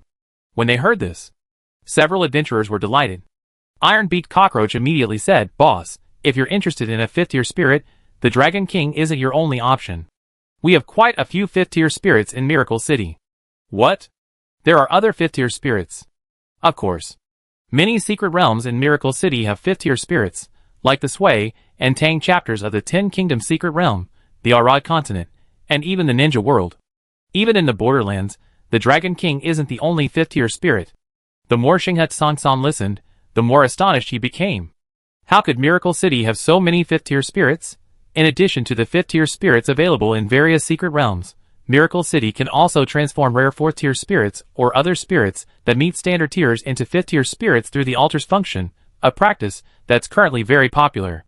For this reason, even 5th-tier spirits, there's no shortage of them in Miracle City. Xinghe Song curiously and excitedly asked, there are other 5th-tier spirits at the border. Where are they? Six-Eyed Flying Fish replied, I think Everqueen Marika and General Rudden in his prime could both possess 5th-tier strength. Furthermore, most of the various deities are likely at least 5th-tier, but since they haven't appeared yet, I'm not sure if I ever encounter them. He continued, currently, besides Dragon King Platon Sanks, there's at least one other confirmed 5th-tier spirit that can be challenged, Justice Larcade in the form of a giant snake. As the saying goes, seeing is believing. There are so many crystals in the Secret Realm Hall. After walking around for a while, they soon encountered the adventurer challenging the boss. This Lacad is one of the demigods of the borderland, and the final boss of the volcano residence area. The performance and theatricality of this battle are truly stunning. When I saw Lacad's appearance, even though I had prepared myself mentally, I was still deeply shocked. Lacad, the son of Everqueen Marika and Radagon, was once a judge of the Golden Dynasty. Known for his impartiality, he enjoyed an excellent reputation. Ironjaw Cockroach introduced him. During the Shattered War, triggered by the Night of the Black Blade conspiracy, he led the troops of Mir Volcano in the conflict. Later, for some unknown reason, Lacad became disillusioned with the Golden Law and decided to rebel against the supreme will of the upper echelons. Xinghe Song thought of Bernard, the lawbreaker defeated by Ming Bai. Bernard claimed to be his best friend, and the blasphemous claws he wielded, capable of restraining the Black Sword Malachus, seemed to have been crafted by Bernard. This being clearly betrayed the law, bent on achieving the ultimate blasphemy.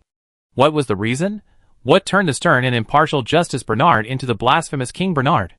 This Bernard knew his own strength was insufficient to resist the supreme consciousness, so he willingly allowed himself to be devoured by the blasphemous serpent, achieving eternal life. His great rune merged with the serpent's body, granting the serpent the terrifying power to devour everything. However, Bernard clearly underestimated the blasphemous and terrifying nature of the blasphemous serpent. After merging with it, he gradually lost his original character, becoming greedy and cruel, taking pleasure in torturing others in pursuit of eternal life. Xinghe Song was filled with emotion after hearing this. The secret realm of Miracle City not only contains immense treasures. Each chapter and each character story is captivating, compelling one to delve deeper. Xinghe's dazzling gaze fell upon the secret crystal. The Blasphemy King, Larcade, was entering his second stage. His body had completely merged with the Blasphemy Serpent, a massive serpent at least several hundred meters long, most of it submerged in scalding volcanic lava. After the Blasphemy King awakened, a human face appeared within the serpent's abdomen, and a twisted, blood-red blasphemy holy sword was pulled from its mouth. The overall image was eerie and terrifying, yet incredibly shocking and terrifying. The Blasphemy King, Larcade, a rare Tier 5, 1-star unit. As expected, it's level 5. However, the Blasphemy King Larcade's overall strength is clearly inferior to that of the Dragon King Platon Sanks. If the Dragon King is a rare unit of the highest quality, then Larcade is merely a low-quality monster. Even so, defeating a powerful level 5 foe is still extremely difficult. However, many adventurers have already passed the Volcano Mansion. This is because, like the Star-Shattering General, defeating the Blasphemy King doesn't require relying solely on one's own strength. One can instead leverage the power of others. When defeating the Star-Shattering General, the power is leveraged from other warriors participating in the battle celebration. When defeating the Blasphemy King Larcade, adventurers can complete a series of side quests, ultimately obtaining one of the legendary weapons. The Great Serpent Hunting Spear. The Great Serpent Hunting Spear, a rare level 5 equipment. Description: it's both a great sword and a spear. It's said to have been used in ancient times to hunt undead serpents. When confronted with a serpent, it can form a long blade of light. When the Overlord's ambition degenerates into petty greed, the knights set out in search of a weapon that can stop their master. This weapon is a legendary weapon specifically crafted to counter Lacad. It's also a rare weapon, reaching a rank of Tier 5. It's incredibly valuable. Adventurers rely on this weapon, capable of countering Lacad, to defeat him despite their limited strength. However, no one has yet discovered this great spear or Lacad's spirit. It's truly astonishing. Profane King Rakad, Dragon Lord Platonsanks, and Black Sword Malachus. Just these 3 borderland monsters seen so far are incredibly valuable. Not only do their spirits hold immense allure for adventurers, but the potential equipment within them is also priceless. From the great snake hunting spear to the blasphemous holy sword, to the black sword that seals fated death, these weapons are undoubtedly top-notch. The black sword of fated death could be a 5th-tier rare item, a sword that could theoretically kill anything. Furthermore, the skills possessed by these powerful individuals could potentially be revealed. These skills also hold immense potential for research and practical application. After learning this, Shinghatsue-san was completely convinced of the Miracle City's secret realm. Until now, his understanding of other secret realms had been limited. At this moment, his gaze swept over them. Some adventurers hunted Taotai in the Sui and Tang Dynasty Arc. Some adventurers played the role of young Kratos in the Nine Realms tree, challenging the Greek gods. Some adventurers tried to siege Rhodes on the Arad continent with the Skyveil Behemoth. Some adventurers watched the fierce battle between the Ninetales and the 4th Hokage in the opening chapter of the Ninja World Secret Realm. The various famous scenes, impressive battles, and plots dazzled the 5th-level adventurer from Holy Star City. He realized that with the sheer depth of Miracle City's secret realms, even a day wouldn't be enough to fully explore them all. First, challenge the secret realms. No time to waste. Now that he decided to stay in Miracle City, it was never too late to explore. Not only would he stay in Miracle City, but he would also bring all his friends and connections here. This dungeon would surely become the greatest dungeon in history. The day passed quickly. When the galaxy shone brightly, he still felt unsatisfied. He was extremely pleased with his adventure today. Not only had he advanced to Lake Linnea, but he had also obtained 5 second-level spirits and 2 third-level spirits, along with decent skill stones and equipment. The drop rate in Miracle City is incredibly high. Shinghatsue-san had never seen such a high drop rate before. This demonstrates Lord Shiji's generosity and confidence. Shinghatsue-san handed in all his loot, immediately receiving a certain amount of contribution points. He then checked into a hotel in Miracle City's main city, avoiding being forced to leave due to the dungeon closure. Soon afterward, the chaos tide receded. Miracle City entered its routine closure period. Adventurers, satisfied yet still reluctant, exited the lobby. Miracle City's adventures offered daily surprises and rewards, but the adventurers had no time to review or discuss them. Shinghatsue-san had already learned from the 6-eyed flying fish and the iron-mouthed cockroach. Miracle City not only boasts a vast and rich secret realm, but also boasts unique and fascinating illusions, many of which can be integrated with the secret realms. Tickets are expensive. Contribution points are scarce. Should we try now? As Shinghatsue-san pondered, a large number of adventurers hurriedly gathered at the Miracle City Teleportation Plaza and quickly teleported away in groups. The entire process was extremely coordinated, demonstrating strong organizational discipline. Shinghatsue-san asked, "Where are you going?" Iron-mouthed Cockroach replied, "On the front lines. Our subjugation of the 4th-tier Ash Forest area will enter its final stages today. We must quickly capture Ash Forest." 6-eyed Flying Fish nodded and said, "Yes, it took us several days to capture this area. If we don't take Ash Forest now, once the territory's regular army is fully deployed, our credit will be greatly reduced." Upon hearing this, Shinghatsue-san was speechless. Miracle City is currently a Tier 4 zone, and the target of the challenge is also a Tier 4 zone. Logically, a war between two forces of the same rank would typically last 3 to 5 years, or even 10 years. And now the battle between Miracle City and the Ash Forest has concluded after only a few days? This speed is ridiculously fast. A Tier 4 force is no match for a Tier 1 or 2 force. A force of this size and scale must have a vast depth and reach. How could it be conquered in just a few days? And judging by the behavior and attitude of the Miracle City adventurers, far from finding it surprising, they actually felt it was incredibly inefficient. Shinghatsue-san was intensely curious. He asked, "Can I join in the fun?" Ironjaw Cockroach immediately replied, "Non-official members of the Scourge can only sign up as mercenaries. Generally, mercenary registration requires a day in advance. But Boss Shingha is a big boss after all, and he can play a significant role. I think it should be no problem." In less than 10 minutes, the application was approved. After all, he's a level 5 adventurer. There aren't many level 5 adventurers in all of Miracle City. Although Shinghatsue-san hasn't signed a contract with Miracle City yet, his power is unusable within Miracle City's town limits due to suppression from the underground core. But if he leaves Miracle Territory, Shinghatsue-san will no longer be affected by the territory's suppression. The only impact he faces is the suppression of the territorial laws. Even if he can't use his level 5 power, participating in the battle with level 4 strength is a significant advantage. It's for this reason that he successfully participated in this battle. Not long after, Shinghatsue-san was assigned to the mercenary camp. She was teleported to the front lines as a mercenary with the Scourge. The war between Miracle City and Ash Forest had only been going on for a few days, so conquering the entire territory in such a short time was unrealistic. However, they had already swept through and broken through several obstructive territories on the periphery. After these low-level territories were broken, territorial barriers were no longer in place. Miracle City and Ash Forest were connected on a large scale, so neither side's local units were suppressed, allowing them to unleash their full strength.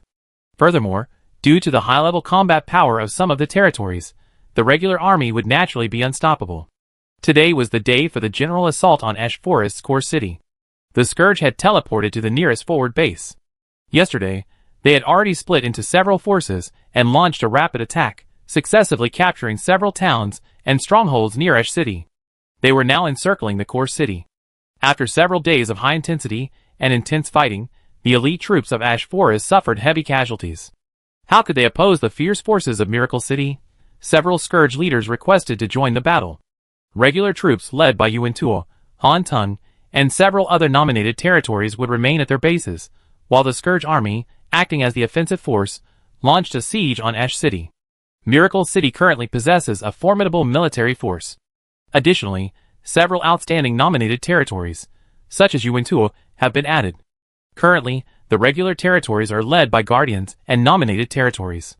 These troops typically serve as defensive forces, primarily guarding the territory and maintaining order.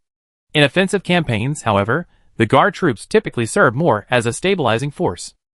For example, every time the Scourge captured a town, regular troops would be stationed there to consolidate the territory and hold the stronghold, freeing the Scourge to continue their offensive. If the Scourge was the spear, the Legion of Miracles was the shield. The Scourge, composed of adventurers, suffered minimal casualties, making them ideal for a war of attrition. To assemble such a large, powerful, and disciplined legion of adventurers was truly rare. Shingha Brilliant once again saw the potential of Miracle City. Although this territory had only recently been upgraded, its overall strength surpassed that of most Tier 4 territories, and was almost on par with some Tier 5 territories. The decisive battle for Ash City had officially begun. The Scourge did not attack immediately, but instead mobilized a large number of tanks, armored vehicles, and long-range artillery for a bombardment. This indiscriminate bombardment lasted for several hours, essentially destroying the outer fortifications and most of the formations surrounding Ash City. Shingha Brilliant was once again stunned. Clearly, he underestimated Miracle City's power. He only assessed the strength of Miracle City's troops, but he didn't realize that Miracle City is now a major arms exporter, with various military equipment being its primary export product. How could a dungeon like this possibly be short of equipment? Hundreds of heavy artillery and thermobaric tanks bombarded the area. Who could withstand this? Almost done, Higanbana concluded after careful reconnaissance. There aren't many dark forces left in Ash City. Let's take it down once and for all. That's exactly what I meant. I've been waiting for this moment for days. We must take Ash City today, or our Scourge army will be humiliated. Kill, kill, kill. Charge, charge, charge. Adventurer Zhang Shanhai took the lead, activating his 5th level spirit transformation, instantly transforming into a massive red giant octopus, a resemblance to the Arad continent's Apostle Rhotus. Although a weakened version of Rhotus, it was still a rare, 1-star 5th level monster. This was acquired at great expense by Zhang Shanhai and the Qinshan City adventurers. For now, it was the most prestigious and powerful 5th level spirit in Miracle City. Several other 5th level adventurers in Miracle City also activated their spirit transformations. Among them were Black Light's original form, Balder from Northern Europe, the Tautai spirit, Grek the limb-replacing spirit, and the Full Moon Queen, Rhaenyra. Clearly, these 5th level adventurers were unable to obtain genuine 5th level spirits at the moment.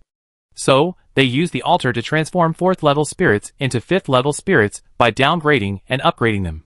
Although this transformation will reduce the potential of the spirit and the number of attributes it can acquire, it can be used as a transitional spirit, thus fulfilling the purpose of the contract with Miracle City. After several 5th tier forces took action, Another large number of elite forces comparable in strength to those of 4th and 5th tiers appeared. Many of these were only 3rd or 4th tiers, but because their spirits were so powerful, they possessed the ability to fight across tiers, making their overall strength a formidable one. Under the cover of massive artillery fire, the Miracle City army successfully entered Ash City. Miracle City monsters, with various abilities and methods, were rampant. Despite their vigilant preparations, the Ash City defenders were steadily defeated, and their forces were in disarray. This battle was a formidable one, as despite being 4th-tier forces, the disparity in strength was immense. It lasted only about 3 hours, and the Miracle Territory successfully surrendered the enemy's main city and captured its core.